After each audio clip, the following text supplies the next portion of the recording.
जी hello जी hello जी hello hello जी hello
hello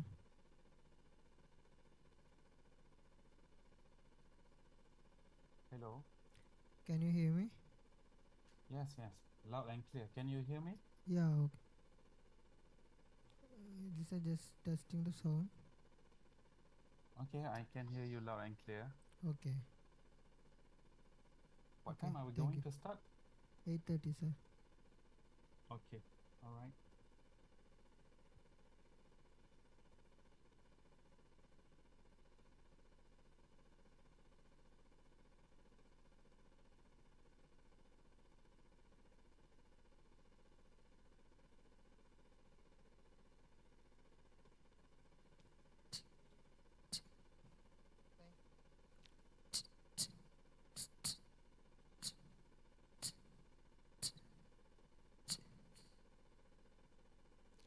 Sai, soy, sai,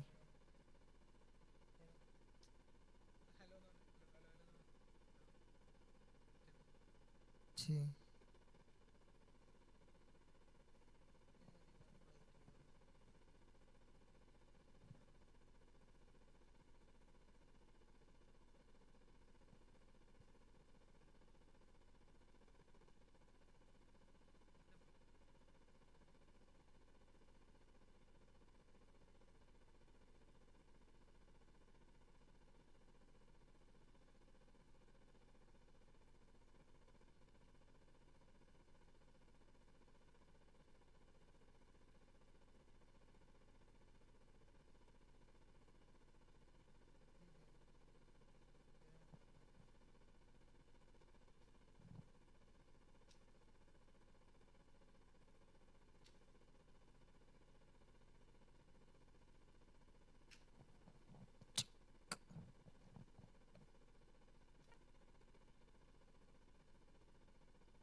Me too. Good morning. Good morning from India. Morning, everyone. Good evening or good night from Good night. Spain. Yeah, good evening. It's I think, Tom, you can start with an introduction and then invite the presenters based on the list we have given. Okay. okay. Yeah. Yeah. And so will we see the room, Bijou, or will this be just people watching online? Yeah, yeah. Yeah, and this is actually live streamed in YouTube as well. Okay. All right. So we can start. Yep. Okay then. All right. Good morning, everyone. Welcome to day 2 of National Jelly Bloom Symposium at Kerala in India. So for the next, well, maybe 40 minutes, Bijou, I think, we'll speakers from across the globe, I think. So I have a list of speakers here, and so I just pull up the speakers here now, and then what I will ask people is to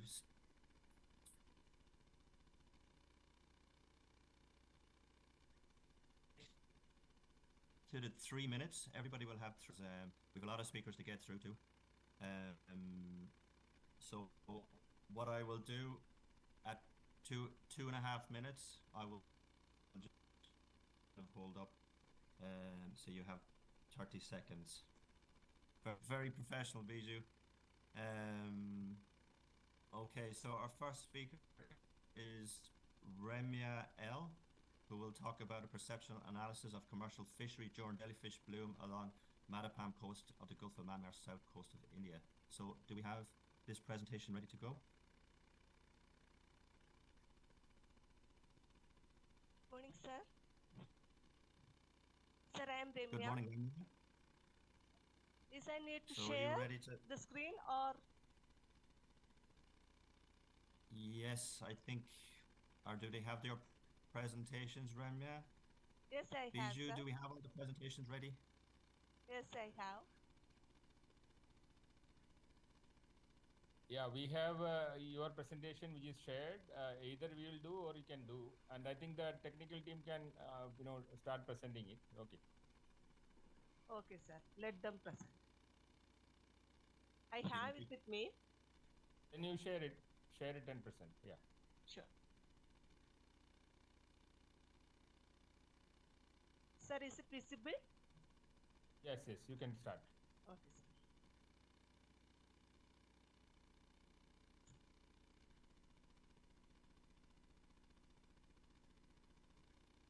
You can start. Sure, sir.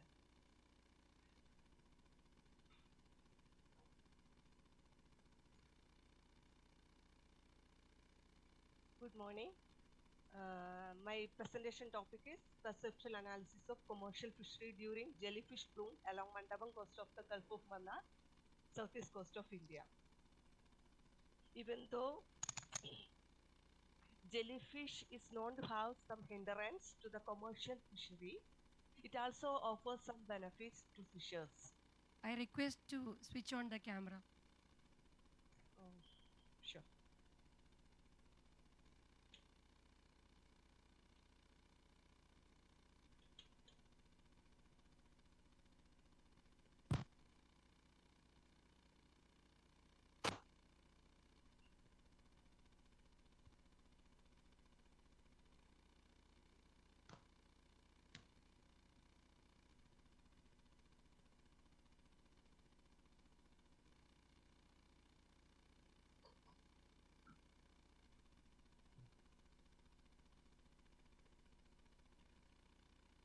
Am I visible?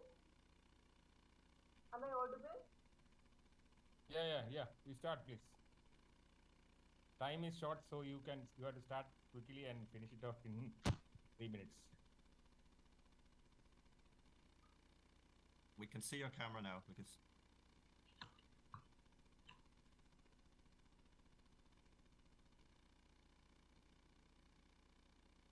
Remya, if you're having difficulty sharing your camera, that's fine. Just keep present.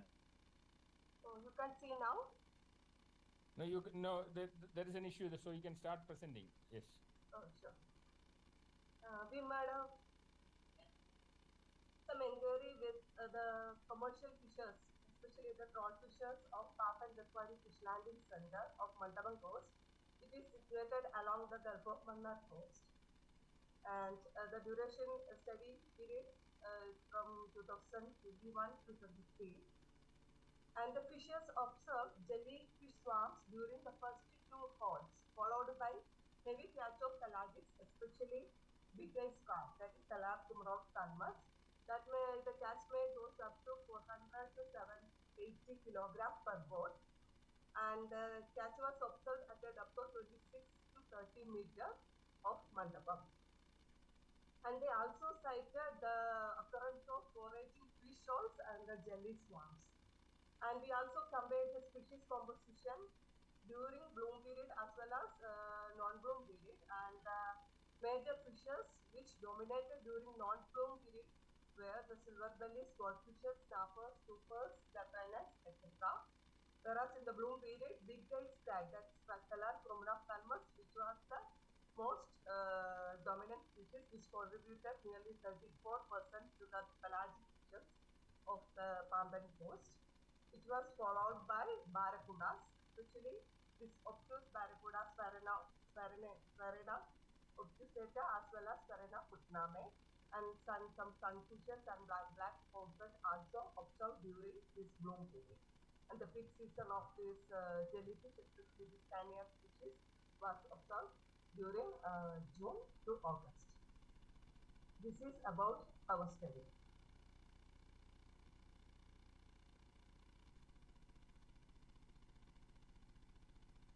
Hello, sir.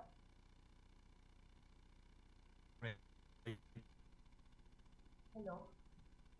Thank you, Rem. Thank you very much. So our next speaker is Wan Mo Sazwan, who will talk on population structure and seasonal reproductive patterns of the Scyphozoan jellyfish Phylorhiza punctata in the Klang Strait, Malaysia.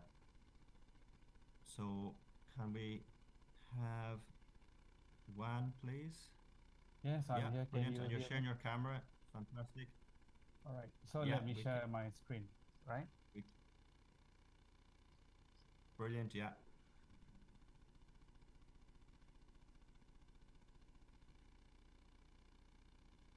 Great. Can you see the slides?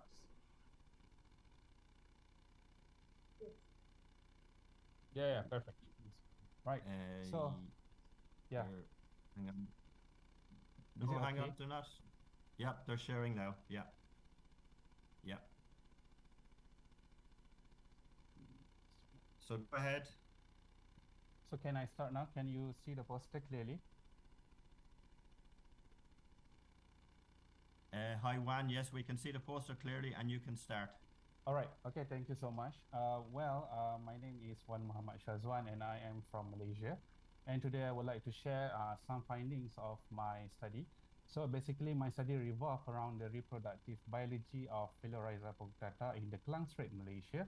So Phylorhiza is actually one of the most common species in Malaysia, and they have tendency to form the population blooms, and these blooms has caused the negative impacts on the coastal ecosystems. And throughout this study, we have actually collected the Phylorhiza for the 19 months, and this period actually covers 3 different monsoons, which are the dry period, the wet period, and also the intermonsoon. And we have measured the bell diameters, and next we have, as a mean, the gonad structures. And we also have determined the developmental stages, and also we have determined the maturity stages. So let's move on to the results at the bottom left of my poster. As you can see here, we have discovered 7 different stages, which are the empty juveniles, the mature, and also the spawning males and females. And in terms of the composition, you can see that the proportions of the immature and also the mature medusa are actually equivalent. And this actually indicates the active spawning and also the juvenile recruitment throughout the year. And also in terms of the sex ratio, the number of the males and also the number of females is also equal. And this implies the high fertilization success. So in terms of the size distribution, you can see that the different stages have different size range. And we also detected some kinds of early maturation in both males and females. Now moving on to the seasonal pattern of their occurrences. You can see here in this graph, it shows that the occurrence of the mature and also the immature medusa, they can be found almost every month in the Klang Strait, basically all year round. And we believe that this is because of the stable water temperature and also because of the year-long primary production, which is conducive for the reproduction of this species. However, we noticed several peaks of the reproduction. For example, we detected high abundance during the wet season, which is the rainy season. And we believe this is due to the high food availability and also because of the decrease of salinity, decrease of dissolved oxygen, and also decrease of pH during this period. And this could promote the growth, the development, and also it might trigger the spawning and also the mass population of the phyrae for this species.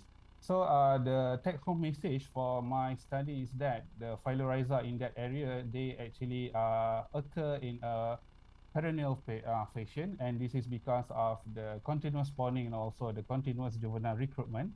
However, there are several peaks of reproduction, which is regulated by the monsoon seasons, by the physical-chemical effects, as well as the food availability. So with that, I end my presentation. Thank you. Thank you very much, Juan. That was great. Okay, our next speaker is Angelica Enrique Navarro, who will present on polyps of Congeric scyphozoan species respond differently to future warmer and acidified scenarios. So,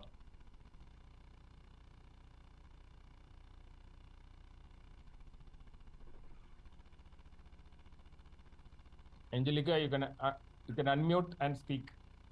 Up, so. yeah, So now it's okay? Yeah. yes. Okay. So you have 3 minutes, Okay. Angelica. So it's okay? Yeah, Can you hear me? perfect. Okay.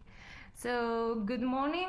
My name is Angelica, and today we'll be sharing insights from our study on the combined and independent effects of future warming and acidification on polyps of two closely related Scyphozoan species, Rhizostoma pulmo from the Mediterranean and Black Seas, and Rhizostoma luteum from the Atlantic Ocean and Western Mediterranean. And previous research on the impact of climate change on jellyfish has primarily focused on some cosmopolitan and widespread species. However, they may not fully represent the complexity and diversity of scyphozoans. So to address this gap, we conducted a study on less known but socioeconomically important species. Our experiment involved 3 temperature levels, 18, 24, and 30 degrees Celsius, and 2 pH levels representing current and future pH conditions. Over a month, we exposed aquariums containing both species to these conditions, monitoring survival, asexual reproduction, and phyrae formation. Interestingly, both species responded differently to warming, but we found no significant effects of acidification on survival, asexual reproduction, or phyrae formation. And while rhizostoma luteum survival decreased at 30 degrees, the high rates of podocyst formation and the existence of those podocysts under warmer conditions allow the polyp population to grow and triplicate their abundance. Additionally, Rhizostoma pulmo polyps strobulated and produced healthy phyrae under all tested conditions. In contrast, Rhizostoma luteum survival decreased at 24 and 30 degrees. Despite forming podocysts under all conditions, the production of polyps by existence was insufficient to maintain polyp populations. So, and moreover, a temperature of 30 degrees proved to be a thermal limit for strangulation of Rhizostoma luteum polyps. In envisioning a future scenario based in our findings, we predict that the rhizostoma population will increase and form multiple cohorts throughout the year, adapting well to warming. However, Rhizostoma luteum is less likely to thrive in a future Mediterranean due to lower survival rates, reduced asexual propagation, and the inability to produce a fire at the highest temperature. Thank you. Great, well done, Angelique. That was great.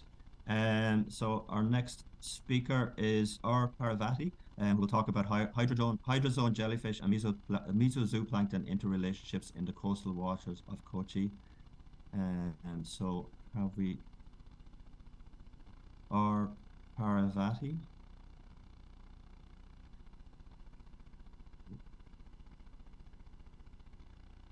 Do we have R. Parvati? No? What we will do is move on to the next speaker. Is Rushita Agahira, massive stranding of sea jellies on the west coast of India.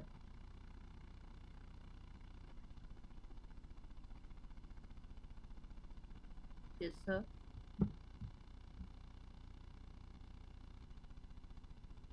If you could share your screen or your poster, Drushita. Okay, sir.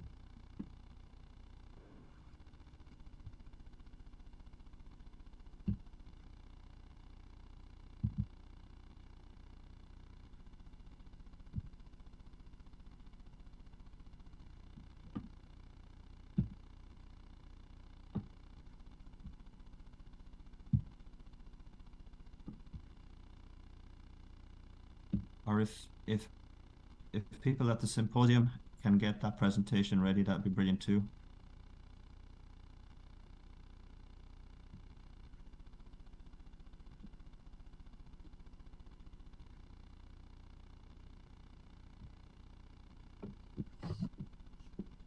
Good morning, everyone. And Drushita, we can't see your poster. It's not been shared.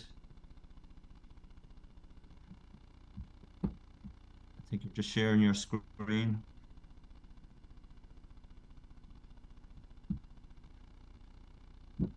Bijou, can the posters be shared at the venue, the organ?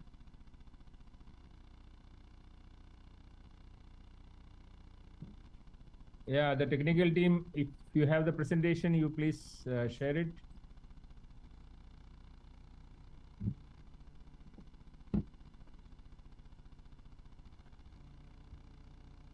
Okay, fine.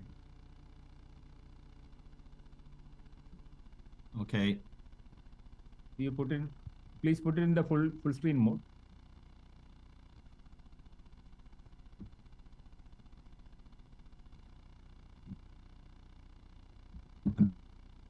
Bijou, could the technical team just get the next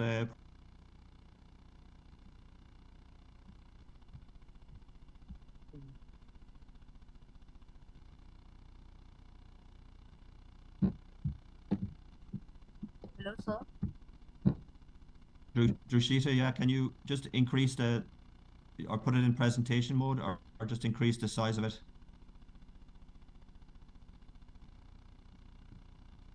Magnify.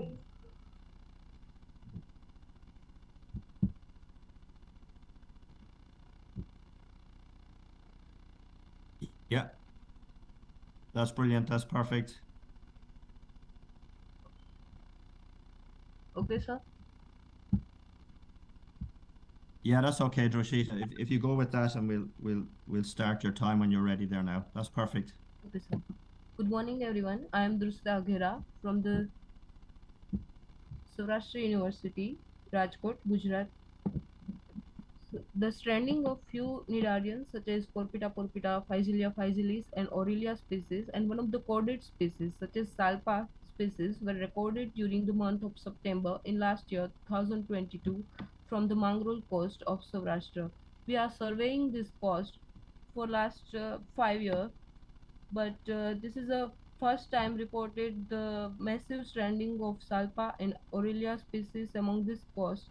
A stranding of Porpita and Physilia is the regular event occur during the post-monsoon season. The abundant number of Salpa were stranded from this coastline. So there are many factors responsible for the blooming and stranding of these jellies along the shore, such as wind speed and wind direction, tidal fluctuations, overfishing, and sea surface temperature, eutrophication, etc. We have retrieved the data for the wind speed from the windy.com for last 3 years, among which we can see here from this graph that lowest wind speed were observed during the month of June,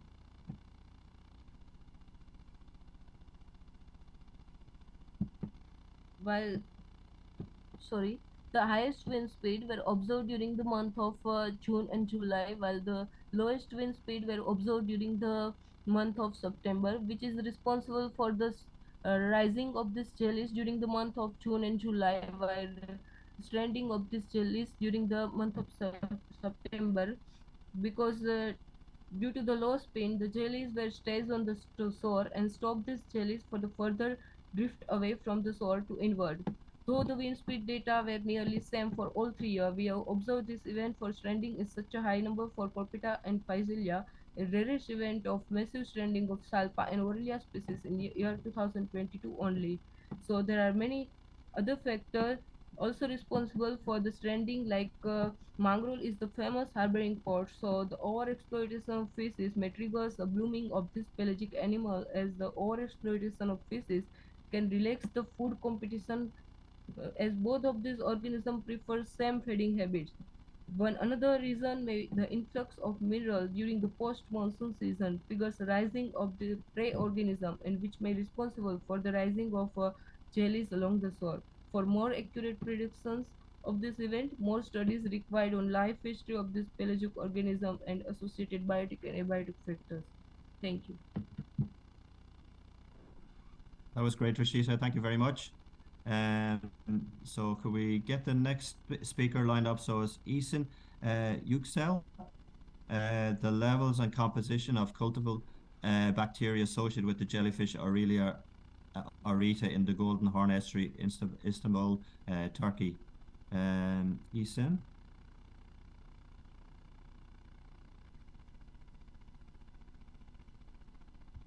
Everyone. Yeah, great. So could the technical team share the presentation from Eason Yüksel?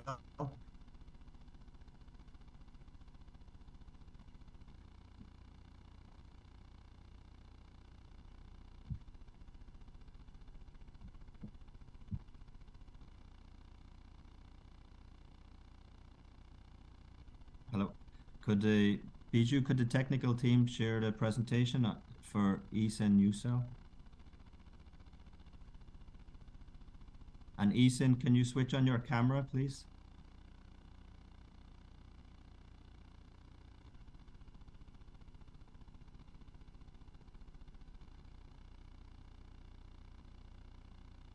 Yeah, that's great. So Eason, can you switch bad on internet connection, so I'm trying to. camera? Okay.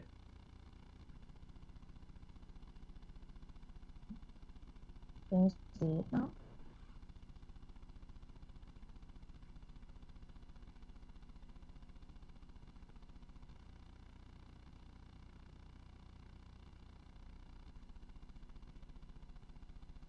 That's okay.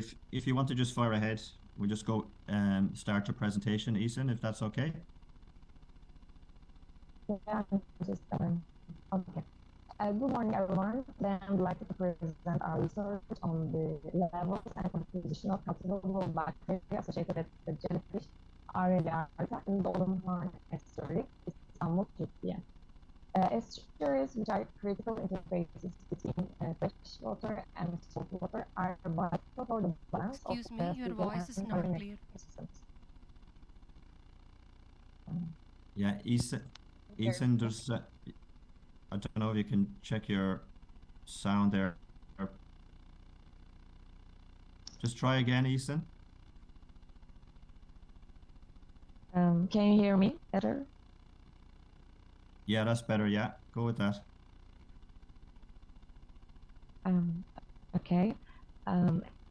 Esters, which are physical interfaces between freshwater and saltwater, are vital for the balance of terrestrial and marine ecosystems. The Golden Horn in Istanbul, historic and natural harbor, faces challenges due to urbanization and industrial activities, leading to increased nutrient loads. The impacts ecosystem Sorry. fostering the rise of high. Sorry, Ethan. Sorry, Ethan. Just your sound quality is very poor. Can you hear me? Just your sound quality is very poor, so we might just could you try it again, or can you speak closer to your microphone and just and maybe slower? It's because there's just an echo or something, or it's just the sound quality is poor.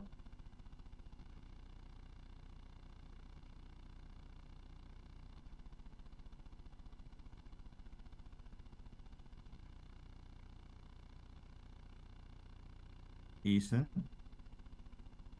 can you hear me?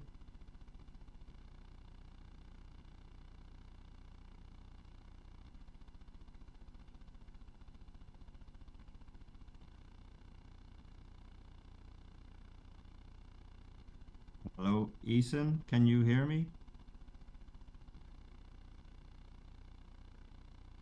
Yeah. I think she had some connectivity issues. I think we'll. Yeah, we'll have to move. Yeah, we may go ahead. Okay, we'll have to move on. So the next presentation is Kevin Axel Chavez Valero on the composition of zooplankton jellyfish in Baja de Acapulco during the dry season. So Kevin, are you here, and could the technical team share his presentation, please? Yeah, I'm here. Can I share my screen? Yeah, if you have it, if you're happy, Kevin, yes, do please. Can you see my screen now?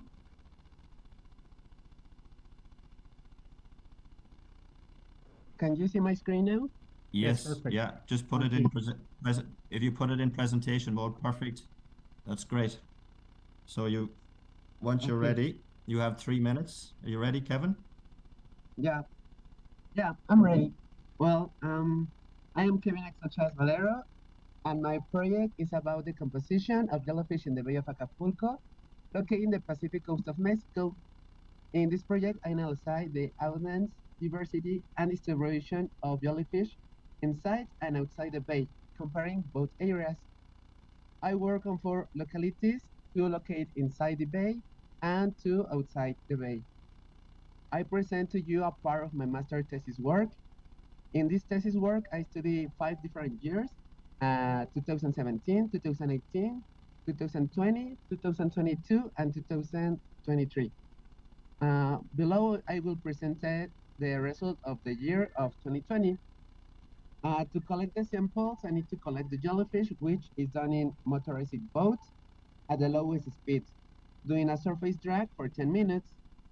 The organoids are fixed with 5% formaldehyde and taken to the laboratory for taxonomic identification, separation, and counting. The results obtained are present in the poster. We observe that the dominant species is Ovelia sp, Slaveria alterata, and Clitia simplex, which are mostly found in the internal air of the bay. New records are also presented for the Bay of Acapulco, like we see Lovenella clausa, Fialela, Bougainvillea pagesi, Bougainvillea superciliaris, Eucalypta ventricularis. And we found new records for the Pacific Mexican coast, like is Calicopsis tipa. It's likely that the abundance and the distribution is influenced mainly by the marine currents, in addition to the life cycles of each of the jellyfish. the composition of the zooplanktonic community, like prey and predator interactions. And a greater diversity is expected to be found in the bay by doing the analysis of other years, and more new records are expected to be found. That's all. Thank you. Great, Kevin. That was great. Thanks very much. So our next presentation is from Christina Sedono, Pasto, Observations and Aggregations of the Jellyfish Pelagia noctiluca in the waters of the Caribbean and Pacific Ocean of Colombia. So do we have Christina?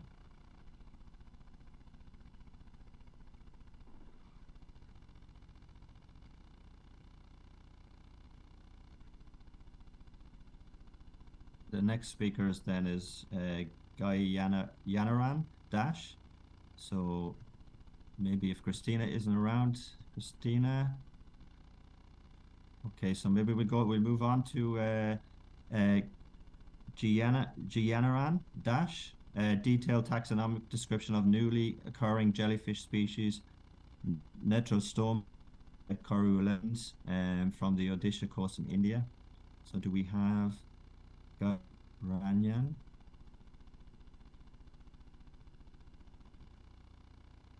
Yes, sir, I'm available. I'm sharing my presentation. Great stuff. Thank you.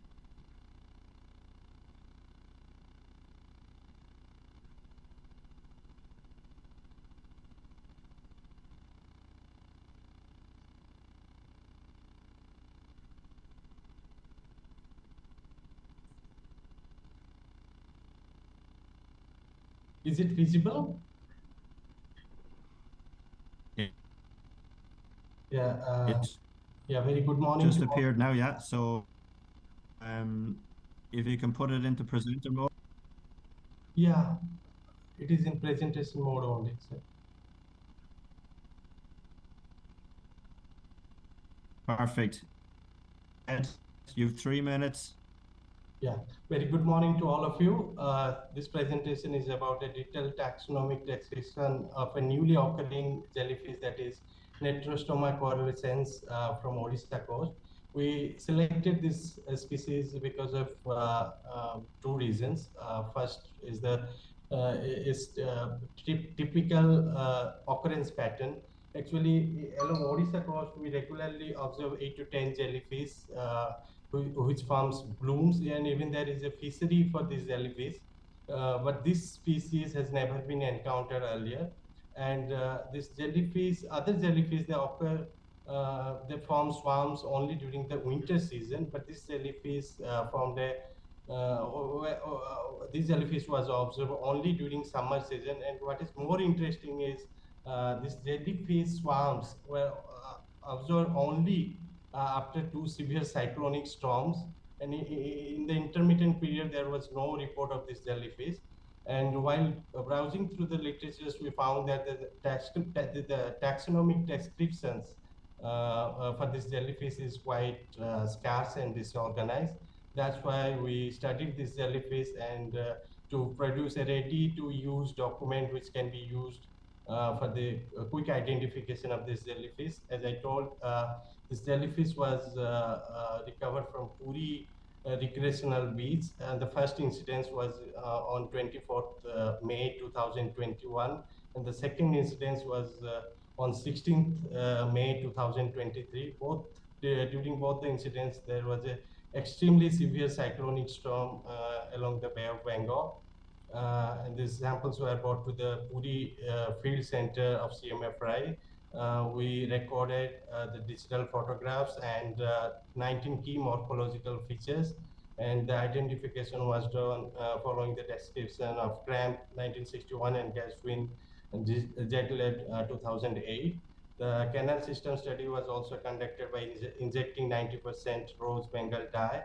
Then the species where the specimens were deposited in EPRC of ZSI Gopalpur, which is the national repository for the specimens. Then this is the pictorial depiction of the jellyfish, and in this table one, we have presented some of the key morphological features that can be used to recognize it from its congeneric species.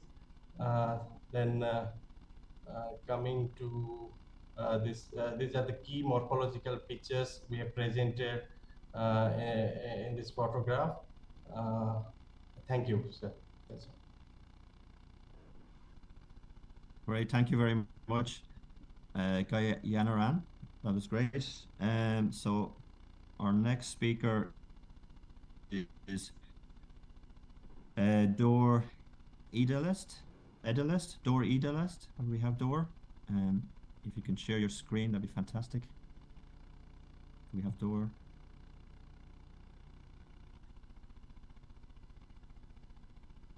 I don't think we do. So then, do we have Ansi Rosali S? Do we have Ansi? Am I audible? Brilliant, yes. Ansi, if you can share your screen and your presentation, please. Yes, sir, it's visible. Can you see my screen, sir? Yes. Can you put it in? Yeah, that's perfect, yeah.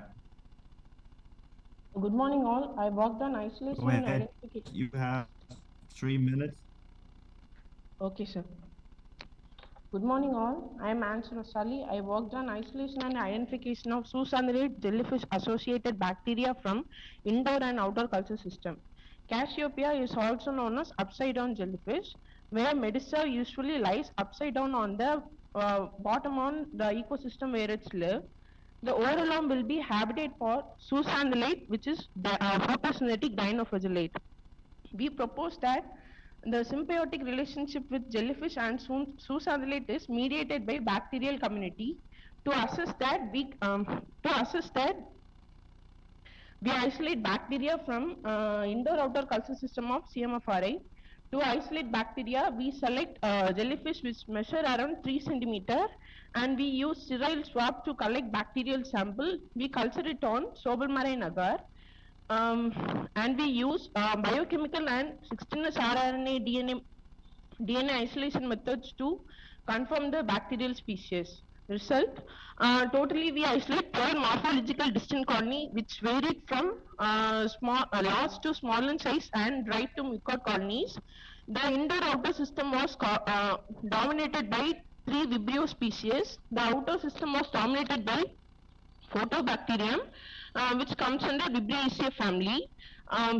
Vibriaceae family, 2 gram in biochemical analysis, 2 strains were gram positive, all other 10 strains were gram negative. Most of the strains were positive in methyl red and catalytic test, and only few strains were positive in citrate test. In molecular analysis, all these organisms were originated from Photobacterium species, and they evolved like that.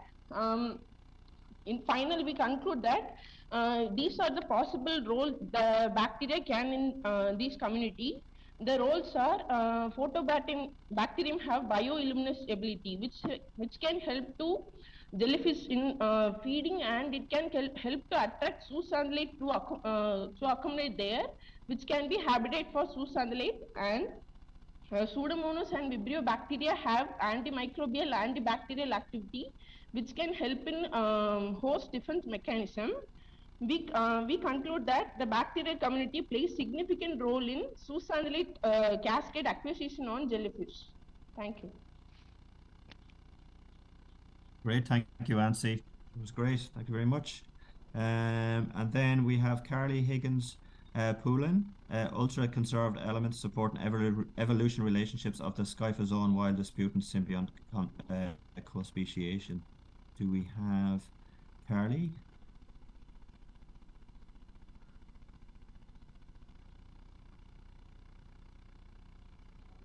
Carly?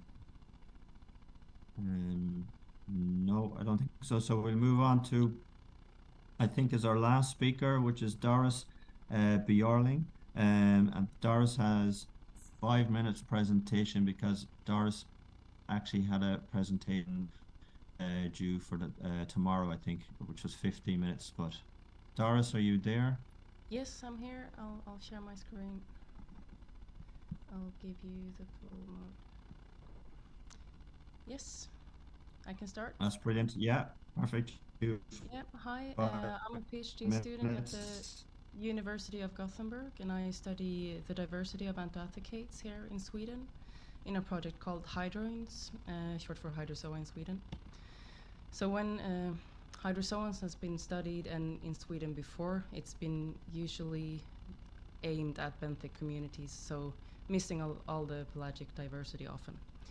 And in the last century, there has actually been only one targeted study at hydrozoa at all, a 1-week workshop that also excluded the pelagic stages. So as it is now, over 20% of our species haven't been seen since they were first reported or even described. And we know from outside of Sweden that cryptic speciation is common in hydrozoa from DNA barcoding and integrative taxonomy efforts. So currently, Hydroins is the only group working on hydrozoa in Sweden, and we can do so thanks to funding from the Swedish Taxonomy Initiative, and thanks to the expertise of my external supervisors, Aino Husia and Luis Martel, which is essential because no one's an expert on hydrozoa in Sweden yet. So a central task for us is to produce a updated national species list. So we're collecting fresh material and producing a reference collection and publicly available barcodes. Right now there's very few.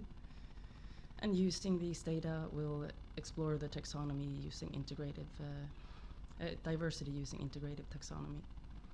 And on top of this part, we want to compare how eDNA performs to gauge the diversity compared to traditional methods. So we're focusing our efforts to the area where we have the highest salinity and diversity, the northwest coast of Sweden. And to compare the eDNA with the physical samples, we take water from several depths to see what portion of the diversity is reflected where. So now we're 10 months in this project. We've done our first sampling season. The black dots you see here are where we've got samples from this far. And we have some new records for Sweden, which is nice. Among anthoathicates, we've got Velella that actually beached around both of the marine stations run by the Gothenburg University this fall. And we have some non-anthoathicates too. Actually, some of the new records for Sweden are some we saw most of during the whole sampling season. But of the anthoathicates, we have at least 25 species, several of which are rarely documented.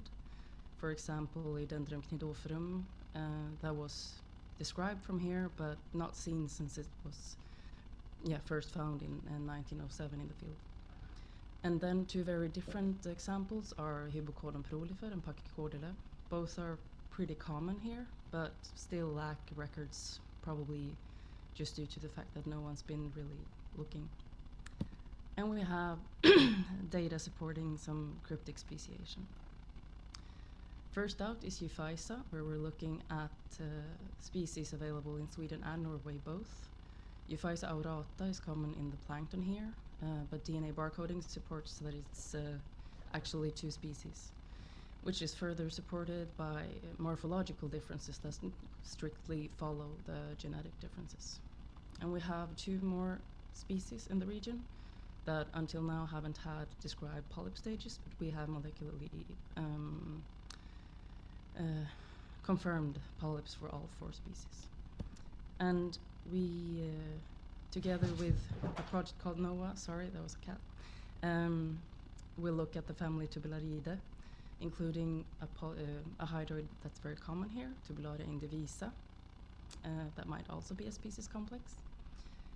But however that pans out, we will produce species fact sheets for the species present in our region. If you look right now, there's not even pictures in our databases, which obviously doesn't help people to report them if they find them in the field.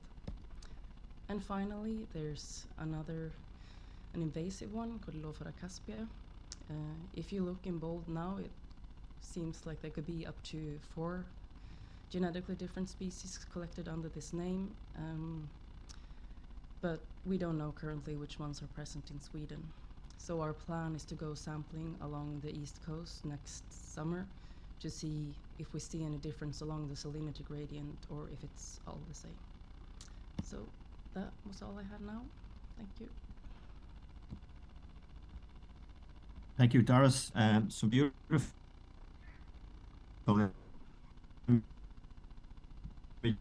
Just thank you very much, and really nice. Laura Prieto is supposed to have a presentation too. Thank you, Tom. Do you hear me well? We have time for. Okay. 1 second. Yes, I hear you, Laura. We don't see your video. And now, what about? Did you see the poster?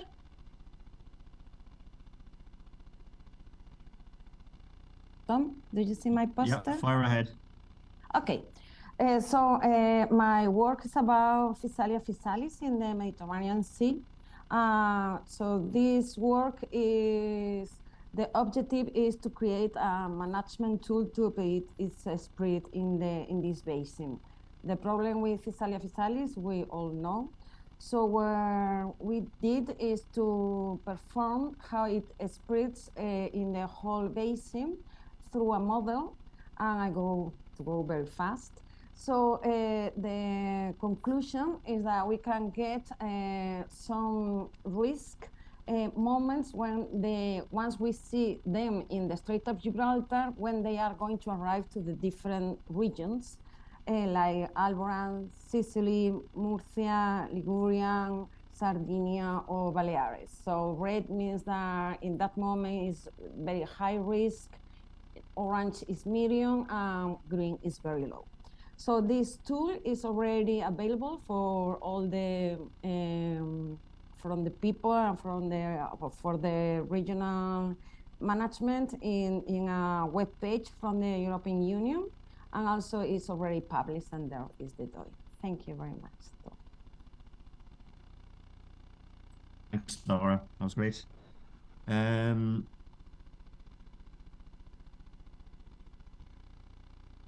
Iju, I think that is all our speakers for this virtual. Hello.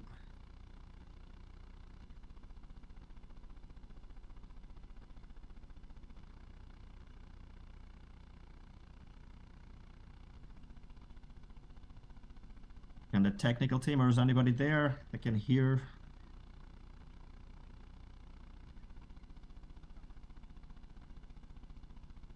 I think we're finished with the virtual and the poster presentations at this stage, and I think we're returning to the main room for the in-person presentations. Yeah, thank you very much. And great. Thank you. So we'll return to the offline presentation. Thank you. Thank you for the chair and the adjudicators for evaluating the presentation. Thank you very much.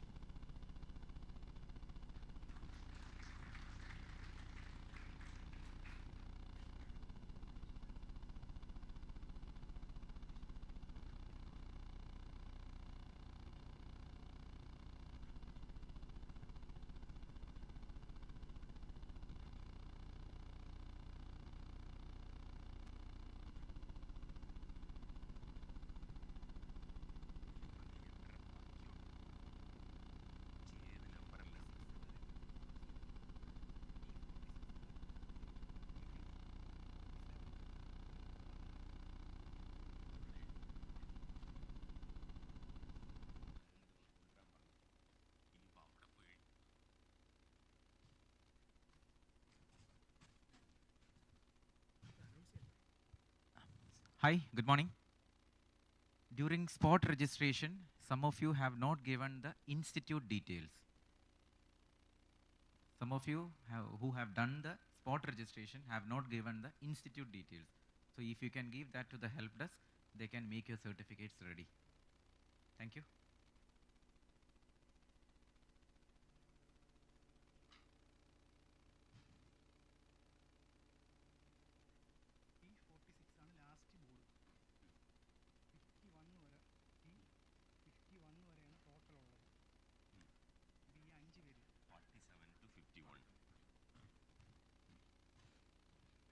So there is an announcement for the poster presentation. So today between 4 to 6 p.m. we'll have a presentation, and whenever you have time you may be able to fix your posters. The evaluation will be done during this time, 4 to 6 p.m. And we have two themes, theme 2 and theme 3. The theme 2 is bioinspiration and evanomation, and the theme 3 is association and ecology. And we have on the sides of this hall, we have made facility for fixing your posters. In fact, there was a miscalculation. So around 5 posters. So P47 to P51, there may not be any space available, but we are making arrangement for that. So all the other posters, T2 and T3, can fix your posters there. So sorry for the inconvenience. It will be made soon. The space P47 to P51, the space will be soon made available. Thank you very much.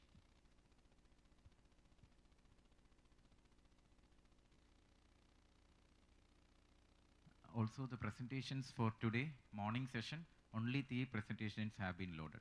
So kindly make it so that we can save our time. Only 3 presentations have been loaded for the current session. So please make it quick so that you can save the time.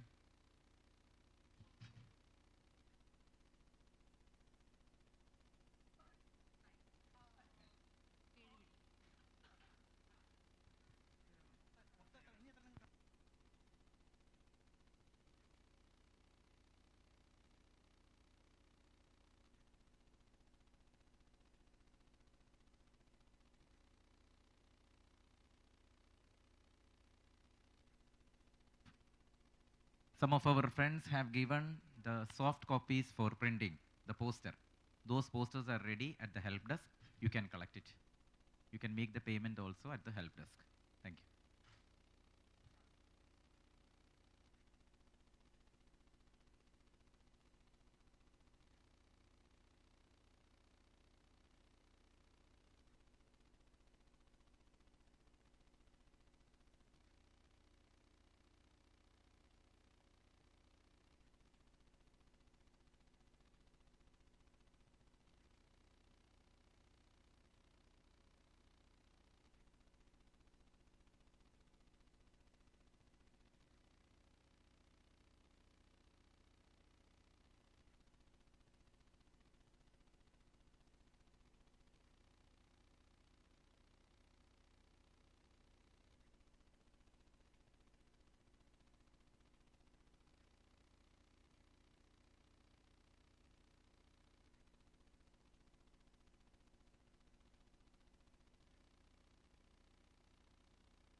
Good morning.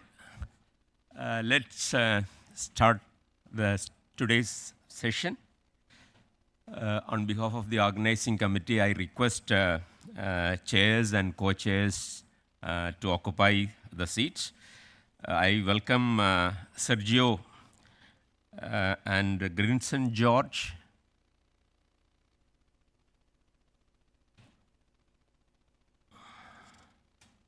Oh, no, session one.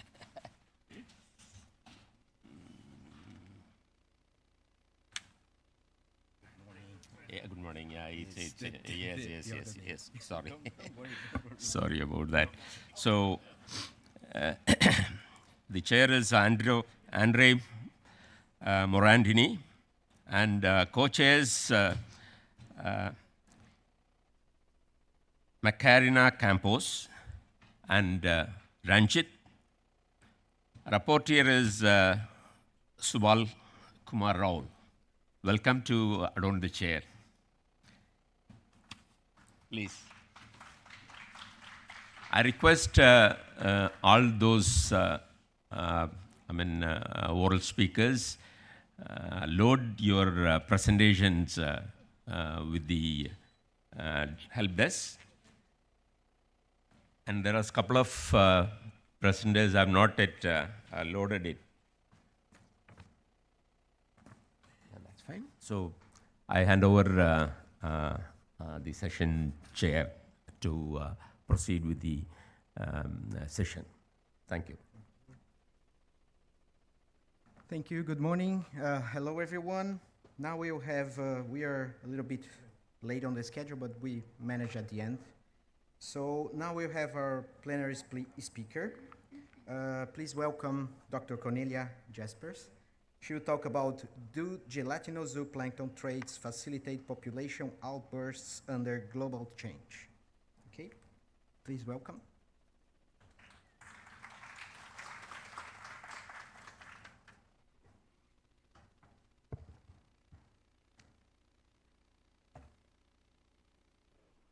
So let's see after the chaos if, yes, that looks good.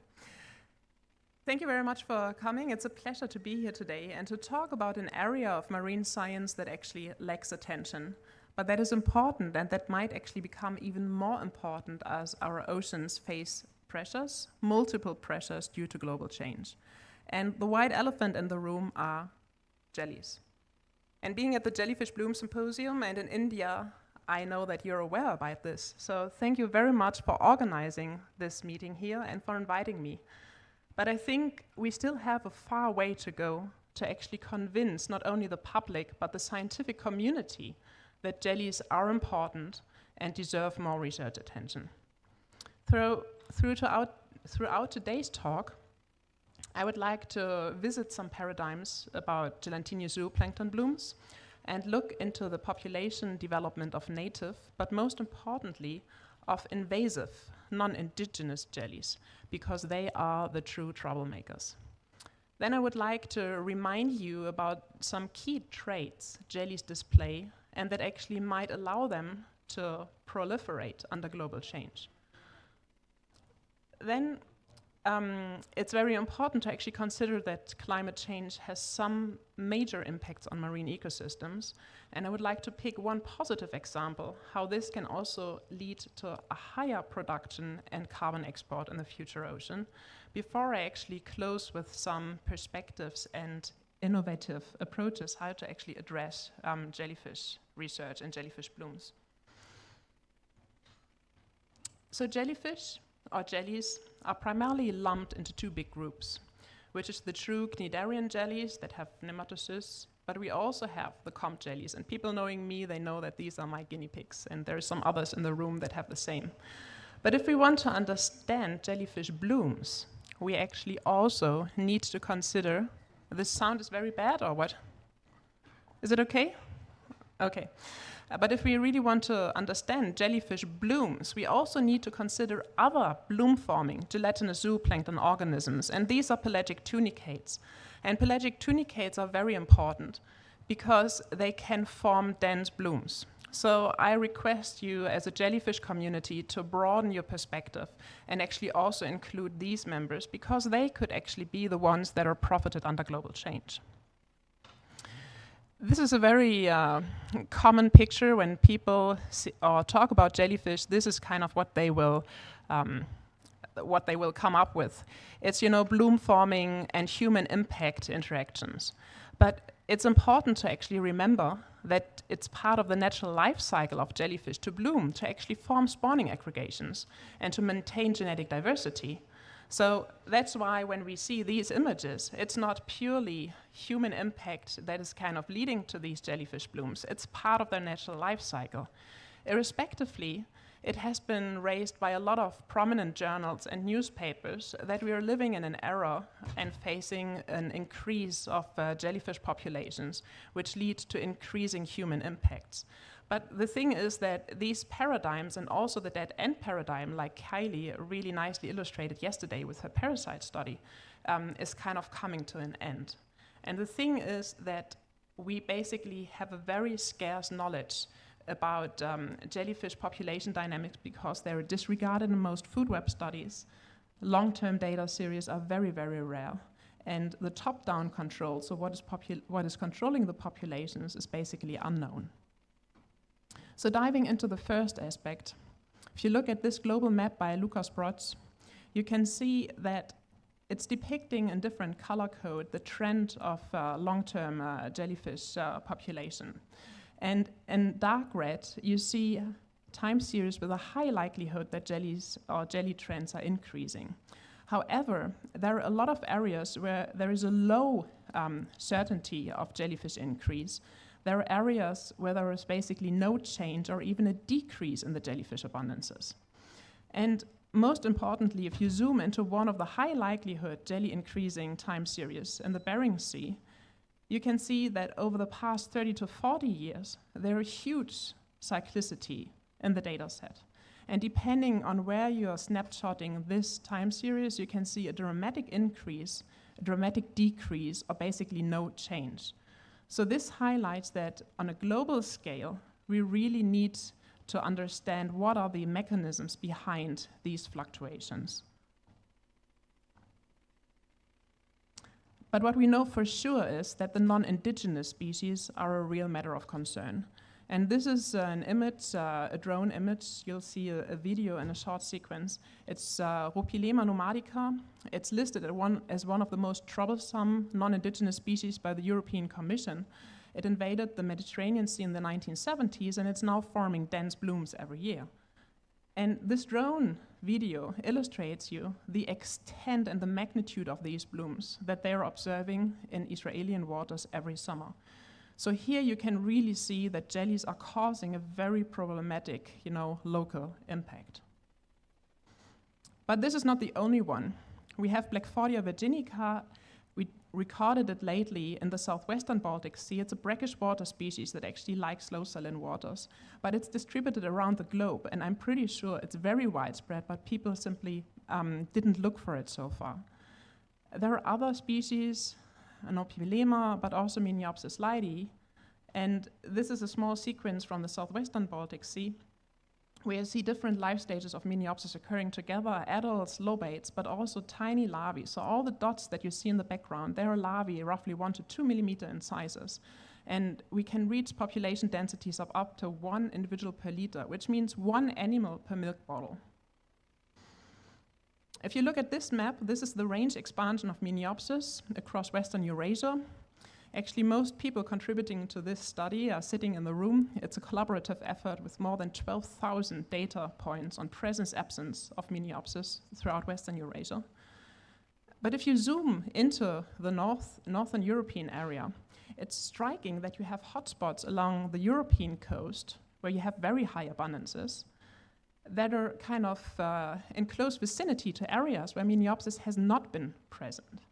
And here, this is to highlight as well that recording the absence data is very, very important in order to understand the mechanisms, what's actually going on here. So we teamed up with physical oceanographers and did ocean current modeling. So in white, you see depicted the ocean current and the velocity. But we thought we also need to know what is actually the stability of these ocean currents. So with the stability here indicated by a color code, warm red means it's like a hose that you turn on the waters going in one direction, Whereas when you go to purple, it's like a kid sitting in a bathtub and playing, so the water splashing back and forth without a net transport. And when you look at this, you see that there is a southward current along the UK coast, which actually drifts the animals back to the European coast, even if they might arrive there once in a while. Whereas there's a very persistent current along the continental European coast. So we wanted to know what is actually the extent and the importance of ocean currents for seeding planktonic organisms. And for this, we used Miniopsis as a model species because we were fortunate to have a very good database and data set at hand. So in the period from 2007 to 2010, Miniopsis was widely distributed, here indicated by red points. But then we faced a period of 3 very, very cold winters. And during this period, Miniopsis disappeared from most areas, not only of the central Baltic, but also Sweden, Norway, and was retracting to the warm areas in the North Sea. However, one warm winter in 2014 was enough that Miniopsis recolonized the entire area. We then used microsatellite data to actually confirm if this was a unique invasion or if we just missed animals during, the cold period. And if you look at the genetic structure before and after the cold sweep, you can see that it's a new genotype that arrived. And this actually indicates that that is a unique, new invasion event.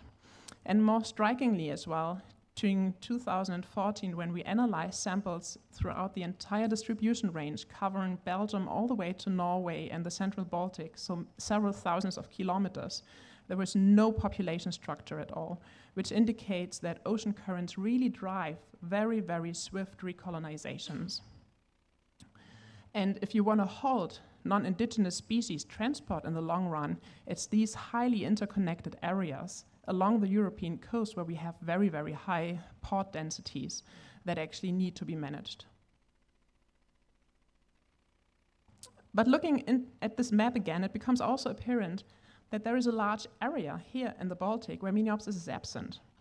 This is a very low saline area, below 6 PSU, down to freshwater. But Miniopsis is present in the southern range in regarded to be low saline areas, even though the salinity of the Caspian Sea and the Black Sea is higher than what we observe in the Baltic Sea. However, we conducted different field experiments in situ reproduction rates, but lately this is the final proof of evidence that salinity has a high impact on reproduction rates. So what we did is we incubated animals of the same size, acclimatized them over 2 weeks at certain salinities, fed them constant, similar food conditions, and then we checked the reproduction rates under the different salinity levels. And as you can see, at the low salinity level that's characteristic for the Baltic, there is basically no active recruitment. So the lack of Miniopsis in the Baltic can be associated to the fact that they basically can't reproduce. So they must spend their energy on osmoregulation instead of reproduction. Where does Miniopsis come from? So it's native to the east coast of the US, actually entire Americas. But the population that's present in the Gulf of Mexico and further north in New England, they're the ones that were actually seeding the populations in Western Eurasia. So the one from the Gulf of Mexico seeded the Black Sea and the Mediterranean Sea, and the one from the northeast coast came to Europe, to Northern Europe. This is a dendrogram based on 72 whole genome resequenced animals throughout the distribution range. And you can see that there is the population structure is very similar in the northern range, though significant, but there is a large population differentiation in the southern range. And this is true for both the original invasion into the Black Sea and also the later invasion to the Mediterranean Sea. The nice thing about whole genome data is that you can reconstruct the past. And we did that by so-called PSMC analysis. So basically, each individual that we sequence will in a second be displayed on this map. The color of the animal will depict its origin, so either in the native or in the invasive range. And then you see how the population how its population density changed throughout time. You have past on the right-hand side and present on the left-hand side. And if you look now at this very confusing plot, you see that back in time, all animals show ancestry. But then interestingly, there was a period of very rapid effective population growth, which is kind of corresponding to the expansion in the native range along the US East Coast. And now when you zoom into the more recent history, where these lines, the red line and the green and yellow diverge, that actually indicates the invasion into the Black Sea. You also see that all animals that are present in the Black Sea originate from the southern population, and you see that the southern population showed a dramatic increase in the effective population size, meaning that they actually grew and expanded. In contrast, when you look where the green and the yellow line diverge, so the secondary range expansion to the Mediterranean Sea, this is purely from Black Sea animals. And you see a dramatic decrease in the effective population size, which is indicative of a population bottleneck. For the north, however, both populations follow each other very closely. So if you take together these results, one can conclude that there are small but recurrent introductions from the native range in the northern part to northern Europe, whereas for the south that was a large but time limit introduction, whereas the secondary range expansion to the Mediterranean Sea was a very, very severe, represent a very severe bottleneck and was due to very few founding individuals only. So if you look at this video now, which is from the beach where I'm living, we see Miniopsis blooms every summer. And all these small dots are again small larvae, and you see larger animals in the background. So I really think it's important that we combine different approaches in order to understand what's happening out in nature and what we observe. But coming back to the second point, what about jelly traits? And it's a pity that Mike is not here because he was very interested in traits. But I would like to remind all of you that jellies and gelatinous zooplankton in general have some really cool characteristics that make them actually likely to thrive under global change. And one of this is the podocysts.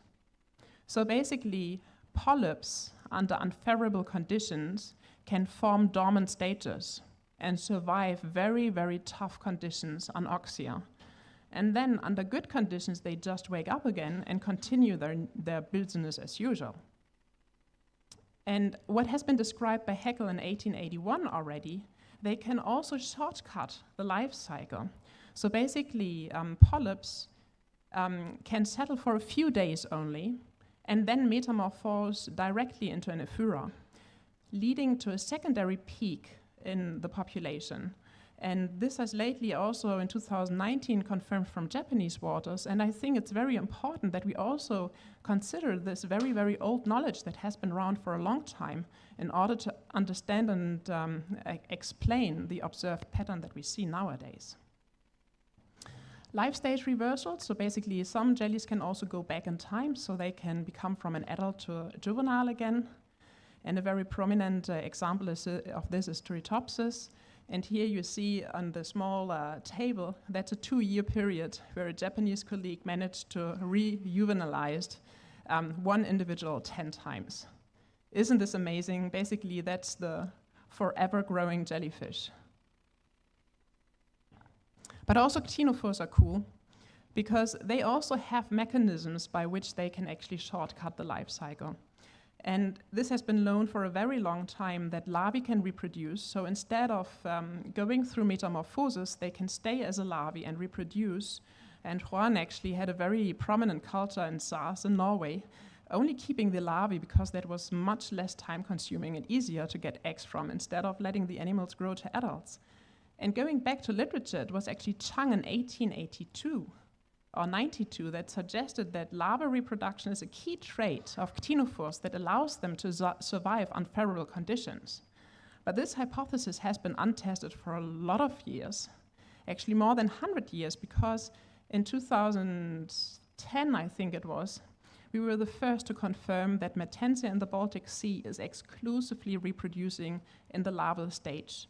So reproducing few eggs right after birth keeps the population going and is more beneficial for them than growing up. And we suggested that this might be due to predation pressure, because if you do the life history model, you can see that a population can only be maintained if you mature as early as possible if the predation pressure is too high. Regeneration is a big topic, and here some ctenophores can regenerate from few cells. But we also have Miniopsis that can regenerate not only body parts, but half the animals. They can regenerate from a quarter of an animal. They can stay a stable half animals. So very, very intriguing results. Mark Martindale has been working on that. But we also found that Miniopsis shrinks. They not only shrink, but they shrink to keep up egg production. And this is pretty cool, because when they shrink and channel body carbon to the next generation, this next generation has a totally different food size spectra. So that way around, they can get over periods that are unfavorable. And this shrinkage is actually a fact that all or nearly all jellies can do, so it's really something to consider and makes them very unique. And then last but not least, we have the balloon effect. And this is basically that we have huge bodies and very low carbon. On average, jellies can be approximated as having 0.5% carbon of their wet weight. And here I talk about wet weight because that's not impacted by salts. But if you go to low-weight ctenophores, it's only 0.05%, so basically there's nearly no carbon. However, if you look at this map from José Acuña and Jack Costello, you see the body carbon on the x-axis, and then you see the feeding standardized for the carbon content. So basically you get rid of the water in the jellies and then you compare the feeding just on base of the carbon content. And if you do that, you see that jellies have exactly the same feeding rates. They're lying on the same slope like fish. But fish are very young and highly evolved. But jellies, being very old and very dumb in their feeding mode, if you want to say that, they still have the same feeding efficiency. So I really think it's important that we open our eyes that there are these mechanistic interactions that are important.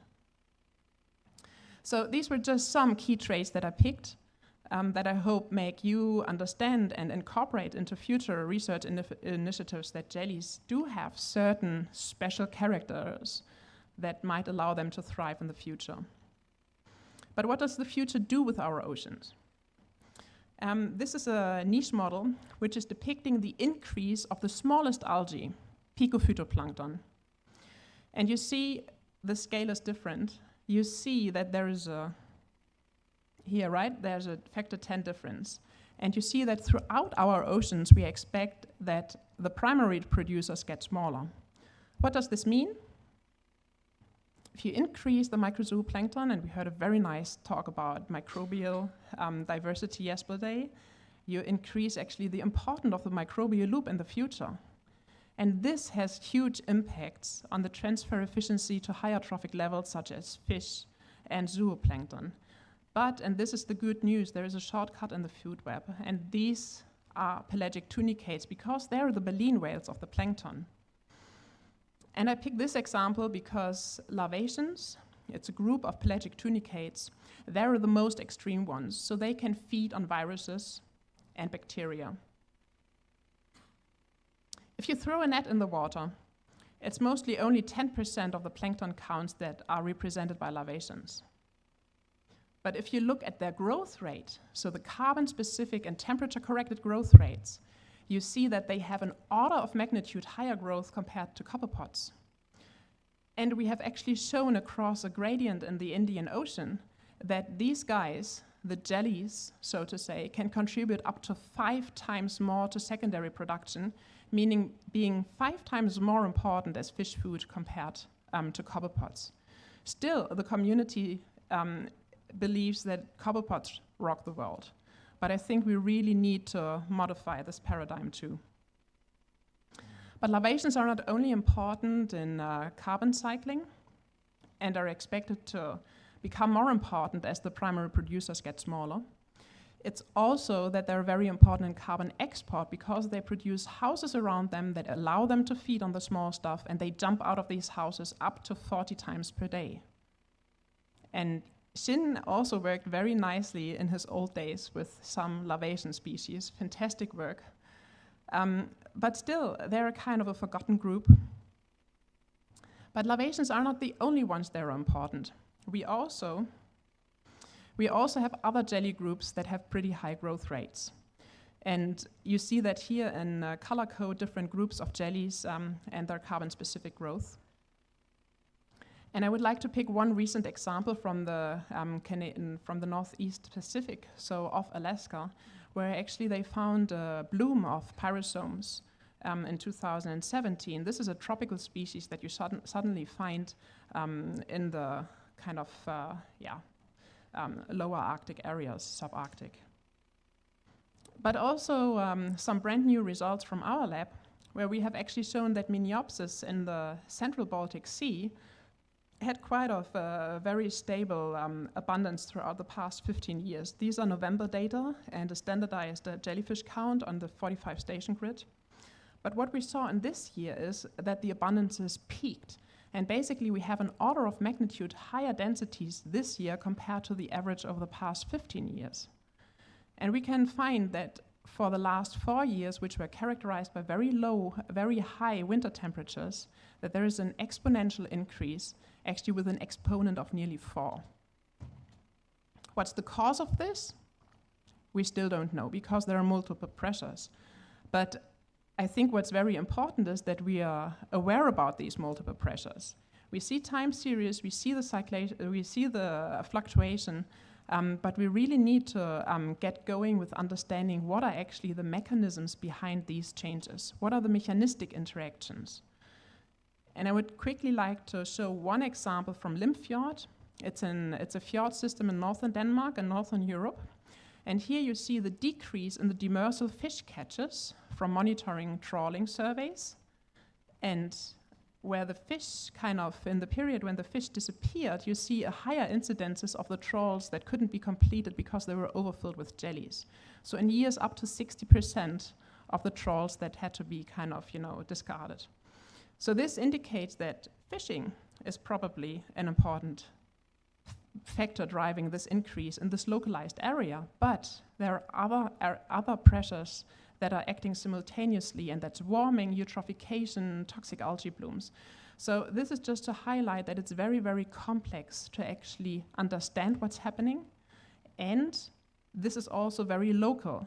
So we really need to get going to get a global picture in place. So as a perspective and innovation, I hope that I made you convinced that we really need to start to combine approaches to get experimental evidence and to include multiple pressures. And it's very difficult, I know, to get a mechanistic understanding, but this is needed if we really want to be taken serious by the community and if we want to address if jellies are increasing in the future or not. To achieve this, I think a way forward is new technologies. And this is just the new toy. It's an optical, it's a new ICES that Ross Hopcroft just manufactured, and we can play with that in Alaska next year. Dougal and Alan are joining. This is a system, video system, that actually images 240 liters of water per second. So you can imagine that with these advances, we are suddenly able to actually depict very rare species that were otherwise not detectable with visual observation technologies. But we also need to move over to drones, for example, or satellite images. And I think that genomics and physics also should be incorporated and linked, and I think that Alan and Rebecca, there are some people out here that are doing some great work with that already. Time series are needed, everyone knows that. It's very difficult to keep them going. So that's why it's important, I think, to link up with fisheries institutes. And we need to have a change in our mindset, not only on national but on international level, to actually bring jellies on the agenda. And with this, I would like to thank my collaboration partners and mentors, and I would actually like to close with a video, and I'm happy to take questions while the video is running, of a new species that we actually found in our water. So this is just off the beach where I'm living, and 6 years ago we realized that bluefin tuna are back. So basically this is now a video that you'll see where you see the Helsingborg castle in the background and you see jumping bluefin tuna. And these tuna I picked up because they have been documented that even though it's a fast swimming and high energy demanding fish, they do feed on ctenophos, for example. So this dead end paradigm, it's really not true, and I think with this video you come to a realization that wow, even these species where we never thought that they're jellyfish eaters, they're also among the ones that opportunistically prey on jellies. So thank you very much.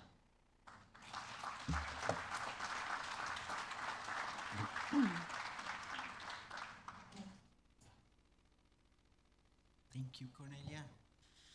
Thank you for this insightful talk and very interesting aspects, and we are open for questions, please.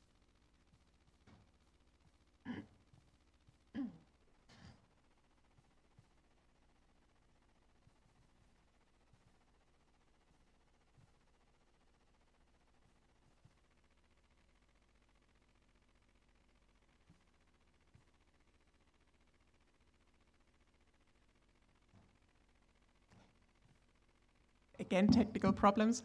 So you can shout, just shout. Hello, it's working. Thank you for your talk. So I was wondering, when you work with marine species, for example, the presence will always be a presence, but an absence is, well, can you really say it's a true absence? So as a consequence, there will be much more reports on, for example, increasing, so publication worthy. Not many will report on stable populations or even notice decreases. So how would you compensate this lack of information on decreases or stable population to have a global overview on how these populations are actually varying in the world? Yes, a very good question. I mean, the thing is that we need to get aware about that absence data are important to report. And of course, it's not a VP2 net that you throw through the water where you filter 0.5 cubic meter and then you might get a jelly or not. And if you report the 0, that's actually an artifact. It's important that you need to know the system, that you're filtering large volumes of water. And if you normally record species, you know these species should be there, and you have a 0 and you filtered several hundreds of cubic meters of water, then you have a 0. And of course, you need to have not one data point, but a lot of data points, which is why it's important to work together with fisheries institutes.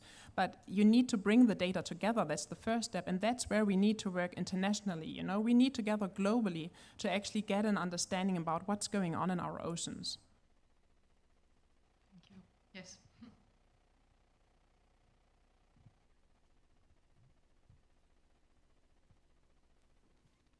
Any further questions? So just here, is there any link between the gelatinous plankton and this zooplanktons? What was the link? Very good point. So the thing with larvaceans, for example, it has been known that there are more than 200 fish species that prey on them. There are also roughly 80 invertebrates that prey on them. So they have a very prominent role in the food web, but still they're largely neglected. So yeah, it's very tricky, but for the other species, as Kylie pointed out, it's very difficult to actually pinpoint the gelatinous prey, for example, in fish, because they degrade so fast. So you need to have a combination of different approaches, which includes, stable isotopes, but mostly also molecular analysis, and maybe nowadays also parasites. Dugal? No.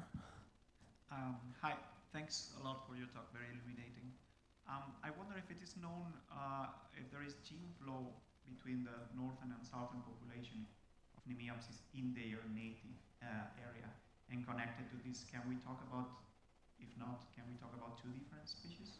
Very good point. So when you look at the molecular data and you see the distance, the genetic distance between the two subpopulations, it's so large that Miniopsis in the north and the south actually should be two different species. But we know that they are hybridizing and that they form valuable offspring, so it's a semantic question, what is a species and what's not a species. But we do have a hybrid zone, And the interesting thing is that ocean currents, again, are kind of setting a barrier to the extent of this hybridization zone, because you have a northward current until you hit Cape Hatteras, and there you have the Gulf Stream branching off. So you sometimes have some gene flow to the north and to the south, but normally it's very restricted. You were mentioning with Mertensia ovum that why they did not grow to an adult was because of high predation pressure. And I'm wondering how much is known of predators of the eggs or the very small larvae, because finally we're doing barcoding analyses of stomach contents and only getting sequences that say the species but not the life history stage. But to do your kind of work, you need to know what life history stage is. Eden, do you have any comments on that? Exactly, very good point.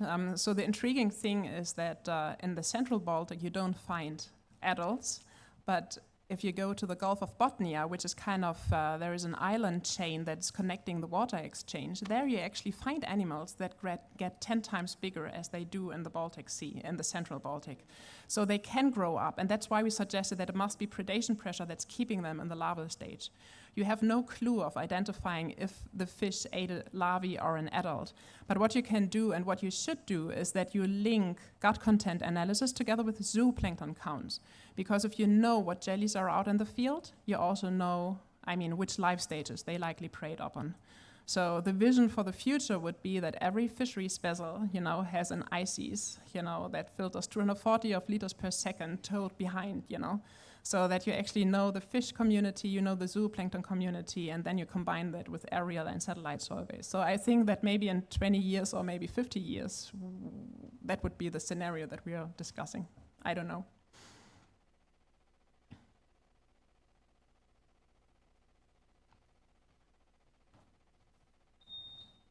Okay. Rebecca. Thank you, that was fascinating. I know in New England, the Nemiopsis will actually do some really interesting, weird, overwinter-esque behavior that we haven't fully wrapped our arms around. So, we'll see big animals occasionally popping up even in the coldest months. Do they do that? It's, I discussed that a lot with Jack over a couple of beers. It's kind of the mystery. So the winter biology is not known. And in New England, it seems like they overwinter, the large ones, yes. In Europe, it seems that at least in the lower saline areas that I've been working in, they do not. But what we do find is we have Miniopsis larvae throughout the year. So with molecular tools, we actually documented that we have in the Skagerrak-Kattegat area, we have Miniopsis larvae throughout the entire year, also in winter when there are no adults.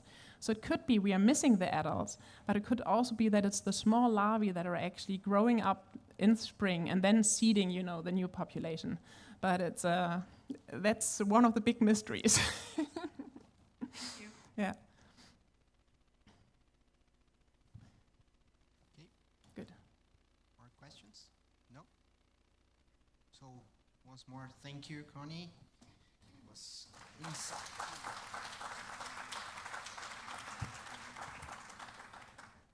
As a token of appreciation and gratitude, I request the chair to honor Cornelia with a memento. Please.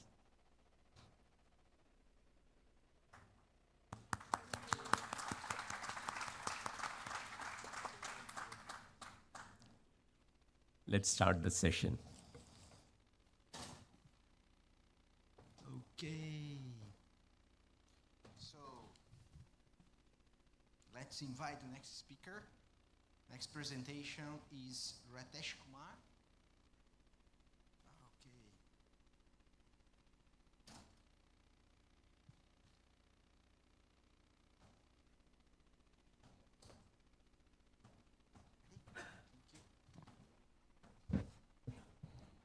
Thank you. So good morning, respected chair, co-chair and other dignitaries. So my name is Ritesh, and I'm working with ICRC MFRA. So today I'm going to present the spatiotemporal variations in jellyfish catch of the bagonets in Maharashtra coast. So just I would like to introduce you to this particular type of fishing method practiced in northwest coast of India called as dowel nets. It's a stationary bag net used extensively along the Maharashtra coast.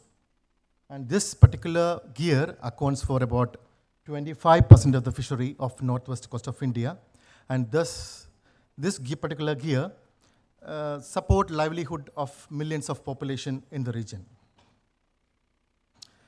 Again, just I would like to further give some more clarity to this particular gear. So they are conical, passive, non-selective gears operated in the areas of strong tidal currents. That's the important significance with respect to the jellyfish. So they are operated in areas of strong tidal currents, and again, the jellyfishes are planktonic. They also move by the mercy of these currents.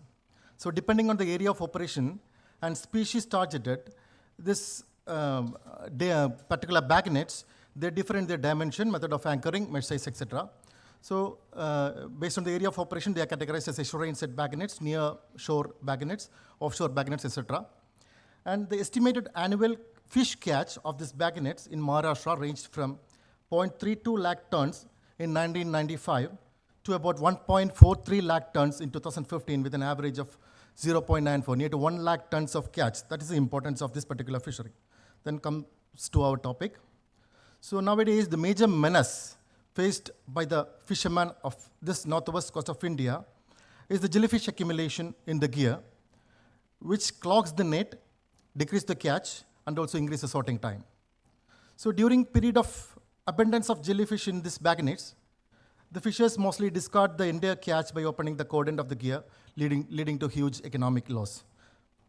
And also we were interested to study the bloom dynamics of jellyfishes along the northwest coast of India. That is the background.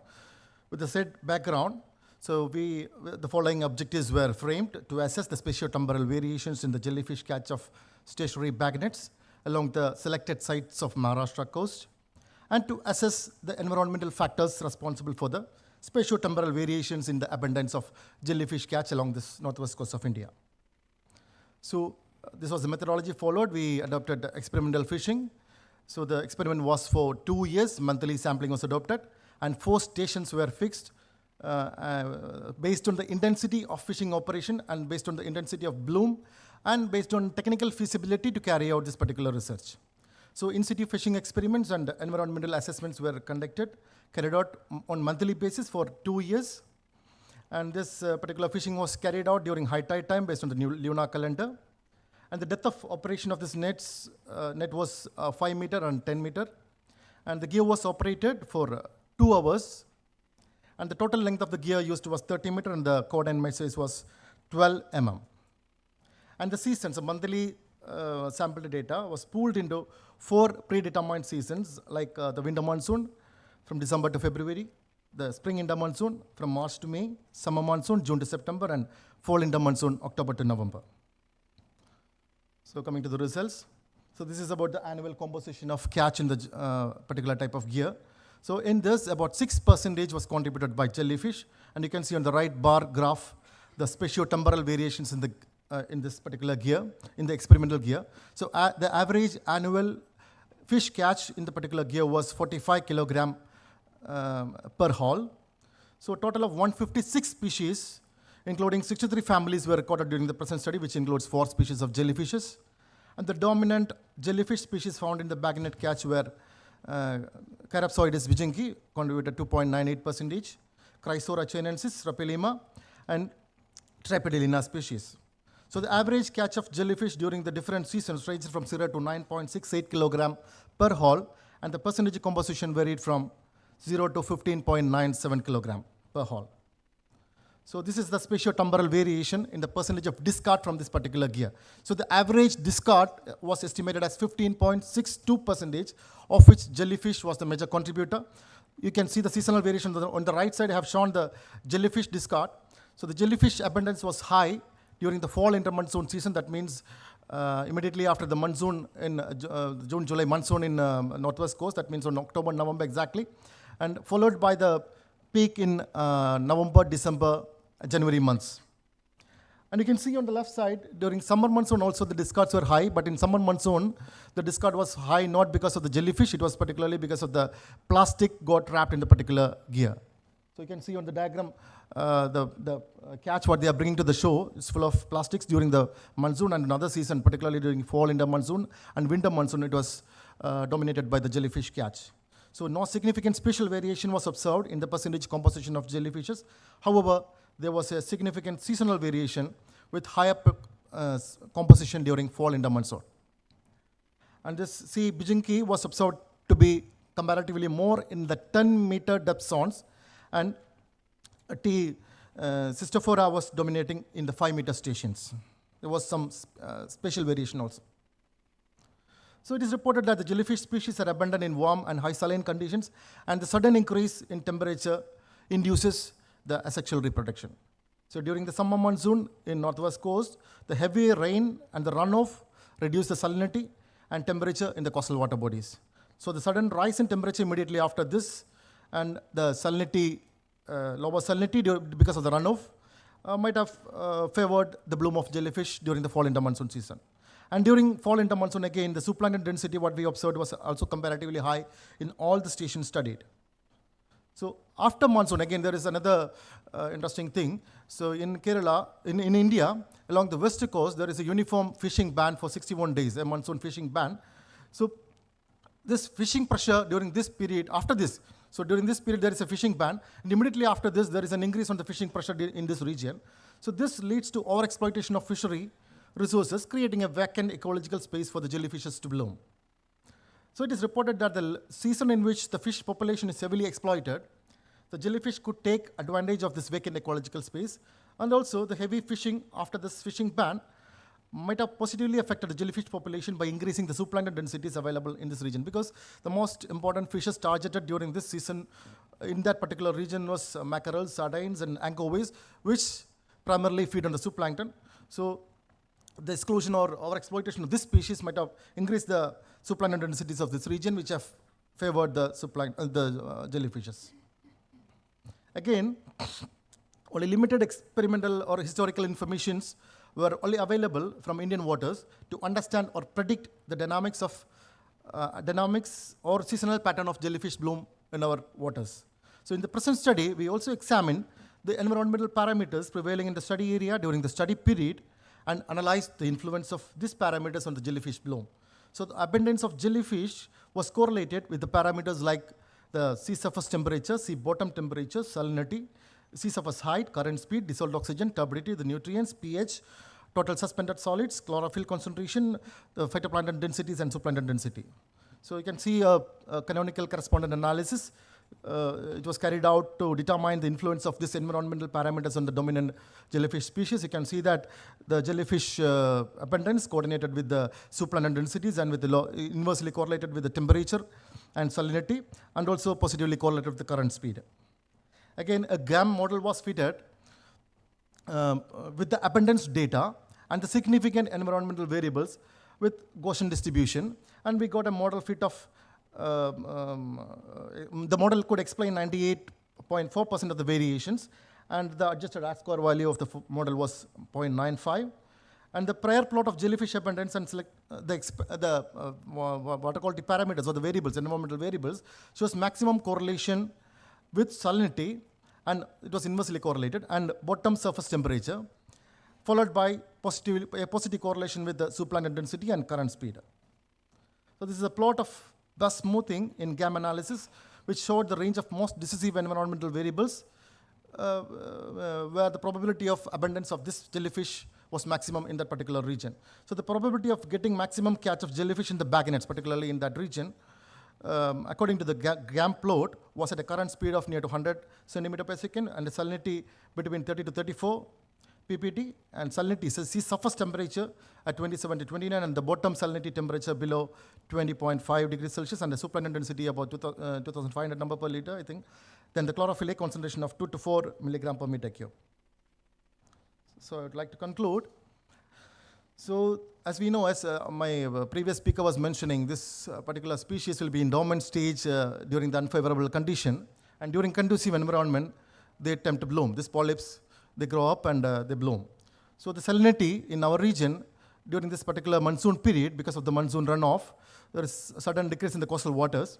And again, as I mentioned, there is a sudden increase in the zooplankton bloom due to this upwelling phenomena in the west coast and due to the runoff, the nutrient enrichment. And the current speed is also high due to this monsoon wind and all. They are identified as the important variables in predicting the swarming of jellyfishes along northwest coast of India. So the jellyfish tends to increase at the bottom's temperature because they used to, this egg or the planula attached in the bottom, as in the dormant stage, they will be in the bottom. So in conducive environment, like the bottom sea temperature, if it is below 20.5 degrees Celsius and salinity less than 35, and at high superabundant densities and current speed, the abundance in the northwest coast is supposed to be high. As environmental conditions, particularly the salinity and bottom sea temperature, start to rise above this threshold level, the intensity again decreases. So the information from this study could be used as a baseline data for framing management measures for sustainable backnet fishery along the coast.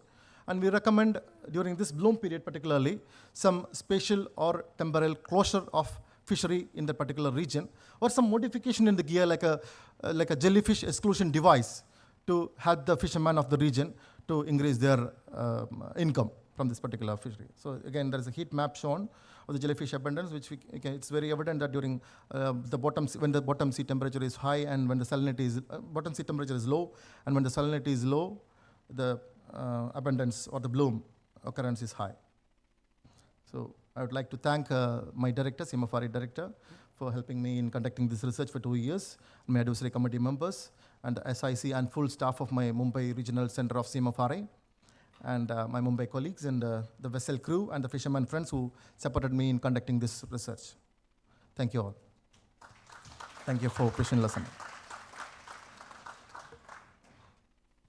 Thank you, Ranjit. Do you have questions? Thank you for the nice talk. No questions? Cornelia, please. Yeah, thank you very much. Interesting talk.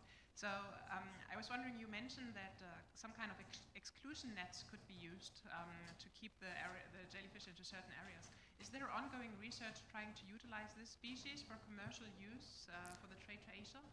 Ongoing research, actually, my institute is not conducting, but an ICRC, IFT, they are doing some research in this line. Again, to exclude these jellyfishes from this particular net, they have made a prototype, and it is in experimental scale. And again, the commercial use of it also, they are working on it. I am not working on that, particularly CEFT. There is another institute mandated to do that. Thank you. Time's up. Thank you. Thank you very much. I have one question. Yeah. You mentioned that you used you collected Tripedalia. Yes. And because it is I was identified not recently. sure of the size of the net, because Tripedalia is very, very small jellyfish. It is How did actually, you get it? the coordinate mesh size was 12 mm, and the coordinate size was only 12 mm. That be the reason. And again, because of the jellyfish, the coordinate will be getting clogged. And after that, whatever is coming will be in. And we also got some ctenophores also, but we have not identified it. So, more questions? No? Thank you. Thank you very much. Welcome.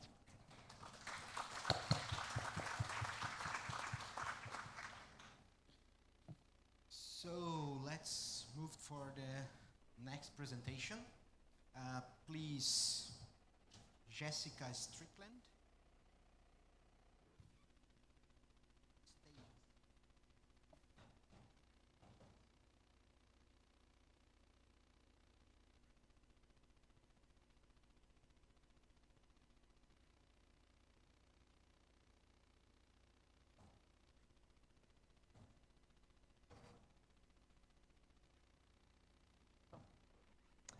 Hello, everybody, and thanks for the opportunity to present today.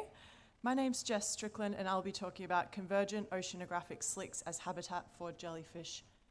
I'd like to acknowledge my collaborators, Kylie Pitt from Griffith University, and Mike Kingsford and Dean Jerry from James Cook University in Australia, as well as the Minderoo Foundation, which sponsors my project. So our work is based at the Ningaloo Reef in Western Australia. The Ningaloo is the world's largest fringing reef. It stretches 260 kilometres along Australia's west coast, and it's got very, very high biodiversity of, in particular, megafauna. So things like humpback whales, manta rays, and lots of shark species are common at Ningaloo. It's also a tourism hotspot, which is primarily driven by whale sharks. So whale sharks aggregate in huge numbers to feed in the Ningaloo region, and this attracts over 40,000 visitors who want to come and swim with them. But unfortunately for many of these visitors, The Ningaloo Reef is also home to dangerous Irukandji jellyfish species, which sends many people to hospital each year. So for those not so familiar with this group of jellies, Irukandji, the term describes 16 or so species of cubozoan jellies that cause Irukandji syndrome.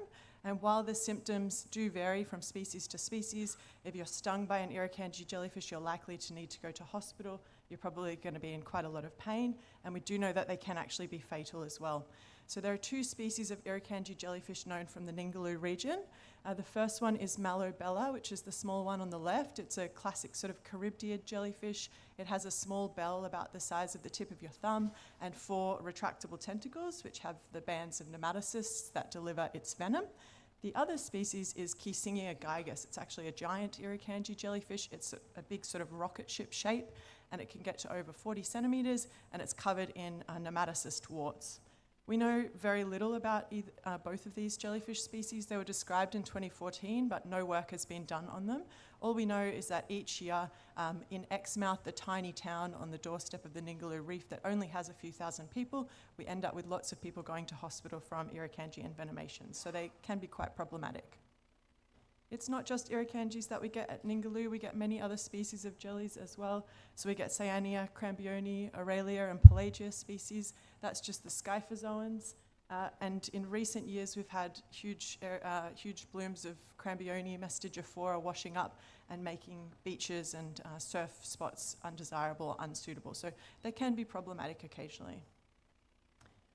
One thing that we had noticed when we were seeing jellyfish in any sort of significant numbers is that we were often seeing them in slicks. So we wanted to look at this and investigate slicks as potential habitat for jellyfishes at Ningaloo Reef. In particular, we wanted to answer the question, are there more jellyfish found inside slicks than outside slicks? And we wanted to look at scyphozoans like the Cyanea and the Crambiones it's eating, but also look at other jellies like ctenophores and salps as well. And in particular, we were really interested in looking at Irukandjis like the Malobella shown on the right.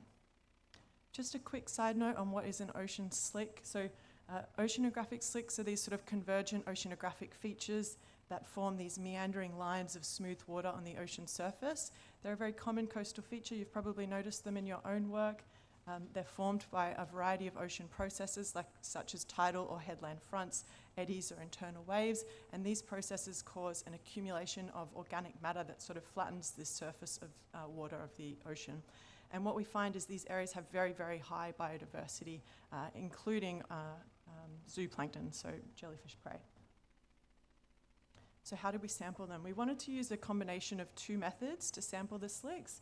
We used video transects, and this was to quantify multiple taxa that were visible on the transects. So here you can sort of see me swimming along in a slick. I've got a crab riding on my shoulder there that you might be able to see. And this was mainly to target the sort of larger, easily visible and easily identifiable jellyfish like the Crambione here. But for smaller, sort of more difficult to see jellyfish like the Malobella on the right, we wanted to use environmental DNA, or eDNA, which is essentially DNA that has been shed into the environment by an organism, and we can actually collect this DNA and use it to study species without the need to physically locate or collect the target animal. So it was quite handy for our purposes. So here you've got photos. I'm scooping up some water. We're filtering it in the field. And then I'm hoping to collect some Irukandji eDNA in that sample, and we take it back to the lab, and we use a PCR assay that we actually developed as part of this project to specifically detect Malobella DNA in the water sample, and that's when we can know whether they were present or not. So to actually sample the slicks, we would go out during the jellyfish season and on low wind days, because that's usually when the slicks form. We would swim 3 video transects up through, see if that works? No, not really. 3 video transects up through the slick, and then 3 outside on alternating sides of the slick. And then we would quantify the different jellyfish that we'd see in those video transects, including into different taxonomical groups. In addition to the video transects, we also used our new Malobella PCR assay to detect Malobella irukandjis in the water samples that we took. So we took 3 water samples inside slicks and 3 out, and for each slick we did 6 PCR replicates, which resulted in 18 PCR replicates inside and 18 outside. And we looked at the rates of positive detection across these PCR replicates as an indication for whether Malobella were present in those samples. Really important to note that eDNA, as many of you are probably aware, it's great for detecting presence of a species, but it's not very reliable for detecting quantities. So we weren't really using it to quantify, more just to detect presence absence. So here's a video of a slick. You can see an irukandji there. I've circled them. You can see it's really easy to spot the crambionies, beautiful big red jellies, very easy to count. It wasn't so easy to count the ctenophores, I can tell you that. But the irukandjis are quite hard to see on those video transects, and this was quite a clear day with good visibility. So this further supported our decision to use eDNA to detect these species in addition to the video transects. So you can see this is inside a slick. Sometimes we did get quite large numbers of jellies, but were there more inside than outside? Well, yes, there were. So if we look here, we're looking at slicks on the x-axis, A to L, and then we've got the number of jellyfish per transect on the y-axis. And you'll notice that for the number of jellyfish inside of transects, which are in the blue, there were significantly more than the jellyfish outside of transects, which are the green. And you'll notice that if we work our way across the top, for slick A, we got 1,500 times more inside than outside. B is 860 times more, 25 times more. The difference gets a bit less, but there are still more inside than outside. And then I, J, K, and L, it was no significant difference, noting that those slicks had quite low numbers. The y-scale is, the y-axis is logarithmic. You'll also notice there's quite a lot of variability, which we're used to being jellyfish scientists. Some slicks had just a few jellyfish in each transect, and others had up to 10,000 or more. So that was the total jellyfish, including across all taxa, but now let's just take a look at a few key taxonomical groups. So crambionies, you'll notice that we did get significantly more crambionies inside slicks and outside slicks, but you'll also notice that we did get numbers in 2021 and then even more in 2022. This was the sort of years where we were seeing them washing up on beaches and becoming slightly problematic. But you'll notice that we didn't actually get them in 2023. They just didn't show up that year. Conversely, pelagia, we didn't get in 21 and 22, but we did get them showing up in 2023, and this was the same for a few other taxa that appeared in much larger numbers in 2023 and we hadn't seen in previous years. And again, significantly more inside the slicks than outside of the slicks. But let's take a look at the irukandjis, which are what we were really interested in. So there were more irukandji detections inside versus outside, but please note that over 3 years we had very low detections on the video transects. Only 19 were filmed inside and 8 outside, and there was no significant difference between inside and outside. So that was the video detections. Let's take a look at the PCR detections using the eDNA results. Again, more inside than outside. I will mention this is just a subset of 5 slicks that I've done the results for so far, but again, it's not significant, okay? So if we break that up and look at these 5 slicks individually, we've got the slicks on the x-axis and the positive PCR detections on the y-axis.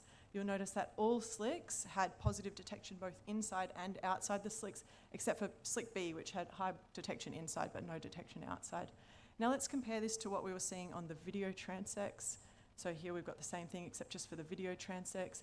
And if we look at that same slick, slick B, we had 7 irukandjis seen inside the slick, only 1 outside. If we look at slick A though, we had detections, PCR detections, but we didn't actually see any on the video transects, which was interesting. And this was the same for slick D. We got PCR detections, but none on the video transects. Slick C though, we had very high detections, the highest that we got on the video transects, but quite low detections for the PCR detections, so that was interesting. So what does all this mean? So the first thing to note is that, sorry, I got a bit sad. So what does all this mean? So firstly, we did find that eDNA is a really useful tool for detecting irukandji jellyfish. There were instances where we found it to be quite sensitive and we were getting positive PCR detections where we weren't actually seeing them on the video transects, but it also sort of highlights some of the limitations of eDNA as a tool. We need to be aware that when we're looking for eDNA detections, we're picking up the molecules, not the animals. So we know how jellyfish act, we're jellyfish scientists, but what we need to do is actually also understand how those molecules are acting and behaving in the environment. So understanding the rates at which DNA is shed, how long it persists in the environment, and how that is affected by things like sediment, temperature, UV, and microbes as well is really, really important in helping us to interpret our eDNA results. It might be the case that for small scales like this, where we're looking at slicks and we're interested to know whether irukandjis are using those slicks as habitat, that it might be useful to use eDNA as a method for detecting presence, but it's still really important to couple it with another tool like video transects, where we can use to actually look deeper into some of that and look at how many were actually present as well. So, in conclusion, our hypothesis was supported. We did see significantly more jellyfish inside slicks than outside, indicating that these could be an important pelagic habitat for jellyfishes, but this difference was not significant for Malobella, noting that we did just have quite small numbers of detections of Malobella species.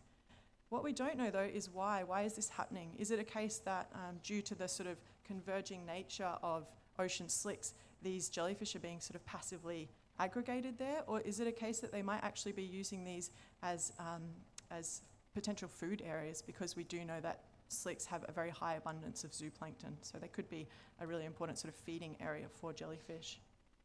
We did notice that the taxa and the numbers of jellies varied significantly, as we expect in jellyfish science, not only between years and between taxonomical groups, but even on one day you could jump in a slick in one area and be detecting a whole different species and whole different numbers to a slick in another area. Noting this is a really interesting study site. We're sort of working on the edge of the continental shelf on the west coast of Australia, so it's an interesting area. Finally, eDNA was useful at detecting this dangerous irukandji jellyfish species. We did have instances where we detected it through PCRs where we didn't see it on the video transect, so that's really important when we're trying to provide information, for example, to a community to manage visitor risk in something like a whale shark tourism industry. It's good to have the most sensitive tools available, but as I mentioned, it's really good to continue to couple it with other tools depending on the questions that we're asking and what we're really interested in to get that sort of full picture. Finally, just a little word of warning for anyone that's looking to delve into the eDNA space. It's really important to take care when we're interpreting our eDNA results, because again, we're detecting the molecule, not the animal, so we need to have a better understanding of how that works out. I think I'll wrap it up there, but thank you very much. I'd like to invite any questions.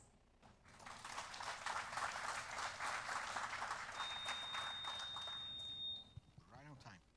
Thank you, Jessica, for the nice presentation with these mysterious jellies. That's wonderful.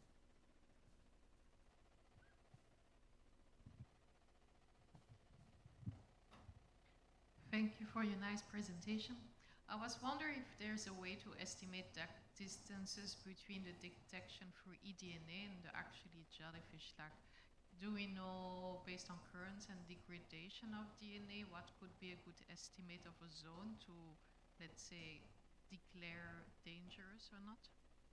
Yeah, it's a really good question, and it's one of the biggest challenges in the eDNA field. As part of my developing the PCR assay that we talked about, we did run eDNA accumulation and degradation experiments in the lab, but it's very, very variable, and we don't actually know how that behaves in the environment. It's also impossible to know whether we detected a high PCR detection because one animal just swam past, or was there 20 animals in this area 3 days ago. So we're not quite at the stage where we're able to know that in that level of detail, but I just went to an eDNA conference earlier this year, and the field is evolving so rapidly. I don't think we're far off that, but no, at this stage it's a bit difficult to understand that. Okay, thank you.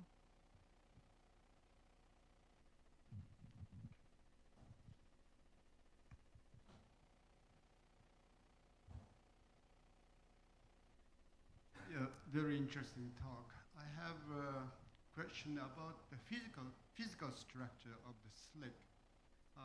The water of the slick come from the coastal waters, including the river effluent, and also how long does this condition keep? Yeah, great question. Slicks are sort of a very difficult thing to study, and they vary in different parts of the world. Where I am working, there aren't rivers, and there's only rainfall every few days, only a few days a year. So we don't have a lot of freshwater influx, but what we do have is quite consistent wind conditions. So we tend to find these slicks being formed primarily as a result of interaction between winds and currents. Usually by 10 a.m. in the morning they can form, but what's really annoying when you're trying to get all of your transects done is if the wind picks up, they can also break apart very quickly. So they can be very short-lived and quite small, or they can be quite long-lived and form these sort of huge areas over many kilometers. They're a very interesting but challenging thing to study.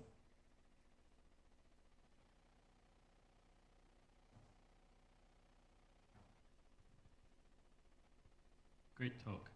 Thanks. With Crambione, because it's so large and opaque, when you're doing your transect, you can see it whether it's above, in line, or below you. But with the Malo, was it? It's small and transparent, so you need to have it backlit by the light from the surface, and to be close to you as well, I guess. Did you do any like swimming at different depths and try and compare how well you're able to pick them up, or do you know anything about the behavior that they like to be a bit deeper, so you are only actually seeing a small number of the population, or any comments about that? Yeah, that was one of the challenges with the video transects, is it's going to vary from day to day based on the environmental conditions.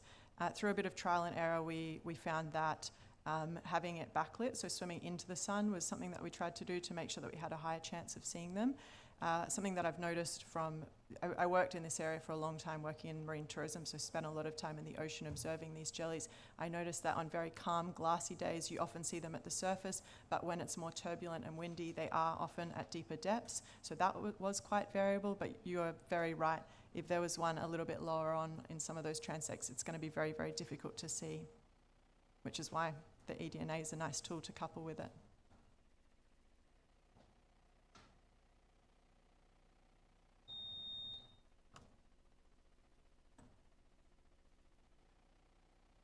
Hi, Jess. Hello. Good talk. Thanks. I was just wondering, are the slicks always there, or are there calm days where there's no slicks, and you've looked at that as well with the mallows specifically?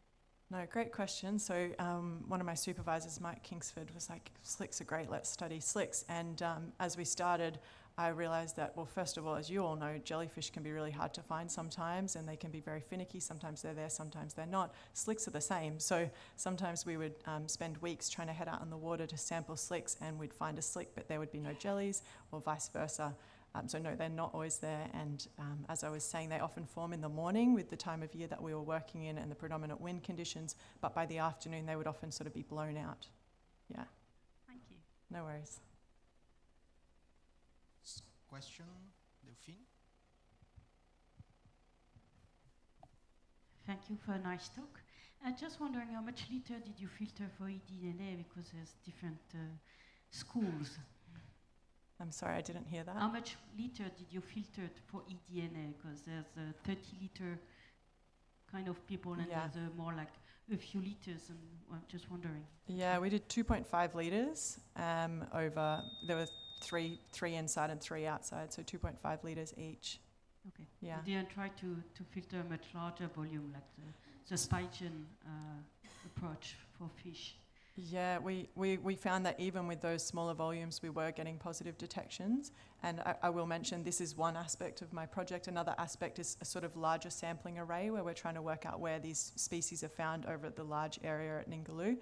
And we found that those volumes were enough to detect their presence. Yeah, thank you. Cool. Okay, thank you, Jessica. Thank you.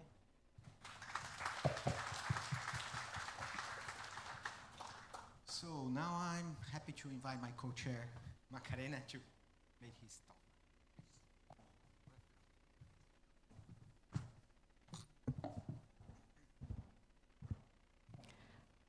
Good morning. I come from the Institute of Marine Science from Barcelona, and I will present work that we've been doing for 20 years now, although I jumped on 10 years ago only. But it's about the jellyfish trend in the Catalan coast. So we know that jellyfish are increasing in some parts of the world, but in Spain, in Catalonia, that it's located in the Mediterranean northwestern basin, we've been monitoring jellyfish presence since almost 20 years, using mostly a citizen science approach. So in 2007, we started to work in the creation of a jellyfish observation network, along with the Institute of Marine Science, also with the involvement of the Catalonian government, with the Catalan Water Agency, the Civil Protection, and almost 70 coastal municipalities.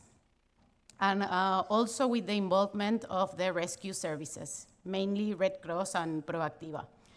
So they monitored more than 300 beaches, and this included more than 200 volunteers. I say volunteers because although the lifeguards are paid for their job, at the beginning, the data collection about jellyfish presence was completely volunteer as an extra work of as an extra of their work. So the objective was to start building a long-term data set to see or evaluate the trends of this jellyfish in the coast. The methodology it was based in the collection of the data of jellyfish presence and absence in a daily basis, mainly during summer, that it's when we have the lifeguards the whole day during the whole season at the beach. Although we still have data from other citizen science platforms throughout the year, but the only data that has this kind of quality is the one that is obtained by this jellyfish observation network, because they follow a standard protocol of the data collection, and they check the status of the beach 3 times a day, morning, midday, and in the afternoon. So it's also important that the rescue services, they receive the training in order to know exactly how to identify, well, exactly, we know what I mean. Try to identify as well as possible the species that is present, and also to be updated with the stinging protocols. So they also receive the identification guides that complement this, the information to ensure the quality. And we validated the information daily. This is important because this information was also published in a daily basis in the official websites like Civil Protection. And this is necessary to prevent unnecessary alarms, because if there is a mistake with the species that they are reporting, then this can create an alarm or not. So we needed to validate this information. And in case there was a mistake, it was changed in real time. So when we got more or less this database that we are still working on and will keep on doing it, we decided to analyze the jellyfish presence index, taking into consideration the jellyfish presence over the total jellyfish reports, that mean the presence and the absence. And for the purpose of this presentation, as these are the preliminary results, we only considered the presence, but not the abundances or the bloom information that we are going to analyze. So the data analysis, for the data analysis, we use the spatio-temporal GAMLAS model, including the autocorrelation to eliminate the temporal correlation. And then we got this model that after that, we use the variogram to check the spatial correlation. And then we choose the best model that was best suited for taking into consideration the species and the season, because we did it considering the 4 seasons.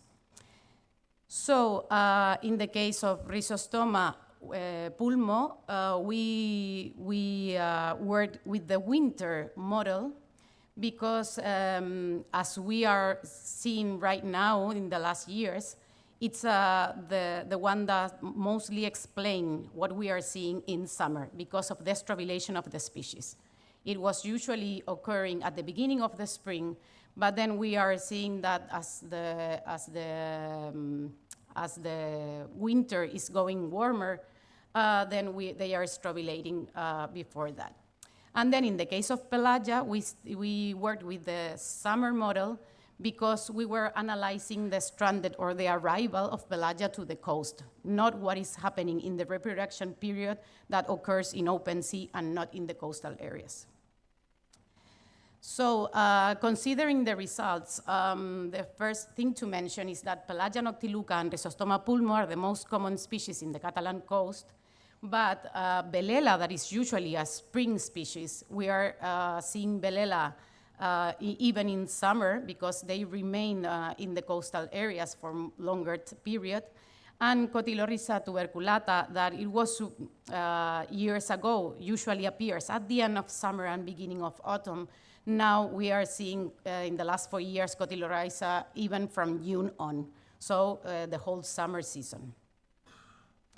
So before I continue, I want to add here that it's necessary to take into account that the Mediterranean is warming 3 times faster in a faster rate than the world's average. So this is leading to impacts of these warming conditions to a lot of species like other cnidarians like corals. And we are watching these mass mortality events, for example, in Paramuricea clavata, in a lot of parts of the Mediterranean. But what we are seeing is that jellyfish, maybe they are thriving with these conditions. So when analyzing all the species together without separating among species, we can see that there is a growing trend, although not exponentially, but in the last 20 years, we can see that there is a growing trend of this jellyfish presence index. And if we look at the annual mean temperature in the study area, and we look at the figure, we can see that as the sea surface temperature increase, we are also having this jellyfish presence index higher. But these results as preliminary analysis, they indicate that the mainly 4 environmental variables that were significant with this jellyfish presence index were the sea surface temperature, salinity, wind direction, and current direction. But depending on the species, these are more or less relevant because we have a coastal species and an open sea a species that is Pelagia. So we analyzed them separately because what we saw is that Rhizostoma that was common in the central area of Catalonia now is expanding to the north, and the other way around, Pelagia that was common in the north is expanding to the Barcelona area. So in the case of Rhizostoma, what we can see in the model is that the mean sea surface temperature in winter, as it gets warmer, we can see a higher jellyfish presence index. So this is probably answering that we are having more estrobilation in winter season, and that's why we are seeing these adults in the summer season in a higher trend. But also the salinity is affecting the presence of Rhizostoma because we see that precisely in winter season, there is now less rainfall, so we are having higher salinity in these coastal areas. So probably this is leading to more estrobilation, and even it's leading to the expansion of Rhizostoma to the northern area of Girona, the northern province of Catalonia. When we go into the case of Pelagia, the most important variables analyzed for this work were the wind and the current direction. We can see that in the that we analyzed the 3 areas of Catalonia. In the north, we have Girona, then we have Barcelona in the middle, and Tarragona in the south. Although we are not considering the data of Tarragona because we're still missing some data, and because we haven't seen yet any change in Pelagia's presence. But in the north, in the north, we can see that the wind is in some way bringing Pelagia to the area, and the change that we see in Barcelona is that maybe the wind is pushing from open sea, is pushing Pelagia to the coastal area. When we look at the current direction, we see that the current is making the action of dispersion. So while they are pushed to the coastal area, the current is helping them to disperse along the coastal zone. What happens here is that the Catalan front, that is usually works as a strong barrier between the open sea species and the coastal species because it doesn't let them in. This Catalan front is going weak. It's going weaker because of the climate, the new conditions, no? The climate change conditions. We are having less rainfall in winters, therefore less runoff of water in coastal areas and a higher salinity. So this is helping for this front to go weaker. So it's like probably a free pathway for pelagia to reach the coastal areas. And if the wind and current directions are helping for this push up to the coast and dispersion, so that's why we're seeing a jellyfish presence index higher in the last years. And here I have time, so I can add, if you remember the concept of Boero about the vertical migration of pelagia, that it says that precisely in the early spring and summer season, pelagia are coming to the surface from the canyons. So probably pelagia is still reproducing and feeding in the canyons area. But if by this time they are up in the surface, they can be pushed and carried out. And with this no barrier, so we are getting more pelagia in this season in the Catalan coast. So as preliminary conclusions, we can say that the environmental conditions influenced by climate change, that is the increasing sea surface temperature in the study area, the changes in the rainfall regime, and the changes in the seasonal temperature, because we are having increasingly longer summers, and also these marine heat waves, then we have better conditions just for one or more stages of the life cycle of the jellyfish. Can be the polyps, the asexual reproduction, or the sexual reproduction, or even in the case of pelagia, just the way to reaching the coast. So consequently, we are having an increase in the jellyfish presence in this area. Of course, we are still analyzing data, and we will keep on recording this presence for making a longer database, and we will get more results during the years. I hope so. And thank you very much, Dhanyavad, and special thanks to Veronica, because she started this work, and we for sure we're going to keep on doing it and registering what she started with a lot of effort when she arrived to Barcelona. So this is in her memory. Thank you.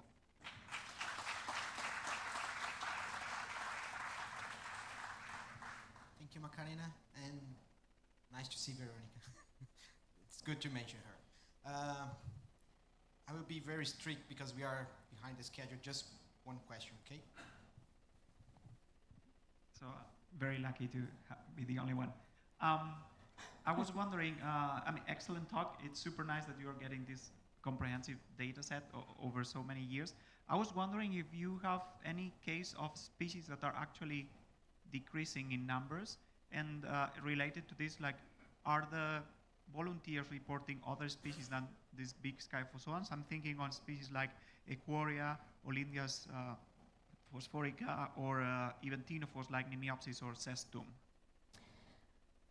About Aquaria, it's hard because it's mostly a spring species. So as we don't have the jellyfish observation network in the beach, we don't have enough data for saying that.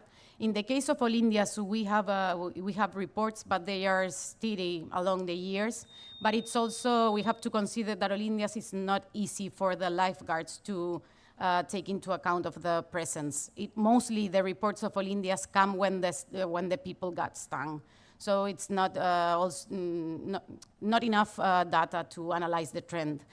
And then what we are having reduced of observations is Aurelia.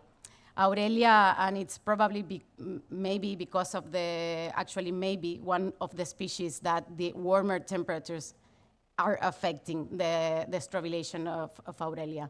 So this is the only one that we are having a reduction of the presence. Thank you again, Macarena. And we'll move on the session.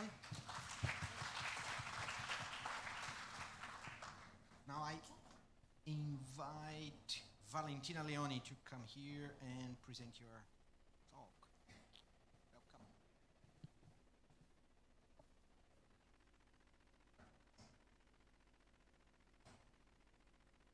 Thank you, Andre.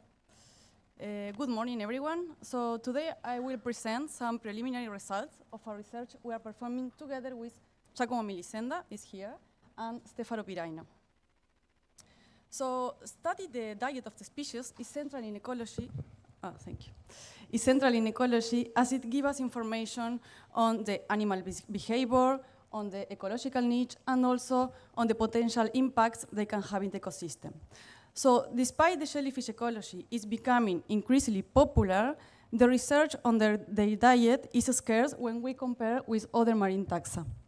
So, and this lack of information limits our ability to provide more realistic prediction regarding the ecosystem structure and the flow of energy in the marine food webs.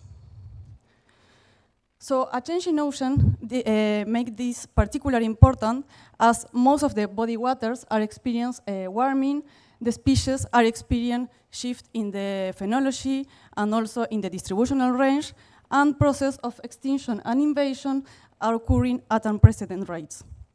And all these changes can have dramatical consequences in the marine food webs. So currently the information we have on the diet of these animals, of jellyfish, is sparse in the literature, but there have been some attempts to summarize this information, and they have been performed in particular areas, such as the Mediterranean Sea or the Baltic Sea. And also there are some studies that summarize this information in specific taxa, such as Siphozoan or Siphonophora. So in this regard, a global synthesis of jellyfish trophic role is essential for determining the current and future trends in marine food webs. So for this reason, here we perform a systematic review based on the method Prisma. And here we collect the information without any restriction regarding any geographical or temporal restriction. So we collect the information around the world in all Medusozoa species, including benthic and pelagic stage.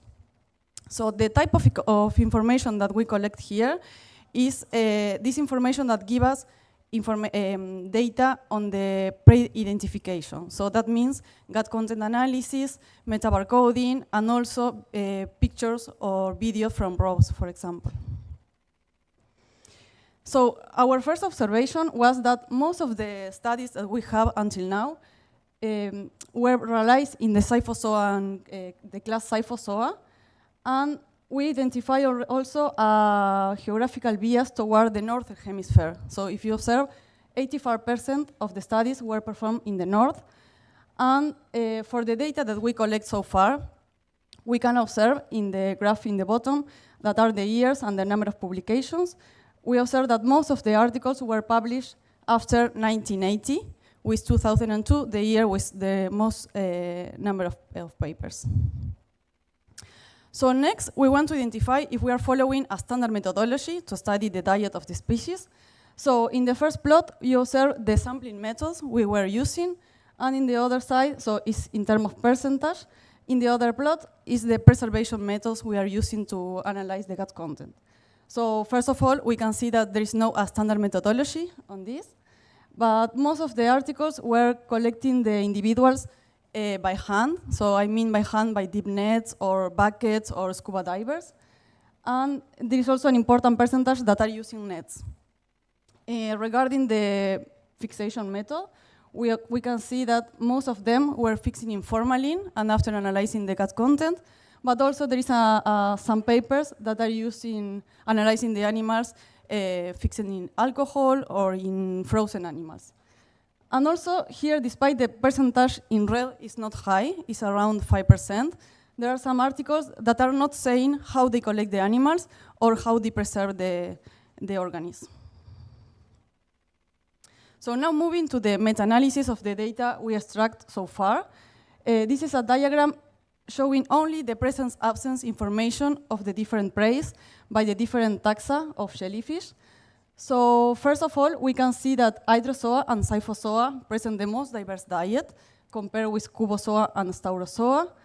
And also here is interesting to see the number of species that are studied, that were studied so far. So I include the first number is the species that were studied, and the other is the total species we have. So in all cases, the percentage is less than 10% of the species that exist. Only for Scyphozoa, they arise in around 20% of the study of the species that were studied. So now we're looking at the quantitative data. First, in the bottom, I include that only the 61% of the total articles give the information in terms of relative abundance that give the possibility to make a real comparison in terms of quantitative. So this is a flow diagram between the class of Medusa and the different group of preys that we identified. So we observe here that in terms of relative abundance, the Copepoda, Mollusca, and other crustacea are the most important preys, but also we have gelatinous taxa, fish, phytoplankton, and microzooplankton as important preys. So now going deeper, here I split the Scyphozoa in the different orders. So we observe the total number of species of each order. The first plot shows the species that were studied and the diet of each one. And in the bottom, we have the mean for each one of the orders. So here, something this is really is particular is that, for example, in the case of coronate, for the moment, we only have one species representing all the order. And in general, we see that Copepoda is the most important prey, but we observe also that in the case of Rhizostome, phytoplankton appear as an important prey. So here is the same, but in the case of Cubozoa and Staurozoa, and here also is particular because until now we only have one species representing the entire taxa. And here we observe a completely different diet. For the case of Charybdea, for example, is a predominance of fish. So here are the Hydromedusa. So we can see also that the most diverse species are Anthothecata and Leptothecata, and also are the most studied species. And in the case of the other taxa, Limnomedusa, Narcomedusa, and Trachymedusa, we only have one or two species representing the entire taxa. And also, we can see in this case that the situation, for example, for Narcomedusa, that is a deep water species, is a predomination of gelatinous taxa in the diet. Well, and finally, as I told you, I collect information on the benthic stage and pelagic stage. In the case of the benthic stage, most of the information was from Hydrozoa, because for Scyphozoa, I only find information of Aurelia chorulia. So here is again the different polyp species and the preys in terms of relative abundance. And we observe that the species that were studied belong to Anthothecata and Leptothecata. And here is interesting because we observe that the most important preys completely shift from a predominance of phytoplankton and particulate organic matter. So to conclude, despite this is a work in progress, we already identified that there is not a unique role among taxa. So we cannot say that all the gelatinous zooplankton are feeding in the same groups. But for the moment, we only analyze the data in terms of taxonomic point of view. So our next step, once we finish the collection of all the information, we want to try to see if we can identify functional groups. So, and also to see if they match or if there is any difference among them. Also, we consider an important step to discuss among all of us to define a standardized methodology could be one or maybe more one standardized methodology based on, for example, if we are in the coast, we can define a methodology. If we are in a research vessel, we can have another. But to agree with some specific methodology, and also how we are going to show the data in order to, for example, in the future to have a global data set, so we can compare, we can work all together with the same, I don't know, talk about relative abundance or frequency of occurrence of the different praise, so we can make a good meta-analysis on this type of information. Also, we identify, as you saw in the previous slides, that is a vast diversity of jellyfish that still remain to be studied. So we are, I don't know, sometimes we have, for example, for Semiostome, Aurelia and Chrysaura are representing the whole group. So, I don't know, I encourage all of you to increase the different species, the diversity of species that we are studying. And also, due to the spatial bias that we identified, we reinforce the idea to increase the sampling effort in the southern hemisphere. So, thank you very much for your attention. If you have any ideas or comments, it's welcome. Thank you, Valentina, for the nice talk. Questions? One question here.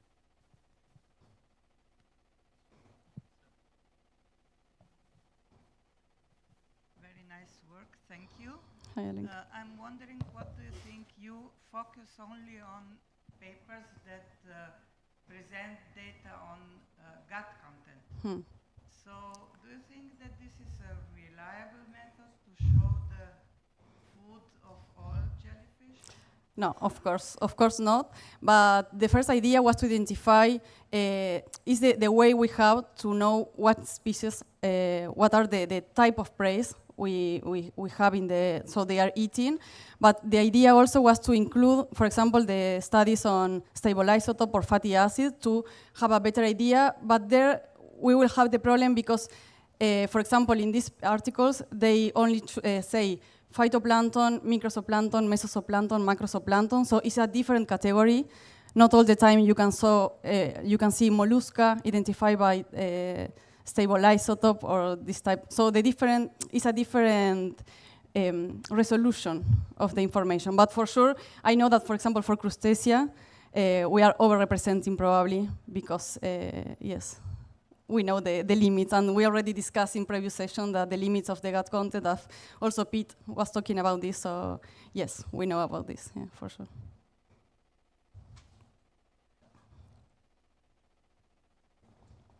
One more question by here, Rebecca, and then we move to the next speaker. Thank you. Interesting results. Beautiful talk. For your recommendations, as someone who is about to embark on one adventure to analyze gut content, what do you think the standard practice and protocol should be? Well, it's a good question, and it's something we are still discussing about this and talking about this.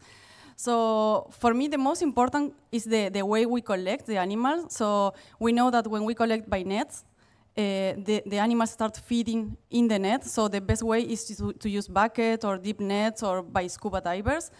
But also, I know that there are some limitations. For example, when we are in a research vessel and we take the opportunity when we are collecting other animals, for example, in a fish campaign. So I don't know, it's something that I consider we have to discuss, and also discuss about the method when we collect, how to fix, because also if we continue using formalin, that is for me is the best, we know that also is toxic, so I think it's important to have a real discussion on an agreement between all of us to make this, yeah. Okay, thank you, Valen. Thank you. Excellent. Okay, now let's move to the last talk of the morning, or this part of the morning. And then I invite Jonathan Lawley to present his data.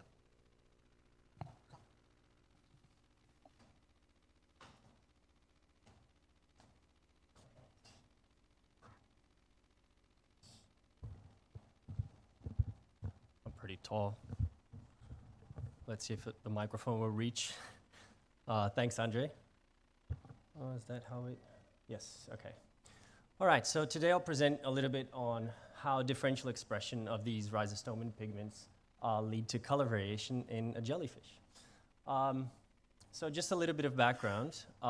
Color is a very conspicuous feature of many animals, and this can come either from structures, like here in the wings of these butterflies, or it can come from pigments, which are these chemical substances that selectively absorb light. And these pigments, they can either be produced by the organisms or ingested. As you can see here, this Fiona nudibranch is getting its pigments from feeding on the Velellas. Sorry, Rebecca. And these pigments, they have very important functions for the survival and reproduction of this organism. And some, the most important ones that we all know are like camouflage, thermoregulation, and photoprotection. In jellyfish, the most common types of pigments are carotenoids, like the blue colors of Velella and other hydrozoans and scyphozoans. The red-brown coloration of Periphala, Anatola, and other deep-sea medusae come from these tetrapyral pigments. Melanins, like the magenta-brown, as you can see in the spots there in Pelagia, and the very famous green fluorescent protein family that was first discovered in Necoria, but that's distributed across hydrozoans. And everyone knows at this point that this was, there was a Nobel Prize in chemistry in 2008 given to the green fluorescent proteins. Not that I'm expecting a Nobel Prize for studying jellyfish pigments. But this was very significant because this completely changed biomedical research, because nowadays you can use these fluorescent proteins as tags for observing in vivo processes in cells and tissues. And so we saw a few talks on regeneration, and I think the talk by Tenkara yesterday as well, using these fluorescent pigments to be able to observe the bacteria in process in regeneration. And if you want to know more about the diversity of pigments in jellies, come see me at my poster outside today. We can I'd be happy to chat and hear more about your ideas. But beyond these common types of pigments, there was a new class of pigments that was discovered from Rhizostoma pumo in 2004.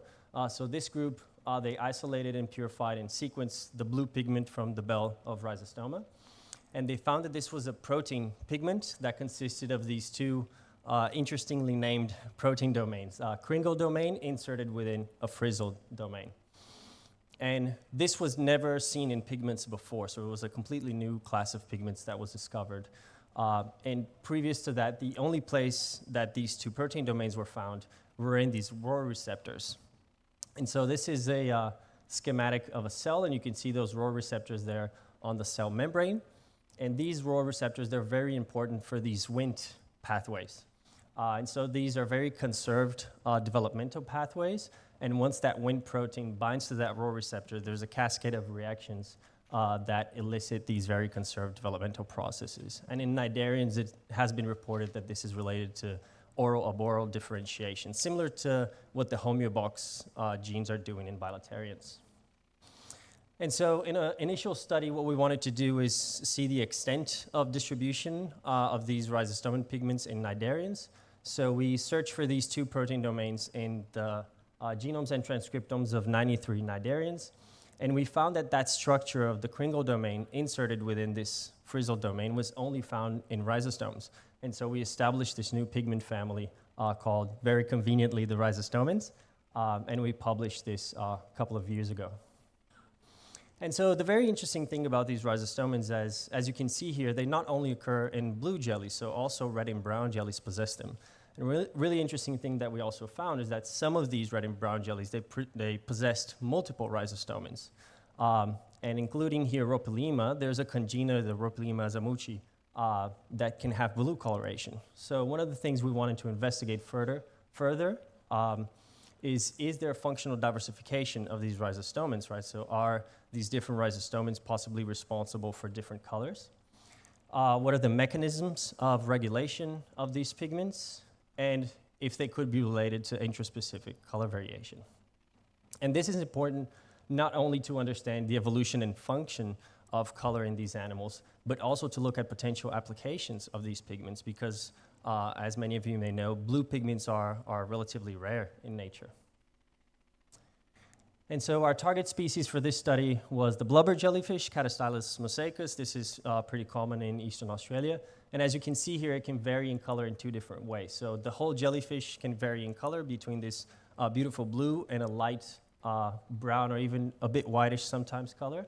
And there's also this band around the bell margin, which is common among rhizostomes and also a little bit among the oral arm margins. And so we know that this coloration is not due to endosymbionts. So the first thing that we wanted to do in this study was to confirm if they had the rhizostomins that we expected. And so to do that, we initially started with a reference transcriptome. So we did that pulling tissues from different tissues from the different color morphs and also polyps and ephirae, and searching for these two protein domains in this reference transcriptome. And so as you can see here in this alignment, we found 4 rhizostomin candidates.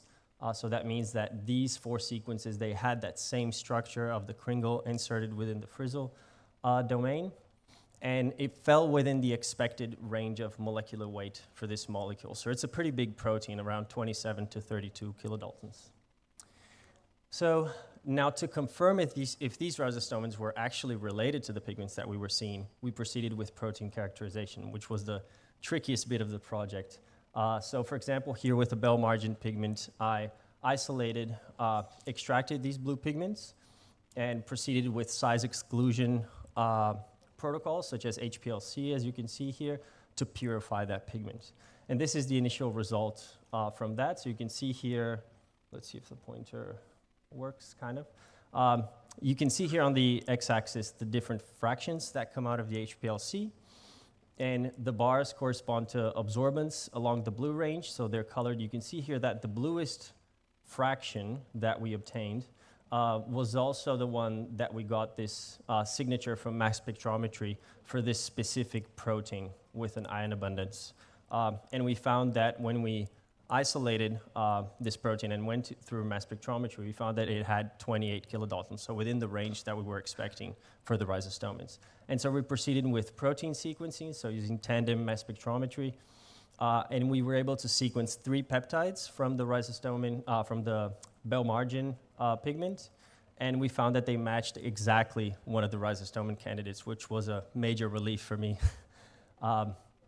And we also found that the predicted protein sequence had 28 kilodaltons, so we were able to confirm that this sequence was the bell margin pigment. So now with the differential expression study side of things, so we'll start here with the differential expression of the rhizostomin candidates. So in this case, comparing tissues with and without that bell margin pigment, and as expected, the rhizostomin from the bell margin pigment was differentially expressed. So the bars here are showing that it's more highly expressed on the tissues that have the bell band compared to the tissues that don't have the bell band. So this confirmed our expectations for the bell margin pigments. And now comparing all of the tissues between blue and non-blue jellyfish. So we found 2 differentially expressed rhizostomins. One of them here on the left side was more highly expressed in the blue tissues, and also doing protein characterization, we were able to confirm that as the blue pigment, that rhizostomin, a 27 kilodalton protein that fell within the range that we expected. And we found that this one was more highly expressed in the non-blue tissues, but we were not able to confirm if it was the brown pigment or not. The brown pigment was a little bit trickier because it wasn't as concentrated in the jellies. So we had a harder time to try to isolate and purify the pigment. So unfortunately, we weren't able to confirm if this is the brown pigment or not. But we did find that these 3 rhizostomins were differentially expressed among the color variants. And so looking here at all the differentially expressed genes, and I'm focusing here on the blue versus non-blue jellies. So for those of you that are not used to these plots, I'll highlight here. On the top here are the top differentially expressed genes in the blue jellies, so the most highly differentially expressed genes in blue, and in the bottom here are the top differentially expressed genes in the non-blue jellies. And so the trend that we found among the highly differentially expressed genes between each of the 2 were a lot of extracellular matrix proteins, so a lot of the proteins of the mesoglia, as you can see highlighted here on the dots, and also a lot of proteins related to those signaling pathways, like the Wnt pathway that I mentioned in the beginning of the presentation. And so combining these two things, this pattern of the mesoglial proteins with these signaling pathways, points to this idea that there's some morphogenetic processes that are related to that color variation, stuff like body patterning and regeneration. And so our hypothesis here is that the signaling pathway was co-opted to regulate pigmentation in these jellies. But this is not necessarily related to development, because this can also happen during stress response. And so there's quite a few studies. One example here with heat stress in corals that shows that these Wnt and ECM genes were downregulated in these corals. So there could be perhaps some level of stress response that's related to color variation in these jellies. And so a summary of the presentation.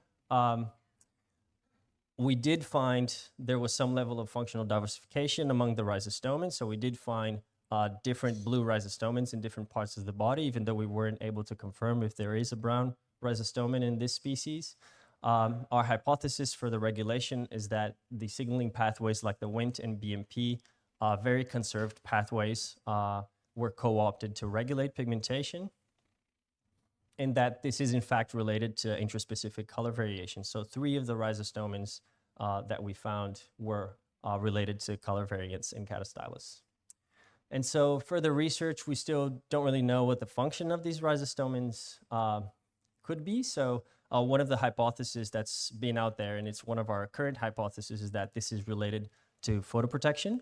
And so it's been hypothesized for Cassiopeia, and maybe you've seen this, people that work with Cassiopeia, that sometimes when these jellies bleach, they become a lot more blue, not just because the blue is more evident. So this is something that we're investigating at the moment. And this is not unprecedented for cnidarians, right? So corals, expression of GFP in corals is also related to exposure to radiation.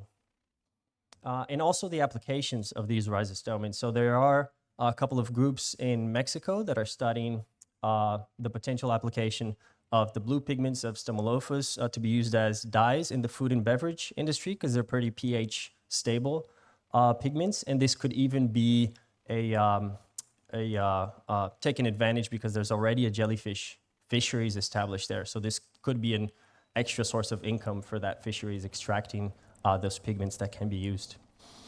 And the really cool thing is, because these pigments are proteins, that means that we don't necessarily have to harvest the jellies to get those pigments. So just like GFPs, the way that GFP are produced is that they're normally cloned by bacteria. So they're synthesized in the lab. So this being proteins makes it easier, potentially, for any applications, means that we don't have to disturb the jellies to use these pigments. And that's it. I'd like to thank all the amazing team in the labs that I've been very fortunate to work with. And thank you very much for listening.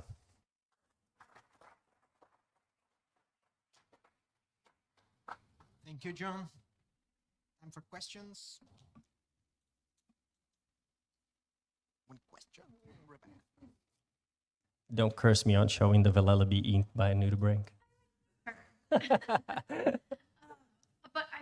I'm so happy that you're working on this project, because color in cnidarians is such a black box. And for these Catastylus, and you see them in aquaria, like I know they get shipped around the world, and they're like beautiful color variants even in aquaria.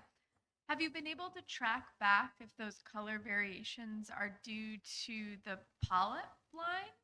So, you know, the same polyp will always throw the same color, or is there even variation within a strobola stack?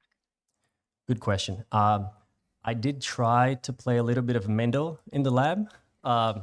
So I did, when I collected the jellies of different color morphs, I did in vitro fertilizations, and I cultured for a long time separate polyp lines in the lab. The problem is, and I suppose this is a problem for many people, is that we're still not really good at culturing all these different species. So I had a completely failed experiment where I was trying to expose them to UV to see if they would change color. But we just don't really know how to rear them very well. And so the jellies just end up dying. So we still can't get them to mature to adults. We get them to a relatively big size, but they only start showing the pigment when they're a little bit older. And we see, but I do have a bit of an answer to that. So we had polyps from different regions and that came from different color morphs, and they all in the lab, they all just have a slight tinge of blue. So it doesn't seem, at least in Catastylus, it doesn't seem to be solely genetic. Maybe the band pigment seems to be a bit random. So that's the one that I was most intrigued in trying to do experimental crosses to try to figure out. But yeah, that's something maybe for someone else in the future.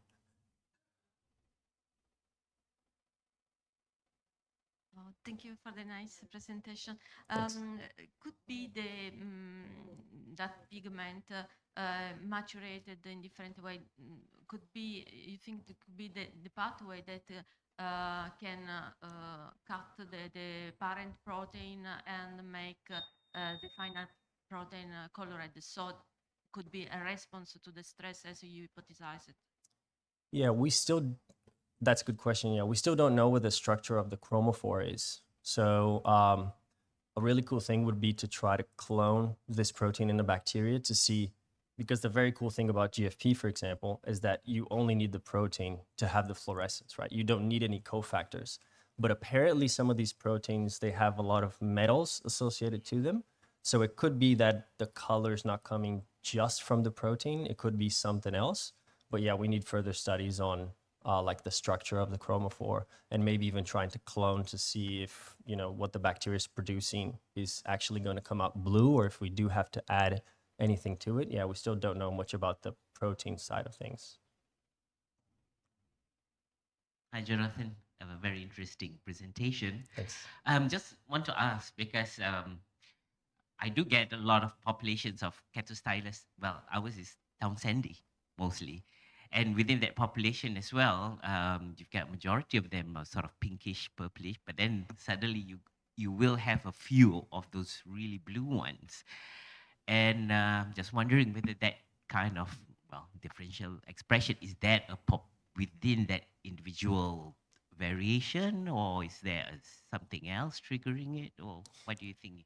Yeah, because it seems to come in that same batch, and suddenly you get this quite varied colorations. Yeah, I'd be interested to talk a little bit more with you to see what sort of the regional, because in Australia, we do, and we basically started this study because Kylie was intrigued in her PhD. She saw a lot of the brown jellies. They were more upstream in murkier water, and the blue jellies, they're often in like the clear oceanic waters.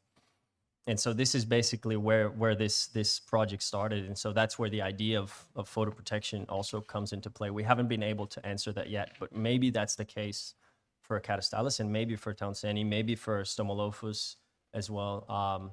So yeah, this is something that we still have to figure out how that sort of interplaying. Cool. Thanks. Two short ones. Yeah. The absorbance peak of the pigment, is it the same in vivo as when you extract it?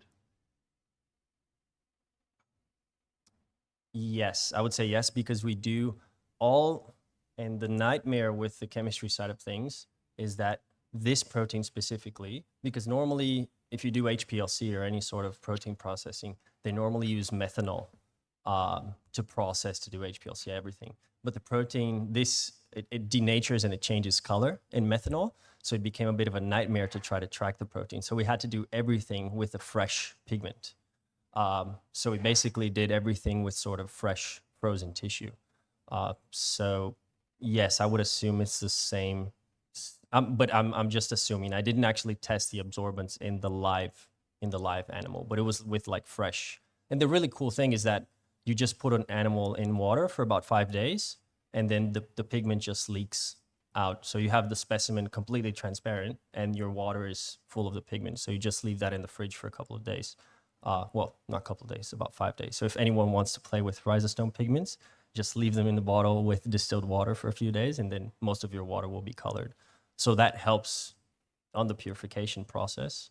But yeah, the nightmare with that is that you sort of have to work on the fresh material. You can't really use methanol or anything like that because you lose the coloration. So if there was a cofactor, the way that you extracted to check wouldn't have caused it to be lost. Yeah, so that's the thing. Yeah, we track.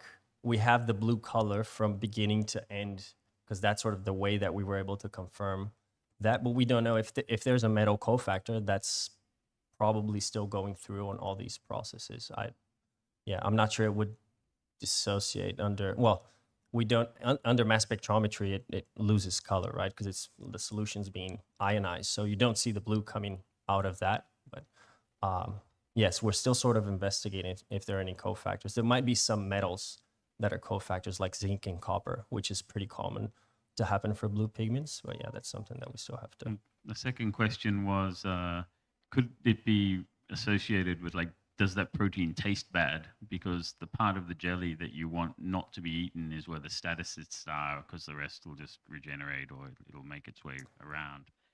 Feeding experiments, anything else you may have done to? I never thought of that, honestly. That could be the case, yes. But it seems like so some papers are showing that Wnt expression is very common to have Wnt expression on the bell margin, even for jellies that don't have pigments. Or in the case of Aurelia, for example, you see the Aurelia, well, and here I am going back to Aurelia.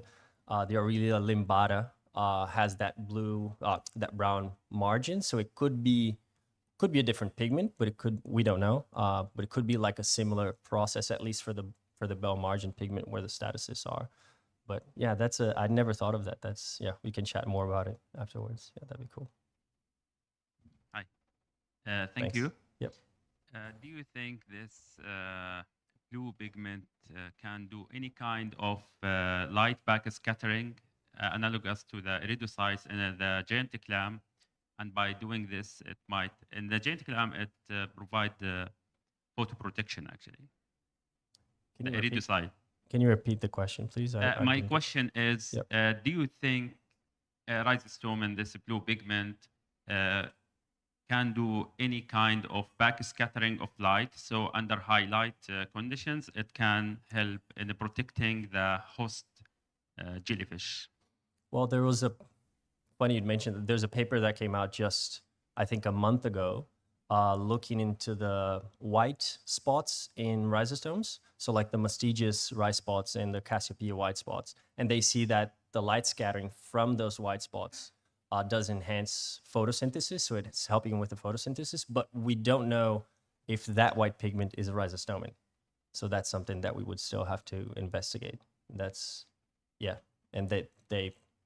they hypothesize it's a rhizostomin, but we still don't know. With the blue pigments, I don't know. I haven't tested if there's any light scattering. We did test UV absorbance, and it's pretty high, but it's really not uncommon for a protein this size to have a lot of UV absorbance. So, and it's really tricky to purify this protein, to get a really pure protein, to say that the actual UV absorbance is just coming from the protein, not maybe from something else that's in there still.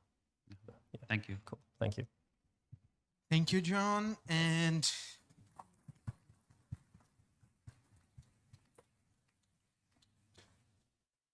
so just before we go for the break, there are 3 presentations missing put in the file. So please come and give it to the people at the table.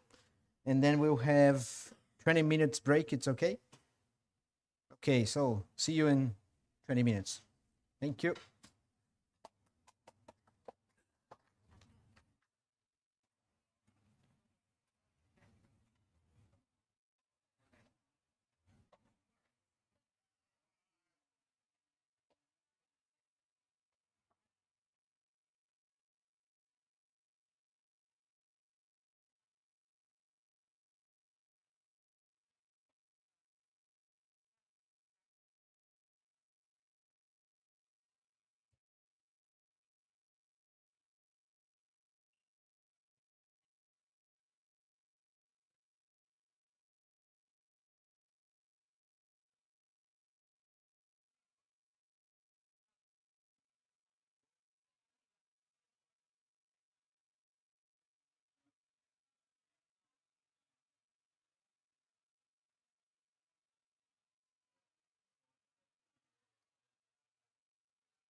Lo mejor es estar en un solo. Pero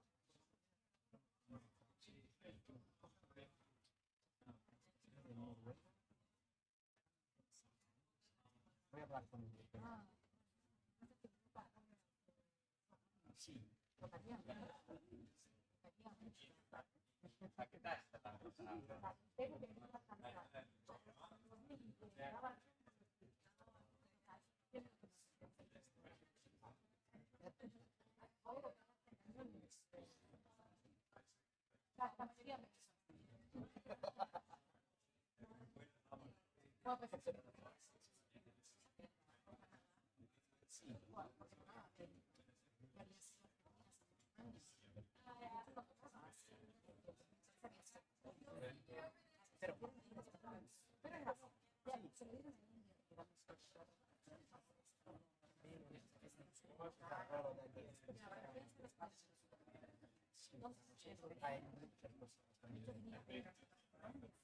Sí, sí.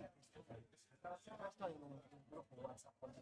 Estamos llamando. Cristina tiene que presentar. No, vino y no presentó online también. Yo, sí, vamos.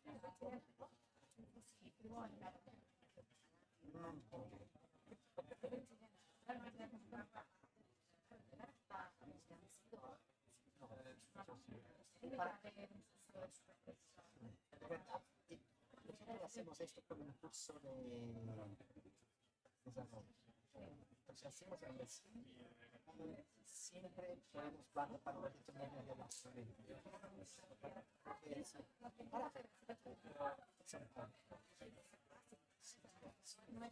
No sé.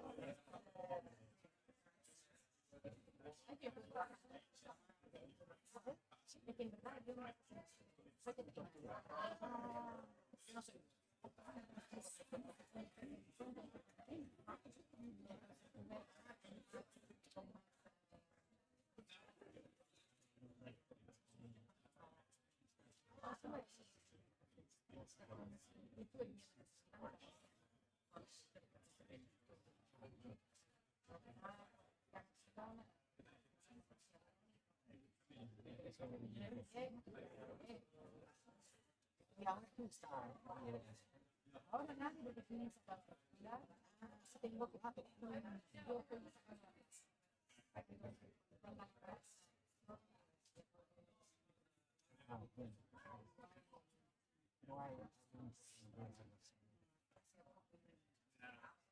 todo eso es posible.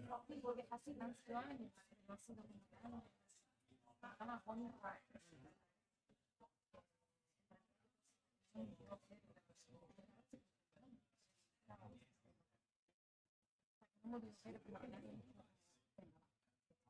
sí, no ver, no. Sí, he intentado reclutar. Sí, sí.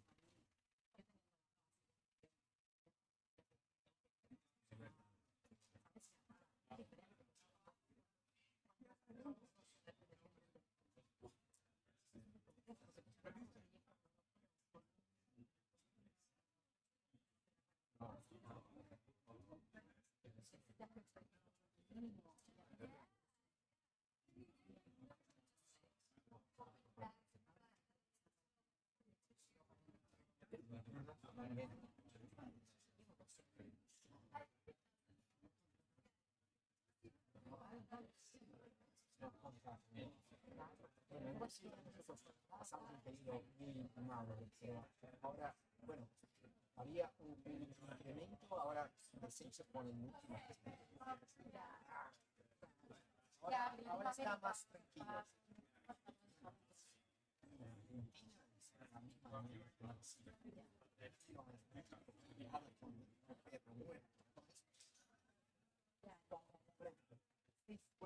bueno,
Hello, everyone. Ready for the next session? Okay, so we don't have to worry about lunchtime because when we finish, the lunch will be served. So we can go smoothly and calm. So I would like to invite Joshua Stone for the next presentation. Please, the stage is yours. Thank you. Yes. All right. Hello, everyone. Hopefully everyone's good and caffeinated. All right. Seems like... Oh, I gave away my punchline. Could you start at the beginning of the talk? I'm not sure how. There we go. Excellent. Okay. So, hello everyone. My name is Joshua Stone. I'm at the University of South Carolina, and today I'm going to be telling you a little bit about some of the temporal and spatial variability of a jellyfish near and dear to my heart, the Stomolophus meleagris in the South Atlantic Bight. So for those of you not familiar with the region, the South Atlantic Bight is this area of the southeastern United States. It's characterized by a very wide continental shelf, so it's quite shallow, not a lot of reef, very kind of sandy, muddy bottom in that area, but is highly productive with lots of estuaries in the region. And so in that area, the cannonball jellyfish is the most abundant scyphozoan in the region by far. There are some other species there, but the cannonballs are by far the most abundant there. But despite their abundance, we know very little about their life history, about their ecology, what effects they're having on the food web or the rest of the ecosystem as a whole. And so a lot of my research is then looking into how does this very abundant species fit into the food web and affect them. And so to start with that, we wanted to ask questions about just very basic descriptive work about where they are, how many there are, and whether their populations have been changing in the long term. And so we've heard a lot over the last couple of days about how jellyfish might be increasing worldwide, or lots of hypotheses about that. And so this is a main question that I'm asking, and I can jump to the conclusion that no, they are not increasing in this system. And I'll tell you why in a moment. But I think this more important question is not, are they increasing, but are they ecologically important in the region? And so to that, we do have the answer of yes. And so now that I've shown you the end results, I can talk you through how I got to those points.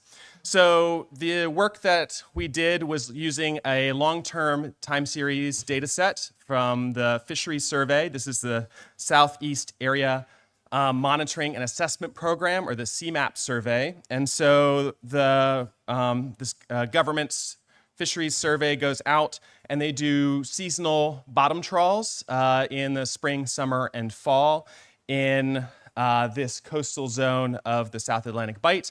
Many different strata, approximately 300 or so trawls are done in each season. And we have data on cannonball jellyfish for the years 2001 through 2019. It is still ongoing, but just going to present data up through 2019. And so they record cannonball jellyfish abundance and biomass as part of this survey, which is quite nice of them to do. So when we look at the overall abundance for the entire region of cannonballs, we can get an index of abundance and how it varies from year to year. So on this plot, we have on the y-axis, it's the median biomass anomaly. So if you have a value higher than 0, more jellyfish than the median, less than 0, fewer, and this is a log scale. So you can see a lot of interannual variability, right? The total biomass in the region can vary 2 orders of magnitude from year to year, but no overall long-term trend. And then also within each season, no long-term trend either. But there is this high interannual variability gives us hints about how they could have major variable impacts on the ecosystem. So I wanted to know where they were, right? You ask someone in the region where the jellyfish at, they'll point out to the ocean and look at you like you're stupid, right? They're out in the ocean. So I wanted to know kind of north to south where they're distributed.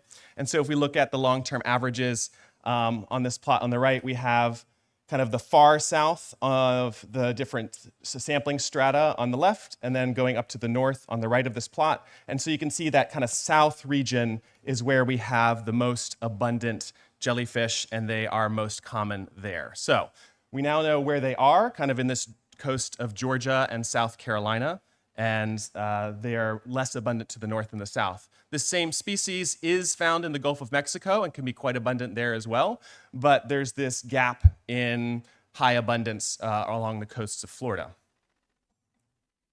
All right, so that's where they are, but how many are there? So if we do some kind of general back of the envelope calculations, we can say that within our survey area, which is kind of limited, but within the survey area, there's about 11 million kilograms in any given year of cannonball jellyfish. This is definitely an underestimate since I can't extrapolate outside of where we're surveying, but they can be quite abundant.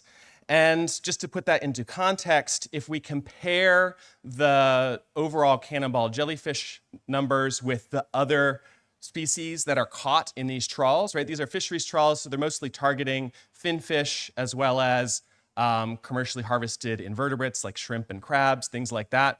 If we compare cannonball jellyfish to everything else, on average, they make up 20% of the total catch as far as wet weight is for spring and fall. So quite abundant and one of the most abundant species in the region.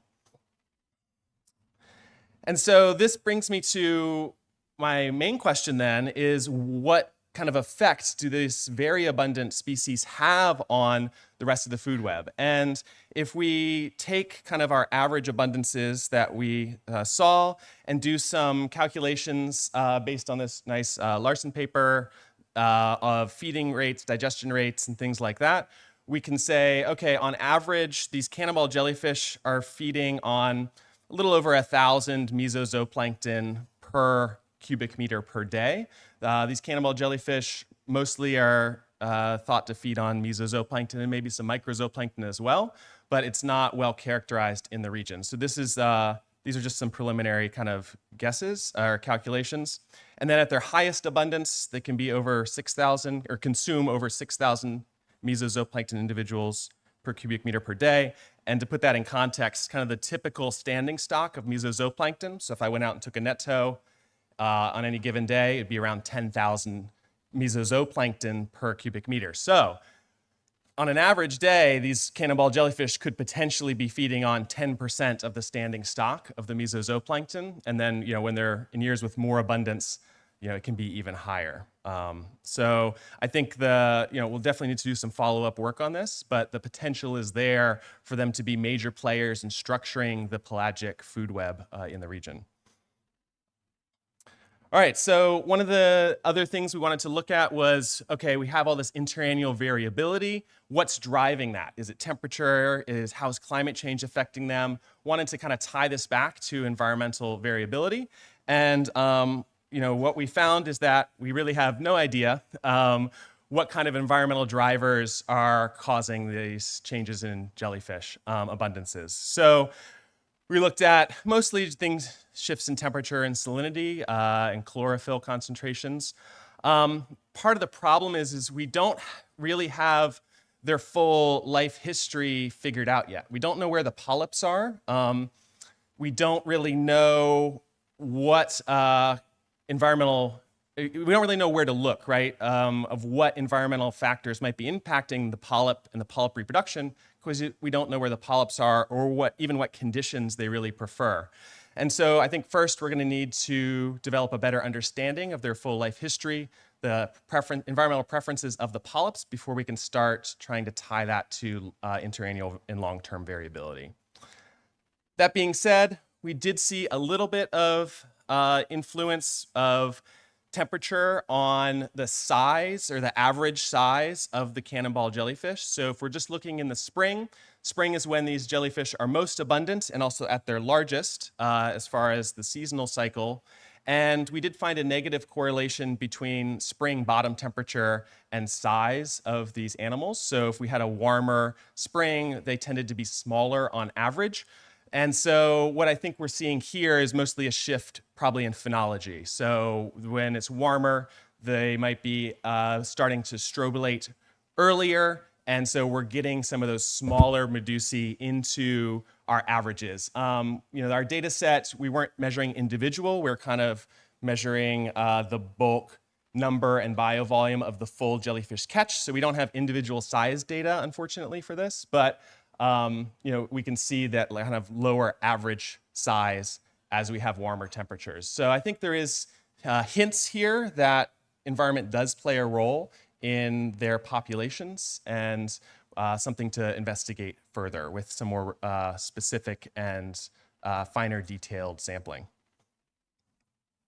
All right, so just to conclude on these main points, Stimolophus meleagris is the most abundant jellyfish species and one of the most abundant pelagic species in the South Atlantic Bight.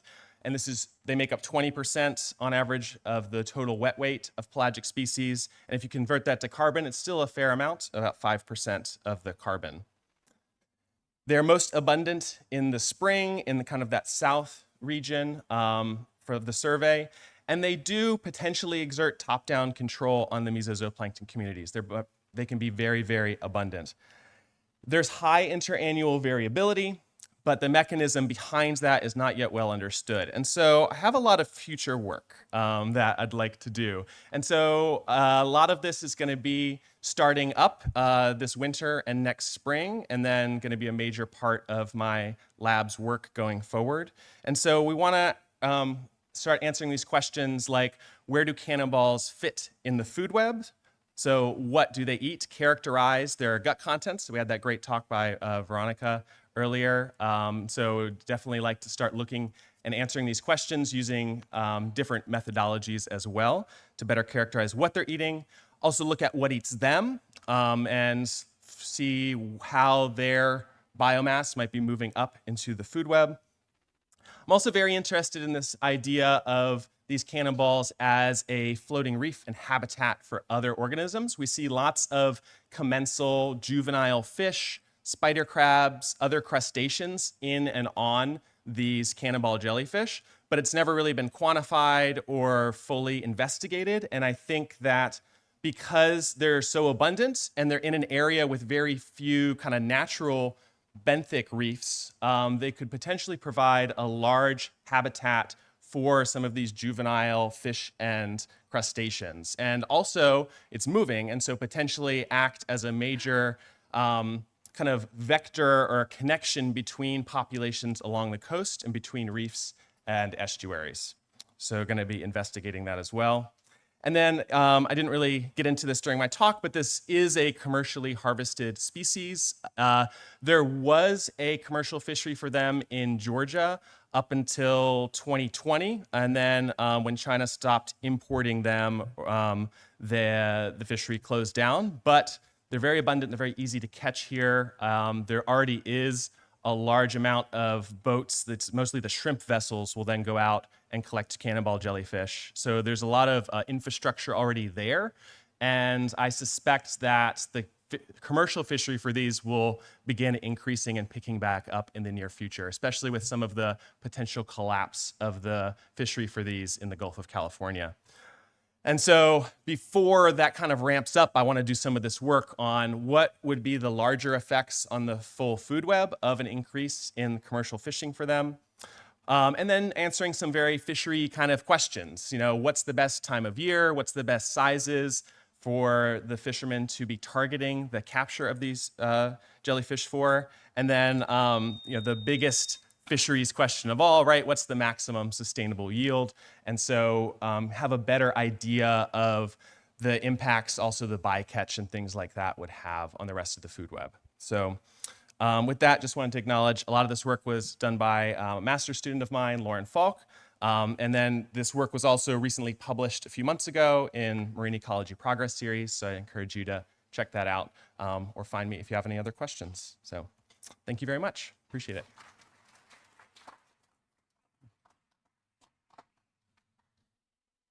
Thank you, Josh, for the nice talk. Questions? That was very interesting. Thank you. Thank you. I am curious if you would share your plan. Are you going to find the polyps?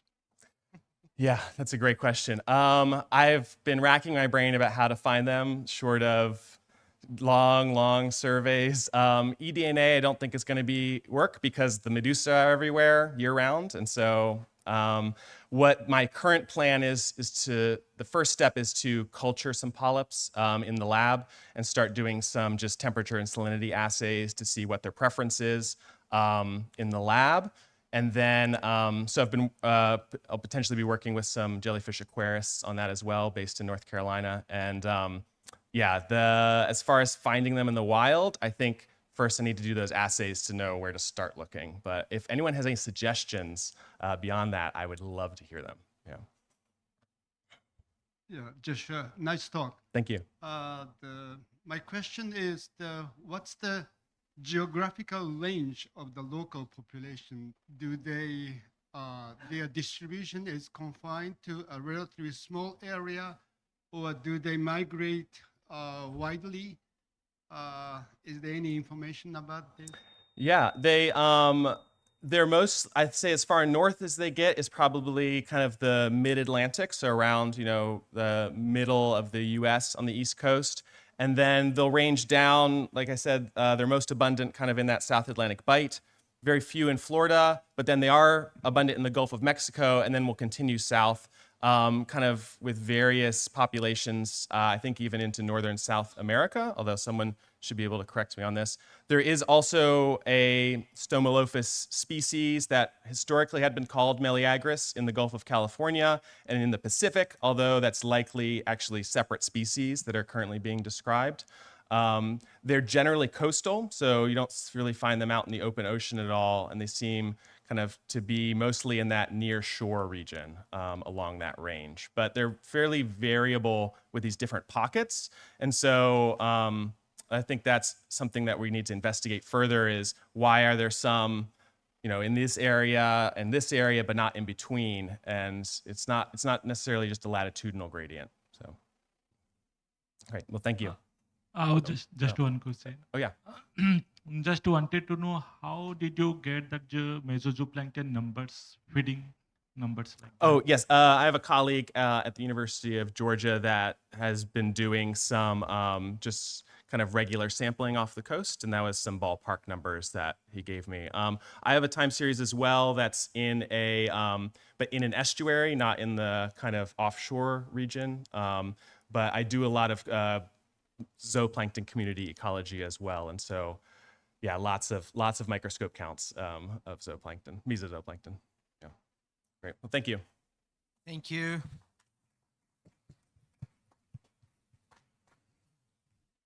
Okay, the next presentation will be by Mohammed Najib, and he will be presenting online. So, Najib, are you ready?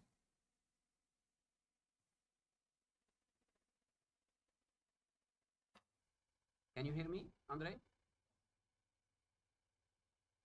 Can you see me? I am here. Okay, we are just having some adjustments with the connection here, and okay, we can see you. Okay, good morning. Good morning. Thank you. Can I share my screen? Yes. Whoa, that's...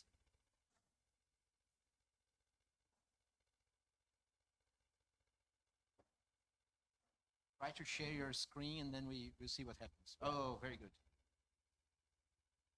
So, can you see my screen now? Yes, wonderful. Perfect. Okay, you can start. Thank you. Thank you very much. Thank you all for the invitation. And thank you also for the organizing committee. So, in particular, Professor Kumar and Professor Dawson.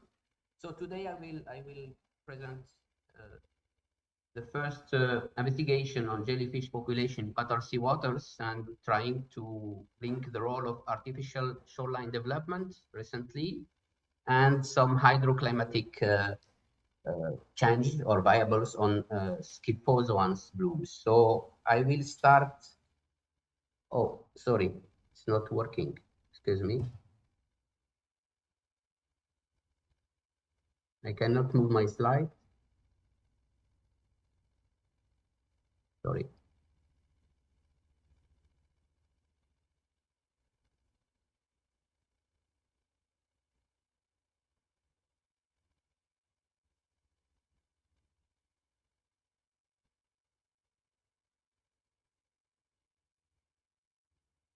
Mohammed, we are having Yes, some yes. issues here with the presentation. I think the people here will try to. Okay. Now I think maybe I will use my presentation like this. Okay. You can see it? Yes, yes, yes. Go Because on. full screen is not working. So I Okay. will use it like this. Don't worry. Okay, thanks. So after presenting very rapidly the background and the research problem, I will focus on the research methodology, how I investigate Qatar jellyfish diversity and numerical ecology here. And I will present some results on the diversity of jellyfish and focusing more on later on the phylogenealogy of Schiphosone species and trying to understand the main factor controlling Schiphosone blooms along the Qatari coast and doing some conclusion and research perspective at the end. So we all know we are all here because of them, because of the blooms and the recurrent phenomenon of jellyfish blooming, invasion, and impacts. This is also observed in the Arabian or the Persian Gulf here near Qatar, and we have since 2012 several newspapers that show the massive events and the impacts on human health. And when we look to the paper to just highlight the importance of what we are doing, more than 5,000 papers have been published since the 70s on jellyfish. So it's a very important topic, and that's why we are here. Previously, I was working in the Mediterranean Sea, so I will share some picture showing the impact or the outbreaks of some species that you may know in the Mediterranean Sea. This is in the north of Tunisia. Previously, it was the south, the Gulf of Gabas. And recently, we have also massive jellyfish bloom events in the Arabian Gulf. I am not sure that I can share this video with you because of some technical issue. But believe me, we can count maybe 20, 30 Catostylus perezi per cubic meter on an area covering dozens of kilometers square recently in June 2020 between the north of Qatar and Bahrain and the Arab Saudi. So it's also here an important impact.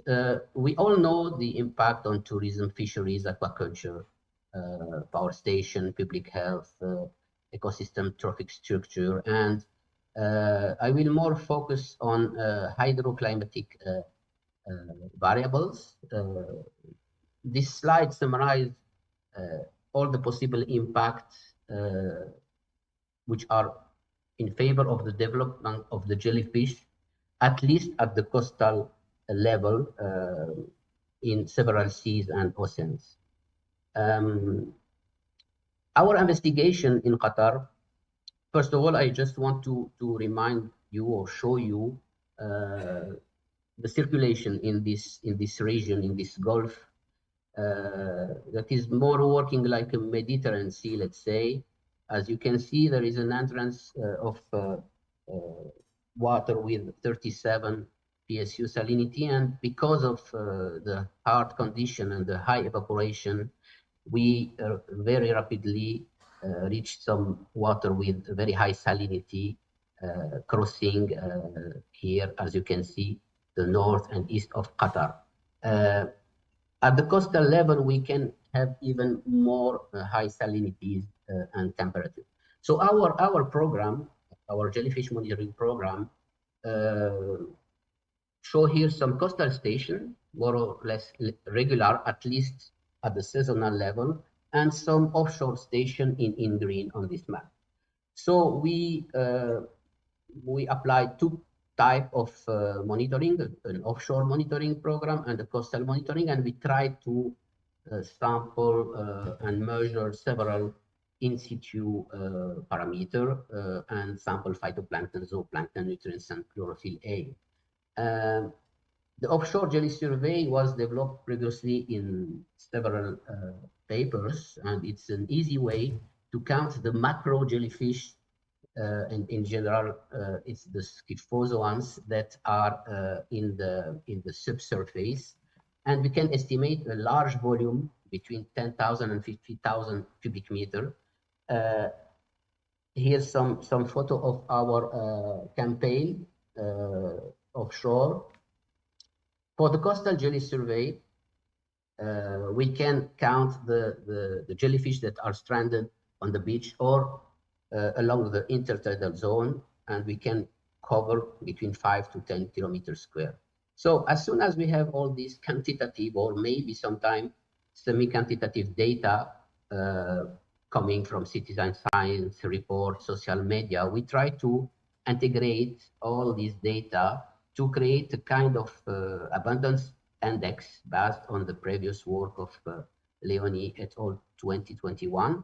And we also build an environmental and satellite data that we mix together to try to understand the drivers of the blooms using some statistical software such as Primer 7 here. So the main parameter that or variables were the jellyfish abundance here, I'm talking about the scyphozoans, the wind direction, for example, wind speed, geopotential height, sea surface temperature, chlorophyll A. And in general, we transform our data using square root function. We use the Euclidean distance to create the triangular similarity matrix. And in this case, we use the non-metric multidimensional scaling method to ordinate our data. So for the shoreline change analysis, we use the geographic information system. It was a work part contribution of my senior project student. And the images were developed using the United States Geological Survey. All the images were taken from the Landsat satellites and had a resolution of 30 meters. And all process of the shoreline analysis were done using ArcGIS. And also the digital shoreline analysis system method. So here, for example, you can see comparison between satellite images in the 90s compared to nowadays, and you can see how the shoreline was developed with the artificial island created here, the Pearl, or the region, the airport. So when we here it's the digitized shoreline and baseline during the different years in different colors, part of our analysis. So in terms of diversity, our first investigation showed that we have almost, or at least, let's say, 10 hydrozones in the Qatar seawater. Among them, we have 3 new records for the region, such as Solmaris corona, Solmundella bitunteculata, and Geriona proboscidalis. For the scyphozoans, we record 5 species. Among them, 2 are new for the region, Chrysaora cf. Caliparea and Cassiopeia andromeda. We published recently a first record on Qatar scyphozoans. In terms of phenology of the dominant scyphozoan species, the most important one was Chrysaora caliparea. And when we apply the abundance index, you can see that we have two important blooms, one in 2017 and one in 2020. For Catostylus perezi, we have some observation in 2015, but regular blooms during the last years. So it seems that here we may have a cycle of 3-4 years of absence followed by few years of presence, exactly what we observed, for example, previously in the Mediterranean with Pelagia noctiluca or with Rhizostoma pulmo. And so when we average the data between 2015 and 2021, we can draw kind of phenology of these two species. In general, Catostylus appear very early and disappear in September, while Chrysaora appear in May and disappear in November sometime, with important blooms for both species in June and also important blooms of Chrysaora in October. And you can see here some data to show you the extreme condition where our jellyfish are blooming. I mean, in the summer, the salinity can reach 45 PSU in the east coast and even 70 PSU in the west coast of Qatar, with temperature reaching 34, 35 degrees Celsius and high chlorophyll A concentrations. When we analyze the anomalies, the standardized anomaly, you can see that we have positive anomaly of Chrysaora caliparea in 2017 and 2020. For Catostylus perezi, the anomalies are more positive, let's say, since 2020. In terms of shoreline length analysis, you can see that we have a clear trend, and since the 2000, we have a regular increase of the artificial shoreline. And unfortunately, when we try to calculate simple correlation, it's not very well correlated with the shoreline. Maybe we have to adjust the method here to try to better understand the link. So when we extend our observations and we increase the time series, I mean, and we focus on the period 2012 until now, and we add the satellite data for chlorophyll A, sea surface temperature, etc. And we analyze the standardized anomaly again.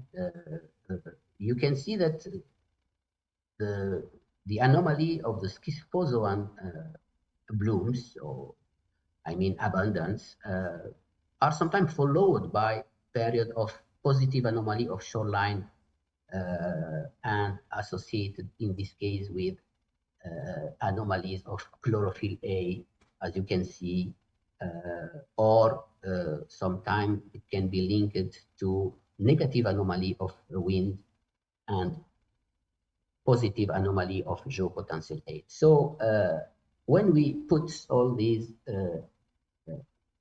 and we try to do a multivariate analysis using the NMDS method, we can see that the most important factor that are able to explain jellyfish abundance are the chlorophyll A, the wind speed, and the sea surface temperature.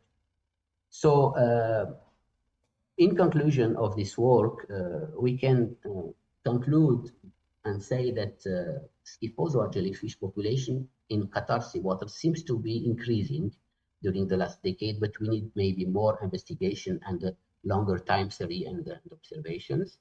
Nevertheless, our investigation allow us to identify at least 10 hydrozoan species. Among them, 3 are new records for the Gulf region. 5 Scyphozoa species, among them 2 are new records for the Gulf region. Both species, Chrysaora caliparea, which is more oceanic compared to Catostylus perezi, which is more neritic, are the dominant Scyphozoan species in Qatar seawater and maybe in the Gulf. And they are a little bit similar for the people who are coming from Mediterranean Sea, when we compare Pelagia noctiluca and Rhizostoma pulvo, that is more coastal. So we have a little bit the same, dynamic.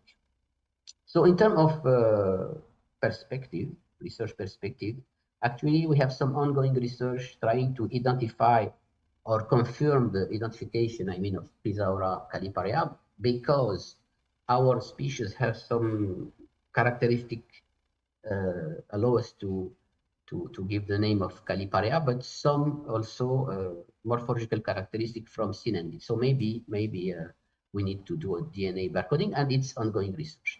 And another research perspective will be to explore the potential ecological niche of both species by developing a species distribution model or ecological niche modeling, and any type of joint research collaboration on these aspects is welcome. Thank you very much, and sorry for the quality of the presentation in case it was not very clear for the audience. Thank you very much. Thank you, Mohammed. It was a nice talk. We have time for one question. Yes. Antonella. Thank you, Najib, for your presentation. My question is related to the collaboration. Do you think that there is a space for characterization of that biomass? It your place in your country interested in? Sure. Who is with me, Antonella? Antonella. Yes, yes. I remember the voice, but I cannot see I cannot see you. Yes, Antonella, sure. I start doing simple, biochemical analysis such as the protein, lipids, and carbohydrate contents. But yes, if we can go more deep, I will be very happy to do it with you, with pleasure. Okay, thank you.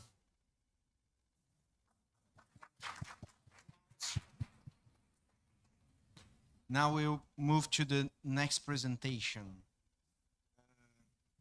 Ki-Young Kim. Yes, did I pronounce it correctly? Yes, I pronounced your name correctly? Ki-Young Kim. Okay, please. Thank you.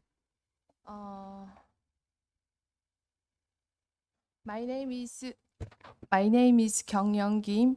I'm in charge of jellyfish monitoring and ecophysiological research and National Institute of Fishery Science in Korea. This is my first time attending the JBS and my first visit to India. So I'm very nervous, but I'm pleased to able to presentation. Nice to meet you.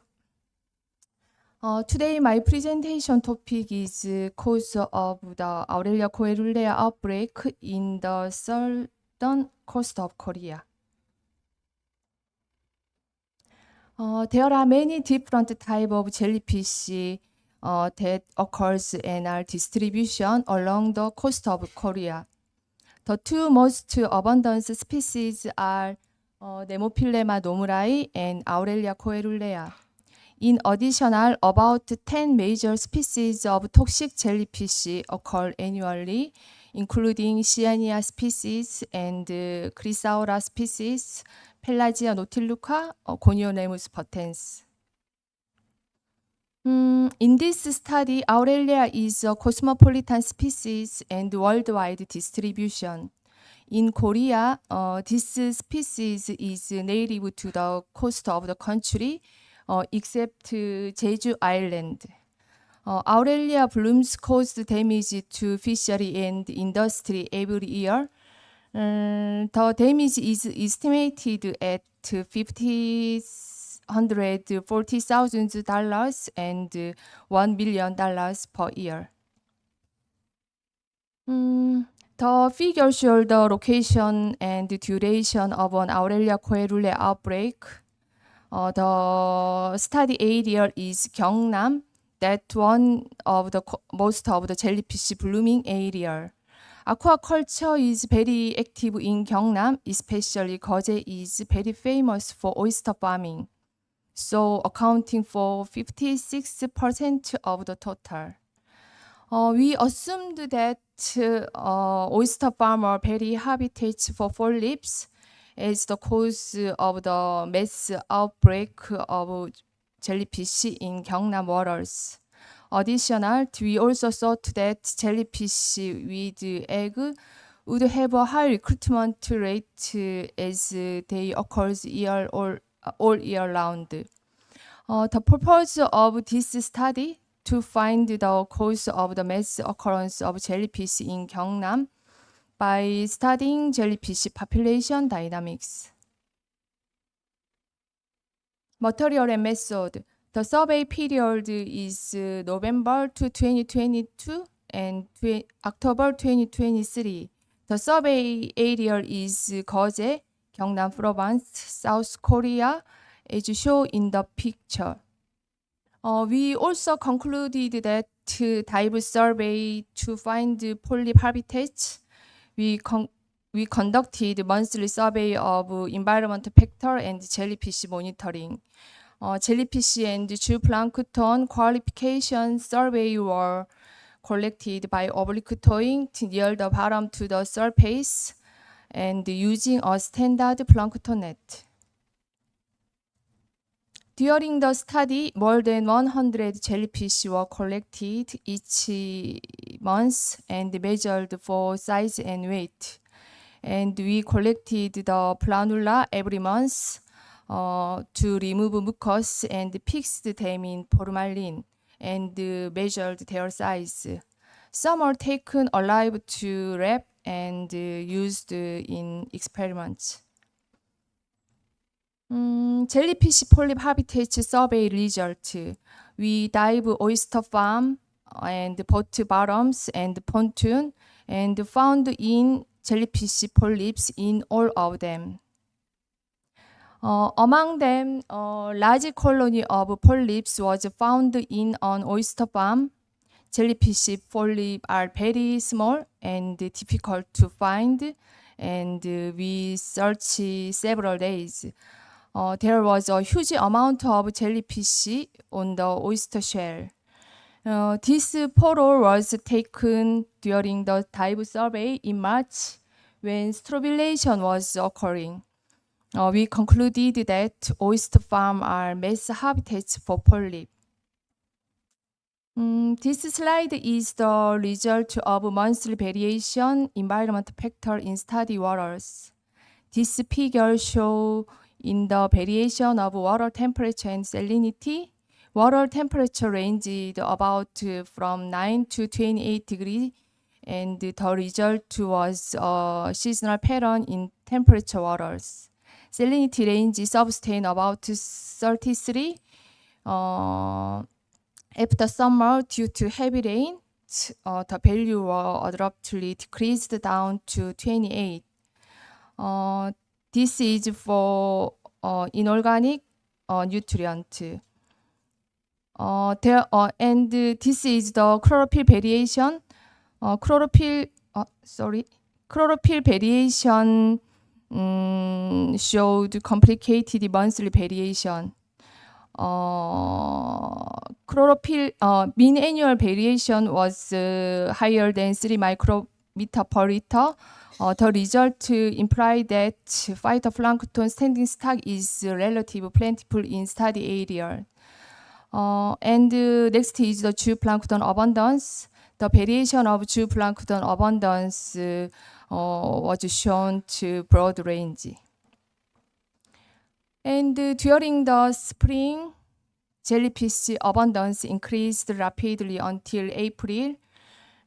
Aurelia abundance was jellyfish abundance increased rapidly until April.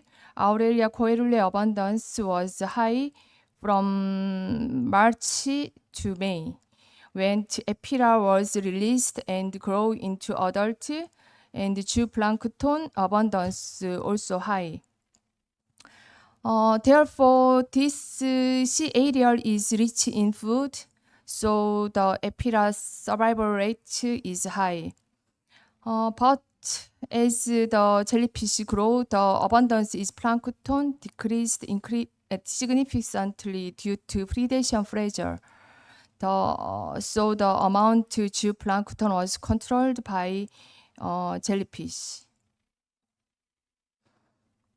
This figure shows the relationship between bale diameter and wet weight of Aurelia, with an exponential increase in wet weight as the jellyfish grow. In our study, it is heavier than other sea area. The figure shows annual population variation. The first population in November 2022 seems to have declined after the spamming in April 2023. Ephira occurred in February, existed for several months, and the peak appeared in June. The new recruit overlapped with adult medusa from the previous generation of the population and dominant abundance. So there is continuous population in study area. The study showed the result of monthly measurement of planula size. In previous studies, larger planula were directly related to development. Some studies have shown that planula are larger in size to store energy to increase their survival rate during the winter. In our study, planula size was larger in January and March, when water temperature were lower, consistent with the latter study. This is the result of the fully formed experiment by water temperature. We tested jellyfish that spam year-round to determine whether they formed polyps year-round. The temperature was divided into 5 to 25 degree, considering study area. Polyp formed at 10 to 25 degree with a 50% rate of polyp formed with 7 days of experiments, while 5 degrees 43% formed by 28 days. But polyp has been shown to form at all temperature. This graph is the result of the experiment to check the survival rate of planula during summer rainy season. Mark A, there was no significant difference in planula survival at salinity 32, 27, and 22. But Mark B indicated that the survival rate is limited below 20. Conclusion. This is my first time on Aurelia coerulea population has been studied in Korea. First, oyster farm are larger habitats for polyps.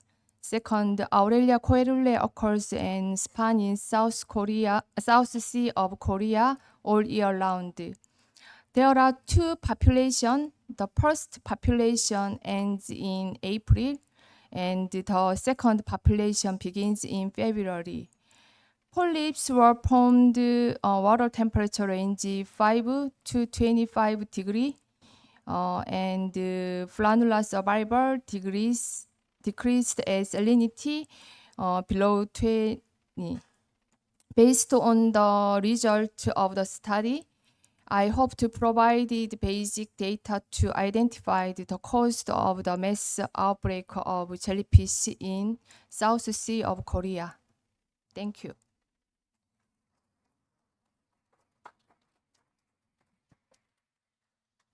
Thank you, Kyung. We have a question here. Nice presentation. Just want to know the age of the oyster farm at which you have seen the polyp attachment, maybe in days or in month, where you have seen. because oyster farm will deploy the farm in the sea. So after which time you have seen the polyp, maybe in months or days? Polyp. Yes, yes. I also know that the polyp of Aurelia coeruleus is too small to observe directly under the sea. However, some personal divers can distinguish the natural polyps because they experience to find the live polyps in the coastal waters of the Korean during several years. The size is the polyp is very small to 5 millimeters, but during the strobulation, the size is increased up to 2 to 3 times than original size of polyps. In our study waters, strobulation of polyps occurs in February to March. So we try to find the natural polyps during this period.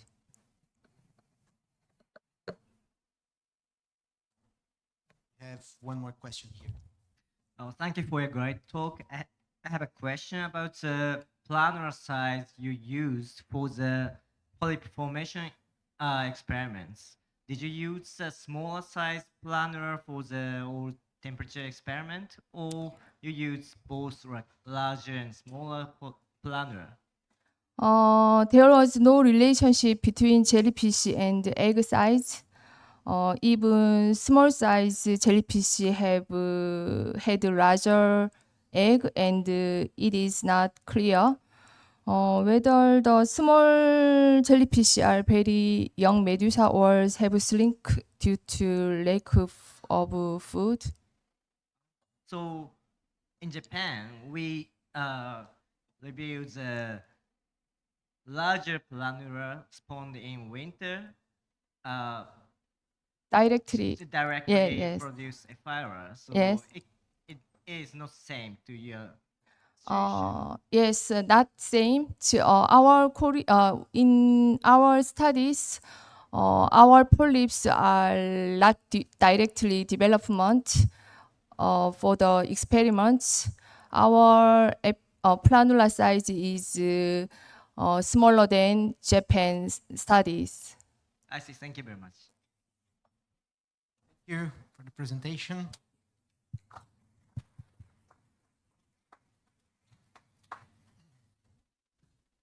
Now we'll move to the next one. So please, Rebecca, you ready?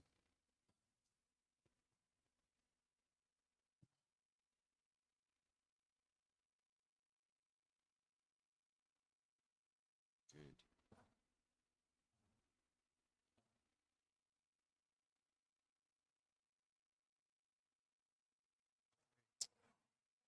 Sorry. Oh. Can you adjust it adjust it a little bit to make it?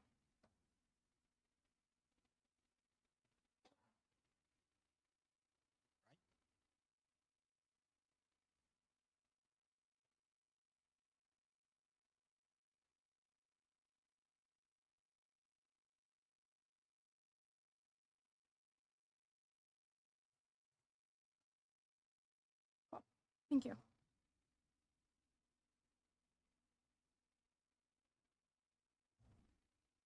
Okay, thank you. Thank you for having me. All right, hello everybody. I'm Rebecca Helm. I'm at Georgetown University, and I will be speaking to you today about a rather different jelly. It's actually a polyp, so please don't judge me too much. But before I get started, I just want to acknowledge this amazing list of people on the slide. This isn't even a complete list, but these are some of the students and collaborators who have been involved in this project. So really, I'm just the figurehead, but they did most of the hard work. So I want to introduce you to these odd and beautiful organisms. These are Velella velella, and this picture was taken about 3 miles off the coast of Washington State in the USA. So it looks like a beach, but it's actually thousands and thousands of individual velellas floating on the ocean surface, concentrating in a windrow. So it's rare to see these out on the ocean. We often see them close to shore. And if you were to see an individual up close, this is what they look like. So these polyps have a chitinous sail and a chitinous float that's surrounded by a ring of blue tissue. And this chitinous sail extends from the animal in an angle that breaks the traditional radial symmetry. So these animals have circular or bilateral symmetry, and they come in two forms.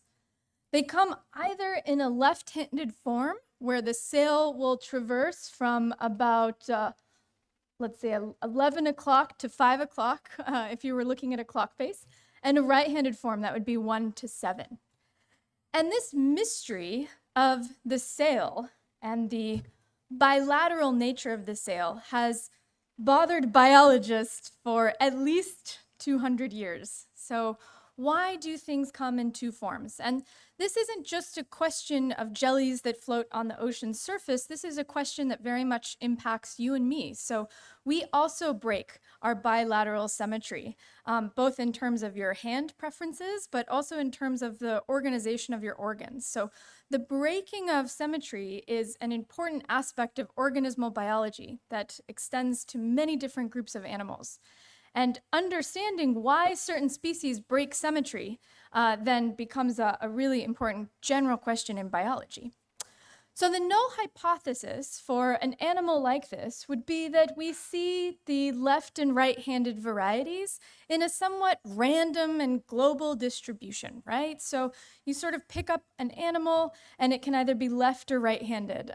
So please forgive me, I didn't realize I did this at the time, but in this presentation, left is blue and right is red. So it's like American politics. So if we have left and right-handed being evenly distributed, this would be the null hypothesis. But many very smart people who I stand on the shoulders of, who came up with all of these great ideas, thought maybe there was more to it than that. So Mackey in 1962 did some observations. He went and plucked Velella from the shoreline and put them in these quiet coves and watched their sail in relation to a ping pong ball that he set right next to the Velella. And the ping pong ball went in the direction of the prevailing winds. And the direction of the Velella was actually at an angle. So in the case of left-handed Velella, they'll move to the left of the prevailing winds. So if you were to imagine then left and right-handed Velella, you could sort of see in your mind how the two sail types might go in different directions. And A.I. Savilov at around the same time formulated a similar hypothesis, that the left and right-handed sailed animals would travel to different parts of the ocean in relation to the prevailing winds. So if the wind is going in this direction, left will go left and right will go right.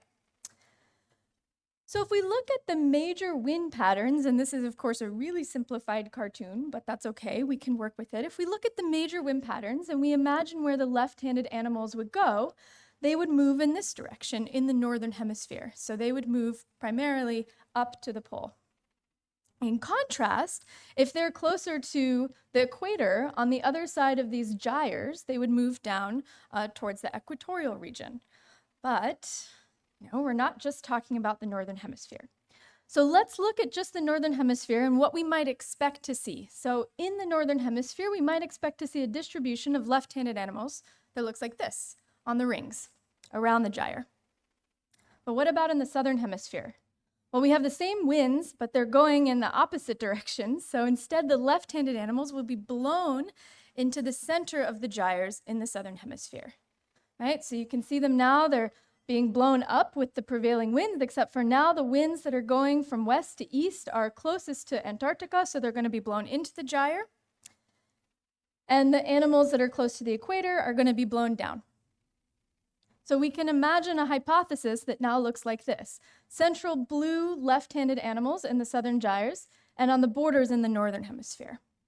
And for right-handed animals, we would expect the opposite. So in the northern hemisphere, right-handed animals, according to Mackey and Savilov, would be blown into the gyres, and in the southern hemisphere, they would be blown out of the gyres. So we would imagine a distribution that looks like this. And if you put them all together for these two different forms of handedness, you would imagine a sort of bullseye pattern where we have right-handed individuals in the central northern gyres, left-handed individuals in the central southern gyres. And as you can imagine, if you're a Velella, you kind of want to be in the middle of the ocean. You don't want to be stranding on the shore.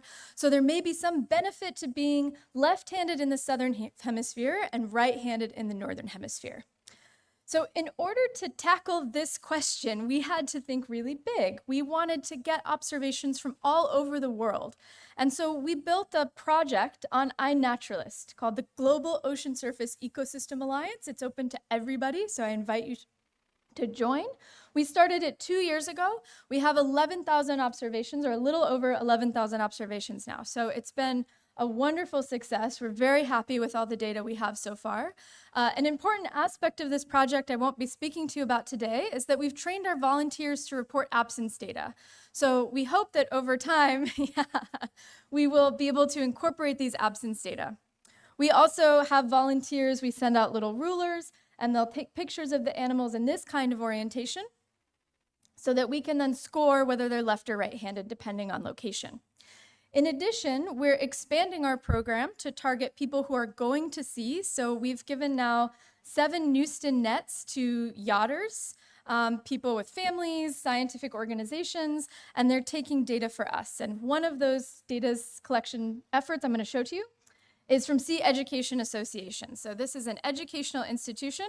They took Newston net data for us and they oriented all the little Velella facing up.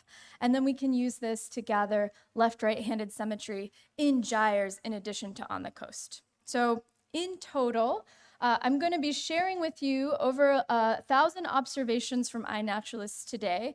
Now, this took an army of undergrads many, many hundreds of hours, so we're actually transitioning to a slightly different method in the future I'll tell you about, but that's what we have today.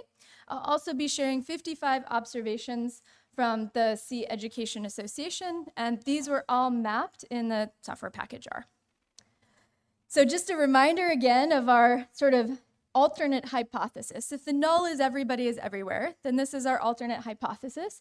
And if we were to look specifically at coastal regions, just with iNaturalist, this is what we might expect our data to look like. So more right-handed animals stranding in the southern hemisphere and more left-handed animals stranding in the southern hemisphere. And then, drumroll please, my one and only data slide is this. So actually, Savilov and Mackey, looks like so far maybe on the right track. So we have about 6,000 more data points to analyze, but so far the trend seems to be somewhat suggestive that indeed right-handed animals are found in the peripheral of the gyres in the southern hemisphere and left-handed are peripheral in the northern hemisphere. Now I'm going to remind you what we would expect to see. So here's our hypothesis again. Looking within gyres, so in the northern hemisphere, we expect right-handed animals in the gyre. And if we look at our Sea Education Association data, in fact, that's exactly what they saw. So right-handed animals appear to be central in the North Pacific subtropical gyre. But then, of course, once you get into the California current, it's all left-handed animals. So why might this be happening? Well, there are a couple of possibilities. So the first is that it's some kind of balancing selection. So we have a global population of animals, and in the southern hemisphere, one morphology, right-handed, is stranding at a higher proportion, and in the northern hemisphere, it's the opposite. And so as they're mixing across the hemispheres, you may get this kind of selective pressure acting on one morphotype in the southern hemisphere, and a different selective pressure acting in the northern hemisphere. It's also possible that we actually have different populations or species. So it's a left-handed and a right-handed version. Now, I'm a little skeptical of this because we're doing some mathematical models where we're actually simulating the currents and the wind. And I don't have any of those data to show you today because they're still a work in progress with a colleague, Nikolai Maximenko. And if they were all left-handed or all right-handed and you model reproduction over time, eventually everyone will strand and die. So at least in our computational models using realistic wind and current simulations, it seems like this balance of left and right-handed may actually be essential to maintaining the species. But we're not done, and we're missing a lot of data. This is an open community project, so we have open lab meetings every month. We have people coming from dive shops and students in high school and college, so we invite you to come. And if you feel so inspired, we need especially data from the Indian Ocean, hello, and gyre regions. As I mentioned, this data scoring is really time intensive. Now, of course, the hot thing to do right now would be to generate some kind of AI program, but I grew up in Arizona where I didn't have access to the ocean and I wanted to be a marine biologist with no way to practice. So instead of using some computational methods, we decided to build a game. So we're now beta testing a game on a platform called Zooniverse. This platform is primarily used by folks at NASA to generate community science data from large pictures taken from things like the Hubble telescope. So I think we might actually be one of the first marine biology projects on Zooniverse. You'll be able to download this game on your phone, and it'll show you pictures taken from iNaturalist, and you can score left or right-handed symmetry. And so that's a nice way that we can involve people. There'll be a forum, lots of discussion, and also get the data we need to move forward. As I mentioned, this work is very much being done in collaboration with Nikolai Maximenko. Here I stole one of his little plots, just to show you how we're able to model, in this case, the central North Pacific subtropical gyre between Hawaii and California, and really break down on a granular level how wind and current patterns may be influencing the distribution of these animals. We're also busy collecting molecular data to test some of these basic hypotheses about population structure. And finally, if anyone is doing culturing, we've been able to keep the jellies, this is the Medusa, they're really small, for about 3 months, and they have gorgeous little gonads. It's something I couldn't say at any other conference but this one. So we've got the male over there and the female over there with a single really big ovum. And so we're working on growing these through the life cycle now so we can figure out, how is this sail directionality determined developmentally? Is it plastic or is it perhaps genetically encoded? So with that, the one little data slide that I have, thank you so much for listening to me yam on about jellyfish, and I'm happy to take any questions.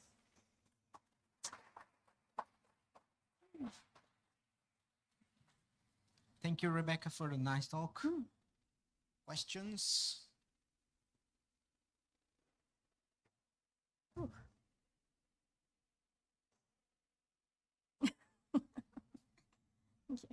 One question here, please.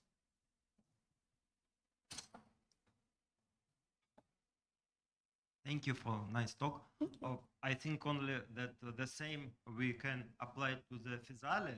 What do you think about? Yeah, so where's Kylie? Yes, so I know Physalia, of course, is probably in some ways the one that more people are interested in knowing about because when it rolls up, it stings a lot of people. One of the challenges with Physalia is the extreme plasticity in float shape and their behavioral ability to change it. So when I've collected Physalia, when there's no wind, they turn into what I call the sweet potato, where they just turn into this long float that's sort of on the water. When there's a lot of wind, they can deploy the float, and they can actually bend the float to change angle, and they can also deploy tentacles like a drogue, like a sea anchor, to change their speed and directionality.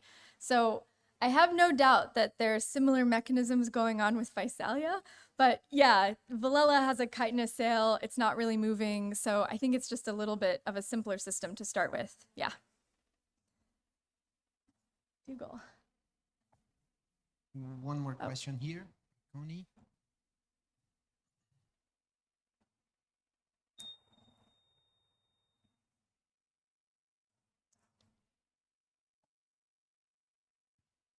Thank you very much. Fascinating talk. And I'm also really keen that you're reporting the absence data, which is very important. So what are you planning to do with that? And how does it actually look? How does it fit into your picture?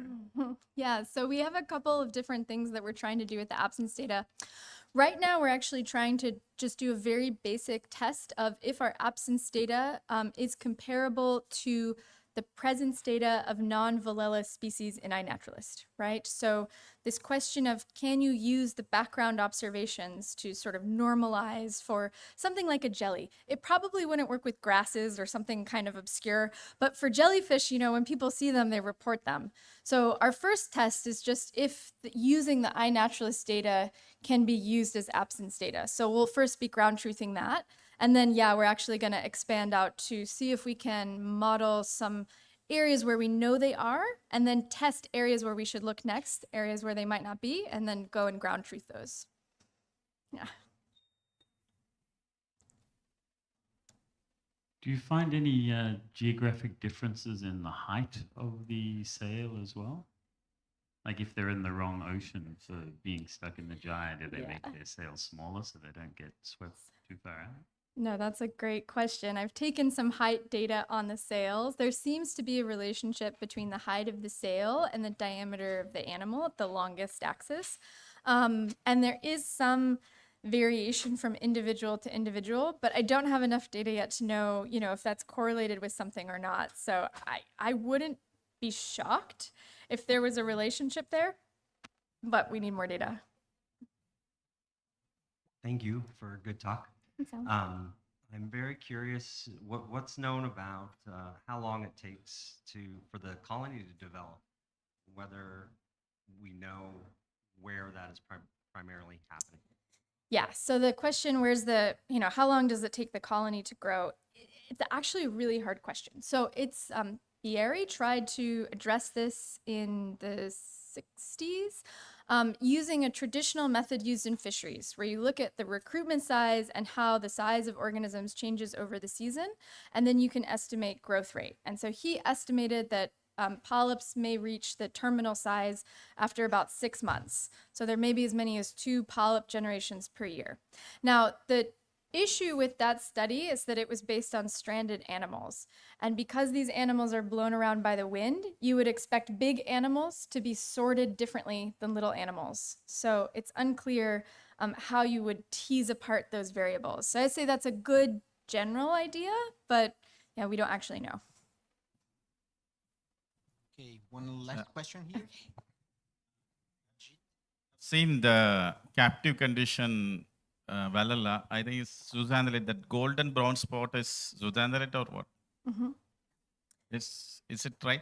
Yeah, that they have Zooxanthellae in their That tissue. golden spot you have seen is brown. Is that is Zooxanthellae? Yes. Just to confirm. Yeah, so they have Zooxanthellae and so does blue button jellies. So they both have Zooxanthellae in their tissue, and somehow they don't bleach, even though they're like bombarded by UV radiation and in extremely hot thermal conditions all the time. I don't know how they do that.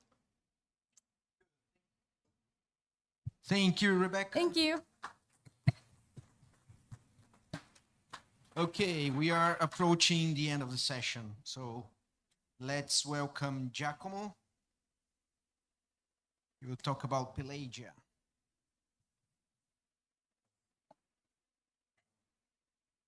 Hello, my name is Giacomo. Today I will present you a joint work with the University of Salento and the Consejo Superior de Investigación Científica de Barcelona, and focusing the role of fatty acids in the reproduction of Pelagia noctiluca.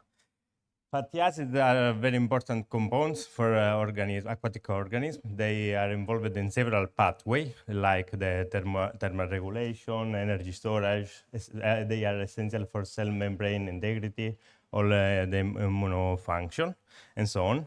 And also, we know that they are very, very important for the reproduction and the larval vitality in aquatic organisms. As, for example, the polyunsaturated fatty acids are crucial for the neurological and visual development of fish larvae and for other aquatic organisms, or for the immune response of larvae and so on. For the cnidaria, we have a very few studies highlighting the role of fatty acids during the reproduction.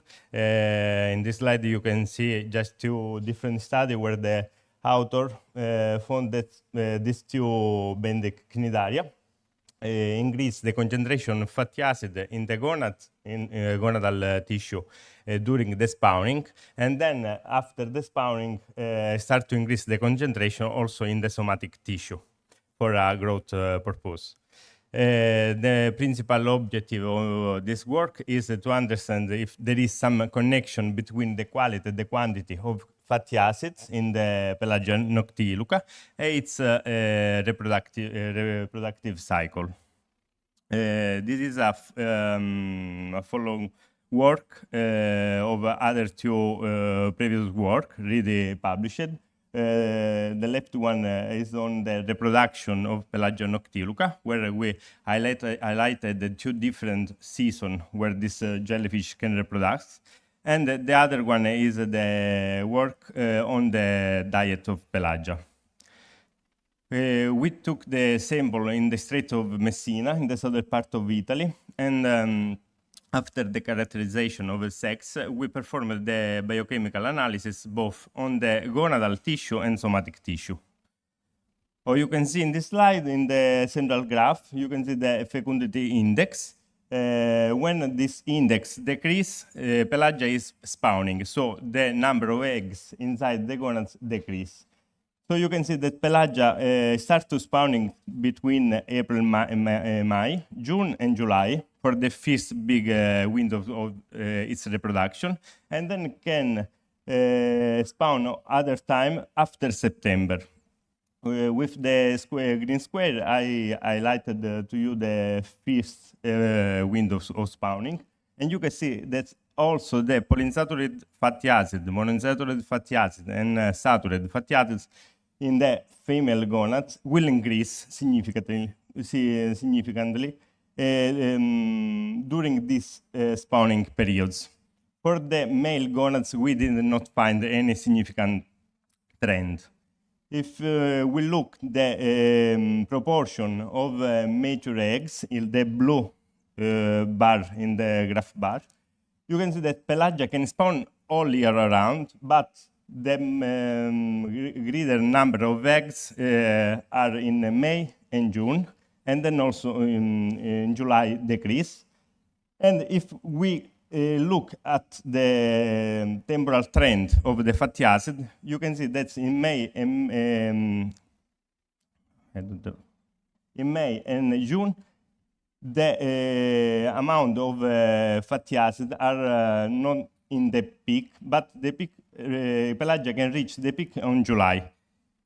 It's not new for jellyfish. In fact, Lucas and Lewis in 1998 found that Aurelio Rita, living in a restricted food availability environment, can produce a few amount of planula, but with large quality, big quality.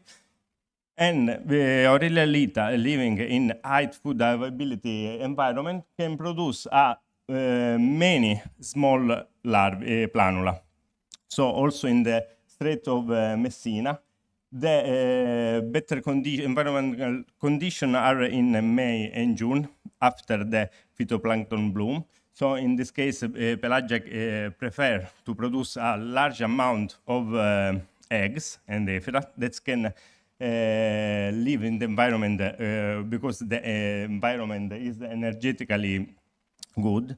And then in July, when the quality of environment decrease, Pelagia will produce a low number of eggs, but with higher quality. Looking at the trophic ecology, we know that Pelagia can feed on a very large amount of prey, and during the summer season, the spring and summer season, Pelagia can reach the higher trophic level, and in the same season, Pelagia starts to spawning. So there is a connection between the trophic level, the food quality, and the spawning event in this medusa. And in winter, when the trophic level decrease, so also the food availability quality decrease, Pelagia decrease also the quality of its gonads tissue.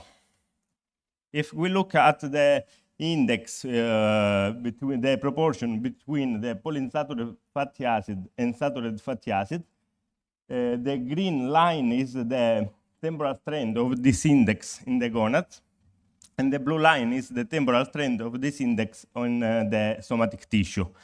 An increase of this index say us that the quality of the tissue is better. So we can see that when the trophic level increase, pelagia start to increase this index in the gonad for both female and male. So pelagia push more energy or quality inside the gonad tissue than the somatic tissue. So pelagia invests more for the reproduction that's for growth is this part of the year. Then when pelagia finish the spawning period, starts invert this trend, so it starts to push more quality inside the somatic tissue because for a growth purpose, so pelagia start to grow in dimension. And in autumn, when pelagia can perform the second spawning period, invert another time this trend, so starts to improve the quality of its gonadal tissue. If we look also to the trend inside the gut content of the principal prey of pelagia in the Strait of Messina, the red line, we can see that all the prey, chaetoniads, copepods, fish larvae, and eggs, are very important to improve the quality inside the gonad in the first part of the spawning periods from May to July. But the eggs, or fish eggs, also are very important to maintain, to sustain this spawning event in the autumn. If we look at multivariates point of view, the PCA show us that our sample is you can see in the right part the pre or post-spawning samples, and the left part of the graph of the axis 1, the spawning sample. And in this part, you can see that the omega-3 or omega-6, like arachidonic acids or eicosapentaenoic acids, are very important for this sample in the spawning periods. We can then explain all this presentation with this graph. Pelagia can have two different periods of spawning. Inside the first period, between May to July, pelagia can produce, in the first part of the spawning periods, a large number of eggs with low quality, because this Ephira will live in a good environmental environment for a long time. But in July, when the quality of environment go down, pelagia will produce a small amount of Ephira, but with a very high quality, because this Ephira must grow rapidly and to reach a juvenile size. In conclusion, we can say that fatty acids play an important role for the formation of bloom and the reproduction of this jellyfish. That pelagia, like other more complex organisms, can decide where allocates different energy depending the metabolic demands or periods. Also, we see that the diet is very important to sustain the reproduction of pelagia, the quality of eggs and gonads. For the future, I want to see if is the temperature or the quality and quantity of the food to trigger, to act this differential mobilization of quality of macromolecule, because both temperature, diet, and price are affected by climate change, for example. So maybe understand the link between the quality of eggs, the quality of Ephira, and the temperature on food availability can help us to predict the formation of bloom of medusa in the future. I want to thank the Barcelona group, where I spent a part of my PhD, and also the other people that work with me. Thank you.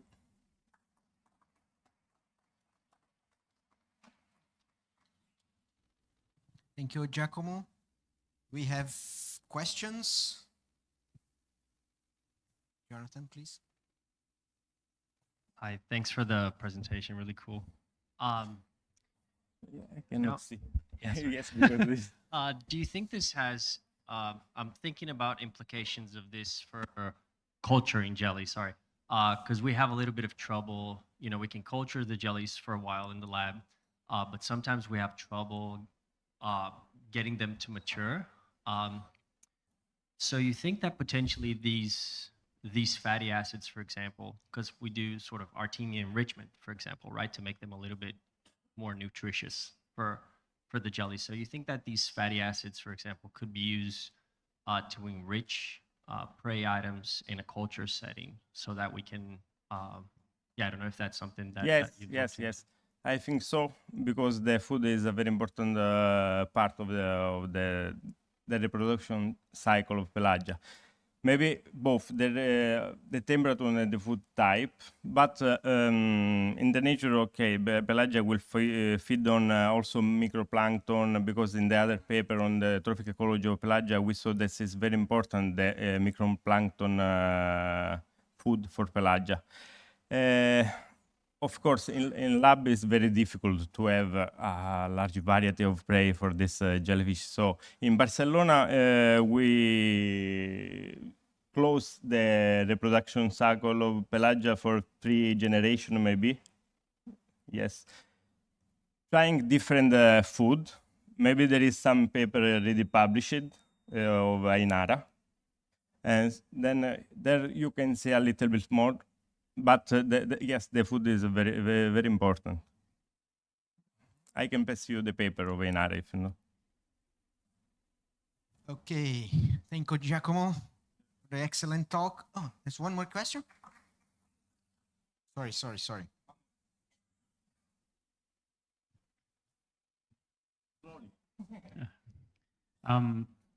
Did you, or I think it would be really exciting, really nice stuff, really exciting to look at this, like Connie was saying before, with some other gelatinous plankton like salps or some other gelatinous non-scyphozoan animals, to see if this is pattern happens in all of those different groups. And it would also personally be nice if you did it with Paraphila in the fjords, and then we could use it for deep sea animals to see what their reproduction is like as well. Yes, when I search for literature, no, I didn't see some paper describing this different pattern of accumulation of good quality fatty acid. For sure, not only fatty acid, we need also to study the proteins, because in the other paper I saw also that protein reach a peak during the spawning period, because the eggs are inside the mucus matrix, no? So maybe we need to improve the study, studying more macromolecules that can affect the jellyfish reproduction, and also to expand the study to other jellyfish. I'm open to share my protocol or my work. Thank you. No, thank you. Let's move to the last presentation. Are you ready, Scott Morrissey? You talk about eDNA ecology of cubozoans.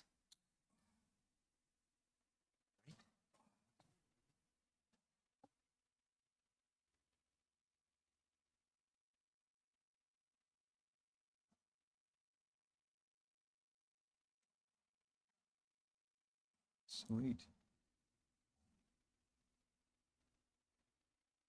Awesome. Good afternoon, everyone. My name is Scott Morrissey. I'm a PhD candidate from James Cook University in Australia.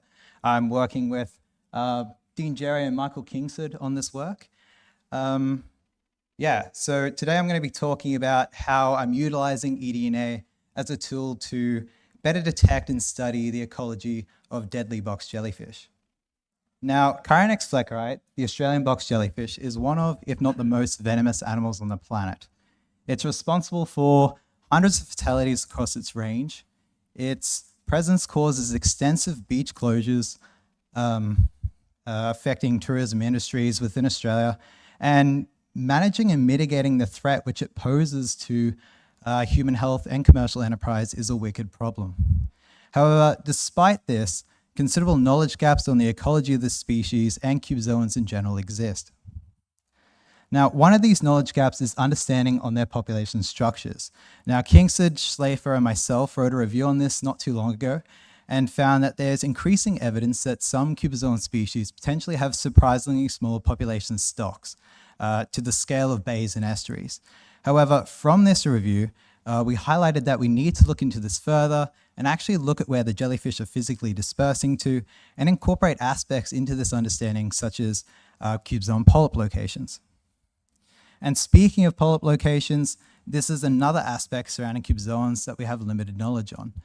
Cubozoan polyps have only ever been found in their natural environment twice before, and that's for all 50-odd species. And understanding where they are is critical to furthering our understanding on their ecology, as polyps are the benthic source of medusae, so they give rise to the medusae, and so they play key roles in cubozoan population dynamics and population structures.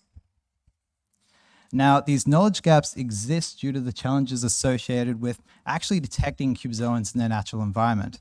As we all know, they're quite elusive critters that are transparent and hard to find, and they are potentially dangerous and logistically challenging organisms to study.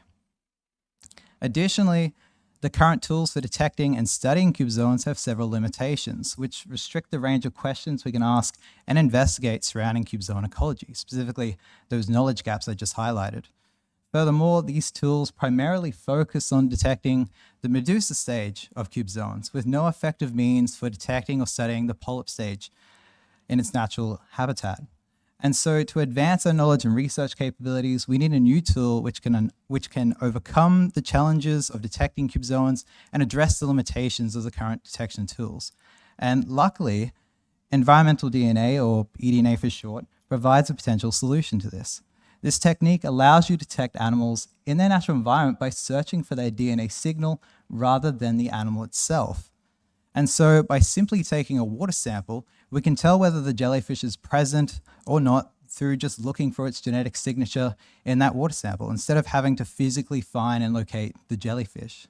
So eDNA provides a tool that overcomes the challenges of detecting cubozoans and the limitations of current detection techniques by simply removing the need of having to actually physically find the jellyfish.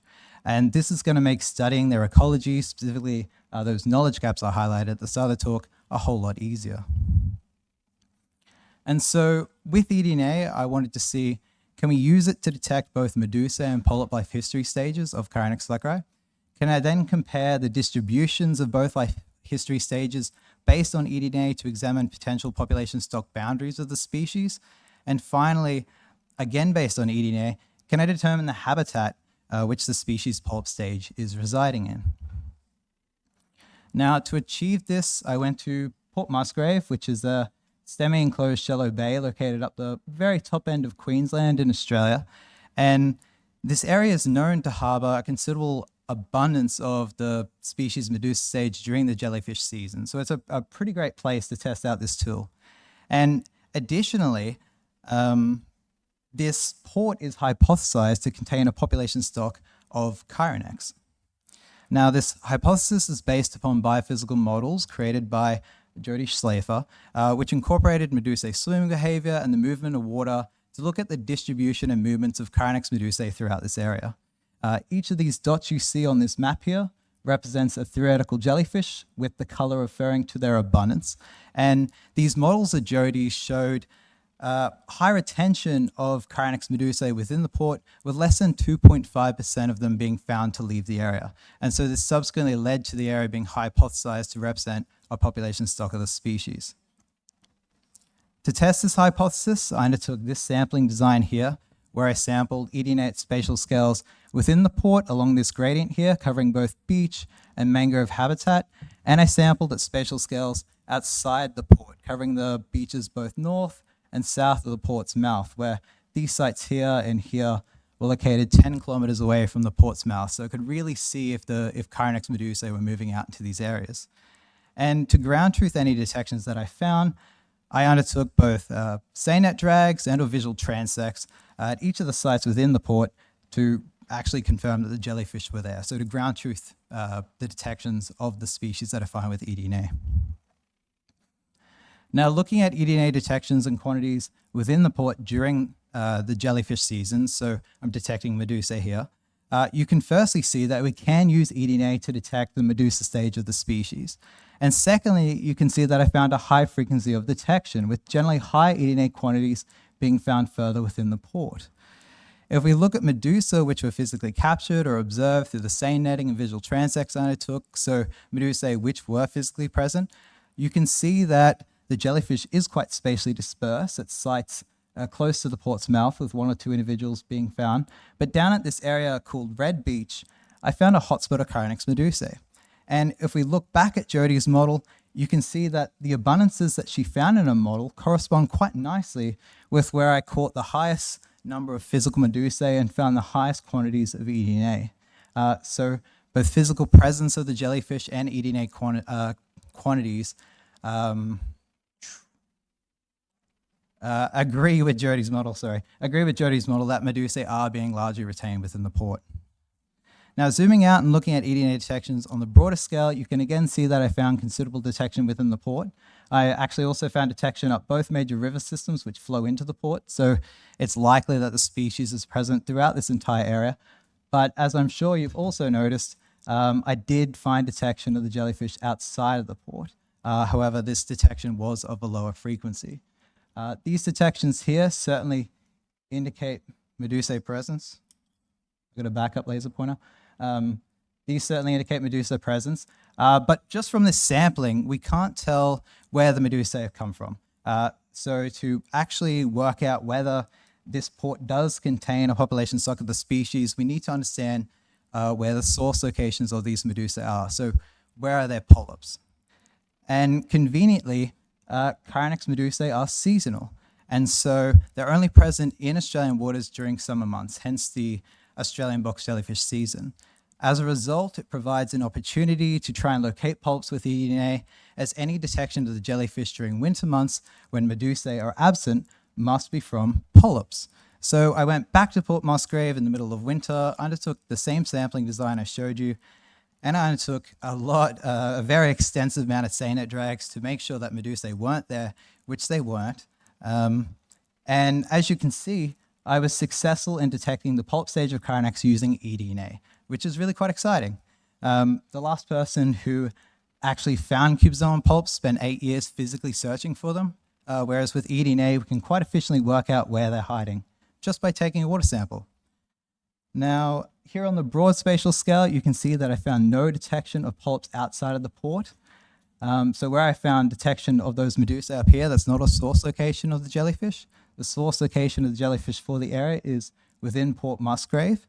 And if we look at this on the finest scale, you can see that detections were quite localized and that eDNA quantities were significantly lower than when medusae were present, which makes a lot of sense, as polyps are 1 to 2 millimeters in size, likely staying in the same spot, whereas medusae are up to 20 centimeters wide, swimming about, and we'd be pumping a whole lot eDNA out into the environment. So really quite confident that we're detecting polyps here. Sweet. And so with all of this evidence said, there's certainly support here for what was found with Jodie's biophysical models, that medusae are being largely retained within the port. And because of this and that polyps were found only within the port, there is evidence here to suggest that the area does represent a population stock of Chironex. And this adds to increasing evidence that some cubozoan species potentially have surprisingly small and isolated population stocks. Now, as eDNA can be utilized to detect the polyp stage of Chironex, we can for the first time look at the physical habitat and specific habitat type that the polyps are residing in.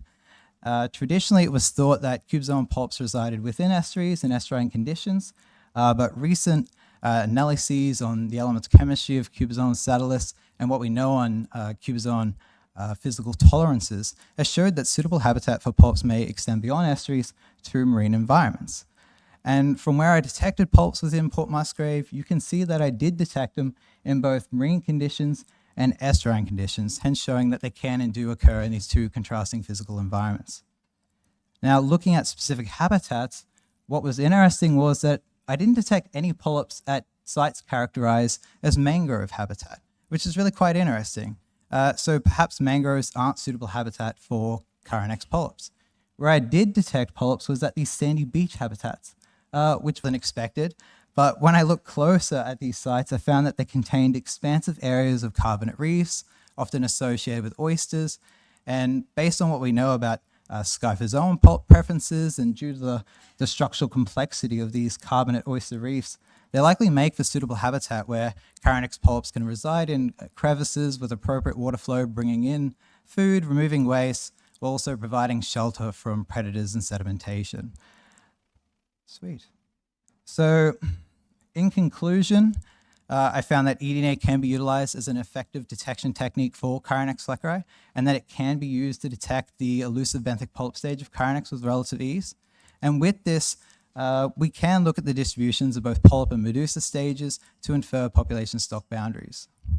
Now, what does this all mean for the big picture? Well, we now have a powerful and effective tool to detect stinging medusae and to detect their elusive polyp stage, and to identify source locations of deadly cubozoa species. And this is going to allow us to investigate the ecology of these animals in ways which we haven't been able to before, such as potentially being able to work out what triggers polyps to metamorphose into medusae, because we have no idea.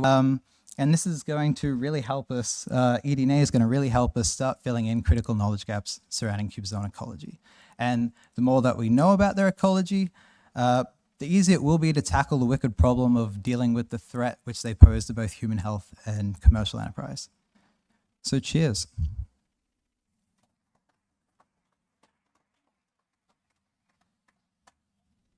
So many thanks, Scott, for the nice talk. Here, there. I have several questions. Hello, Hi, Avril. Scott. I'm lucky enough to have seen that twice now. That was a shorter version. I do have a question about the polyps, Yes. especially up in Port Musgrave. So we do know that you see jellyfish out of season there, what we call the season. They are kicking around, and I don't disagree with what you've seen about the locations of where the polyps might be, but that's also, we also know that's an area that we specifically find juveniles, okay, and we specifically go there for that. So I was wondering what your thoughts were on why these are definitively polyps that you're finding Well, with the eDNA. as I said in the talk, we did find significantly lower quantities in winter, which makes a lot of sense as polyps are, you know, tiny, going to be definitely releasing less eDNA. Additionally, if medusae were present, we would be expecting to see them out on those open coasts there, and pretty much all over the place, because they are swimming about. And I've also done this work in other areas where we definitely know that medusae aren't present. And with Port Musgrave there, I undertook 20, 25 odd seine net drags, each covering 1,200 cubic meters of water, and there was definitely no medusae there. So we're really, really confident that it is polyps that we're detecting. Yeah, I still don't know if you can say there's definitely no medusae. You know, I've dragged many times and you do miss animals. Yeah. Well, we have, I know that the medusae are staying around longer, like there's casual observations of them in early June, and we have seen large medusae appear, you know, in November, which is like the traditional start. So they're probably appearing in September. But I just don't think there's evidence to suggest that there are medusae there. Like when I'm sampling in the dead, or like late July, in the dead of winter. Yeah. Well, there's a second part to this question. So if you think these are where the polyps are located, what is your next step for actually 100% showing that's where the polyps are? Yeah. So the eDNA field is advancing rapidly, and we also have eRNA now. So with a bit of R&D, I reckon with eDNA and eRNA, we can probably link, you know, medusa that we find with the potential polyps there. So, you know, we could look at the previous season and look at their genetics, and then look at the next season and see if we can link the winter to the summer of those individuals. Thought of settlement plates on, I know that where you're Yeah. looking at.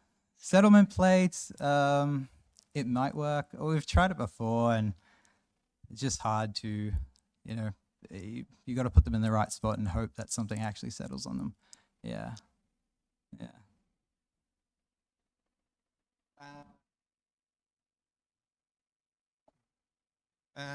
We'll have one last question. And sorry about that because we are running out of time and we are way too late.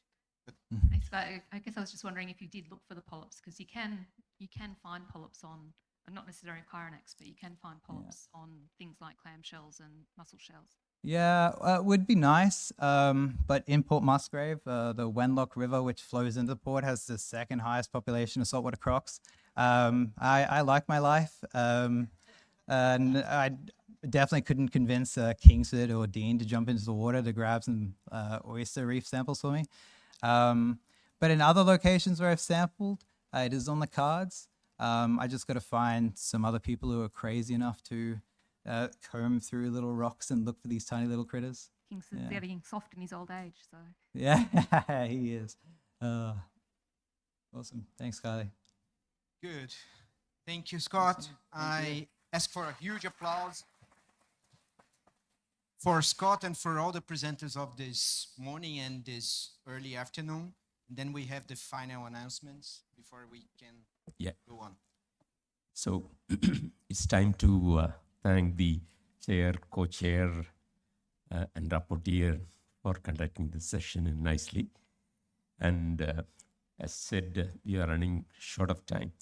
So I request the chair, Andre, to honor the co-chairs with a memento.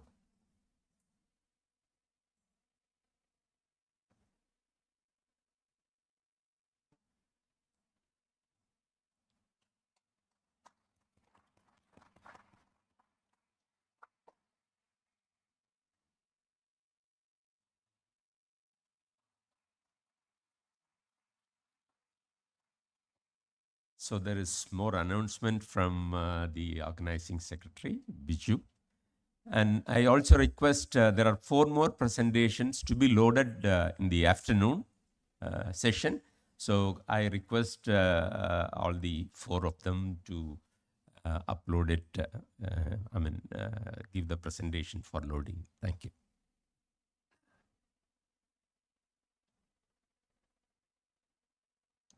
Thank you, Andre, and thank you, co-chairs and rapporteur. And we are late. We'll come back by 2:30 here. And few announcements, and one is that some of the, the posters with the numbers are blank. Kindly fix it up, so 4 o'clock onwards we have the evaluation, and that is one. And second, we have the Kathakali performance in the evening. And you go through before that you go through the the literature given, okay, so that you will get an idea. And the whole process of makeup of the artist it will take around 6 hours. So that means they have just now completed lunch and they start makeup process, and then they will not actually go to the washroom, and they don't eat anything, they don't even drink, and then that is a long process. And those who are curious to know what is actually the makeup and how this is done, and you can go in small groups to see that in between, especially during the tea break, and you can see how the makeup is done. Okay, so that is actually an option for you. You can choose. Okay, thank you. And actually the entire makeup, whatever the color they put in the face are basically herbal things. And for reddening the eye, they use some of the natural seeds and flowers, and then the whole process will take around 5 hours to complete. So in between you can go and see the process. Thank you.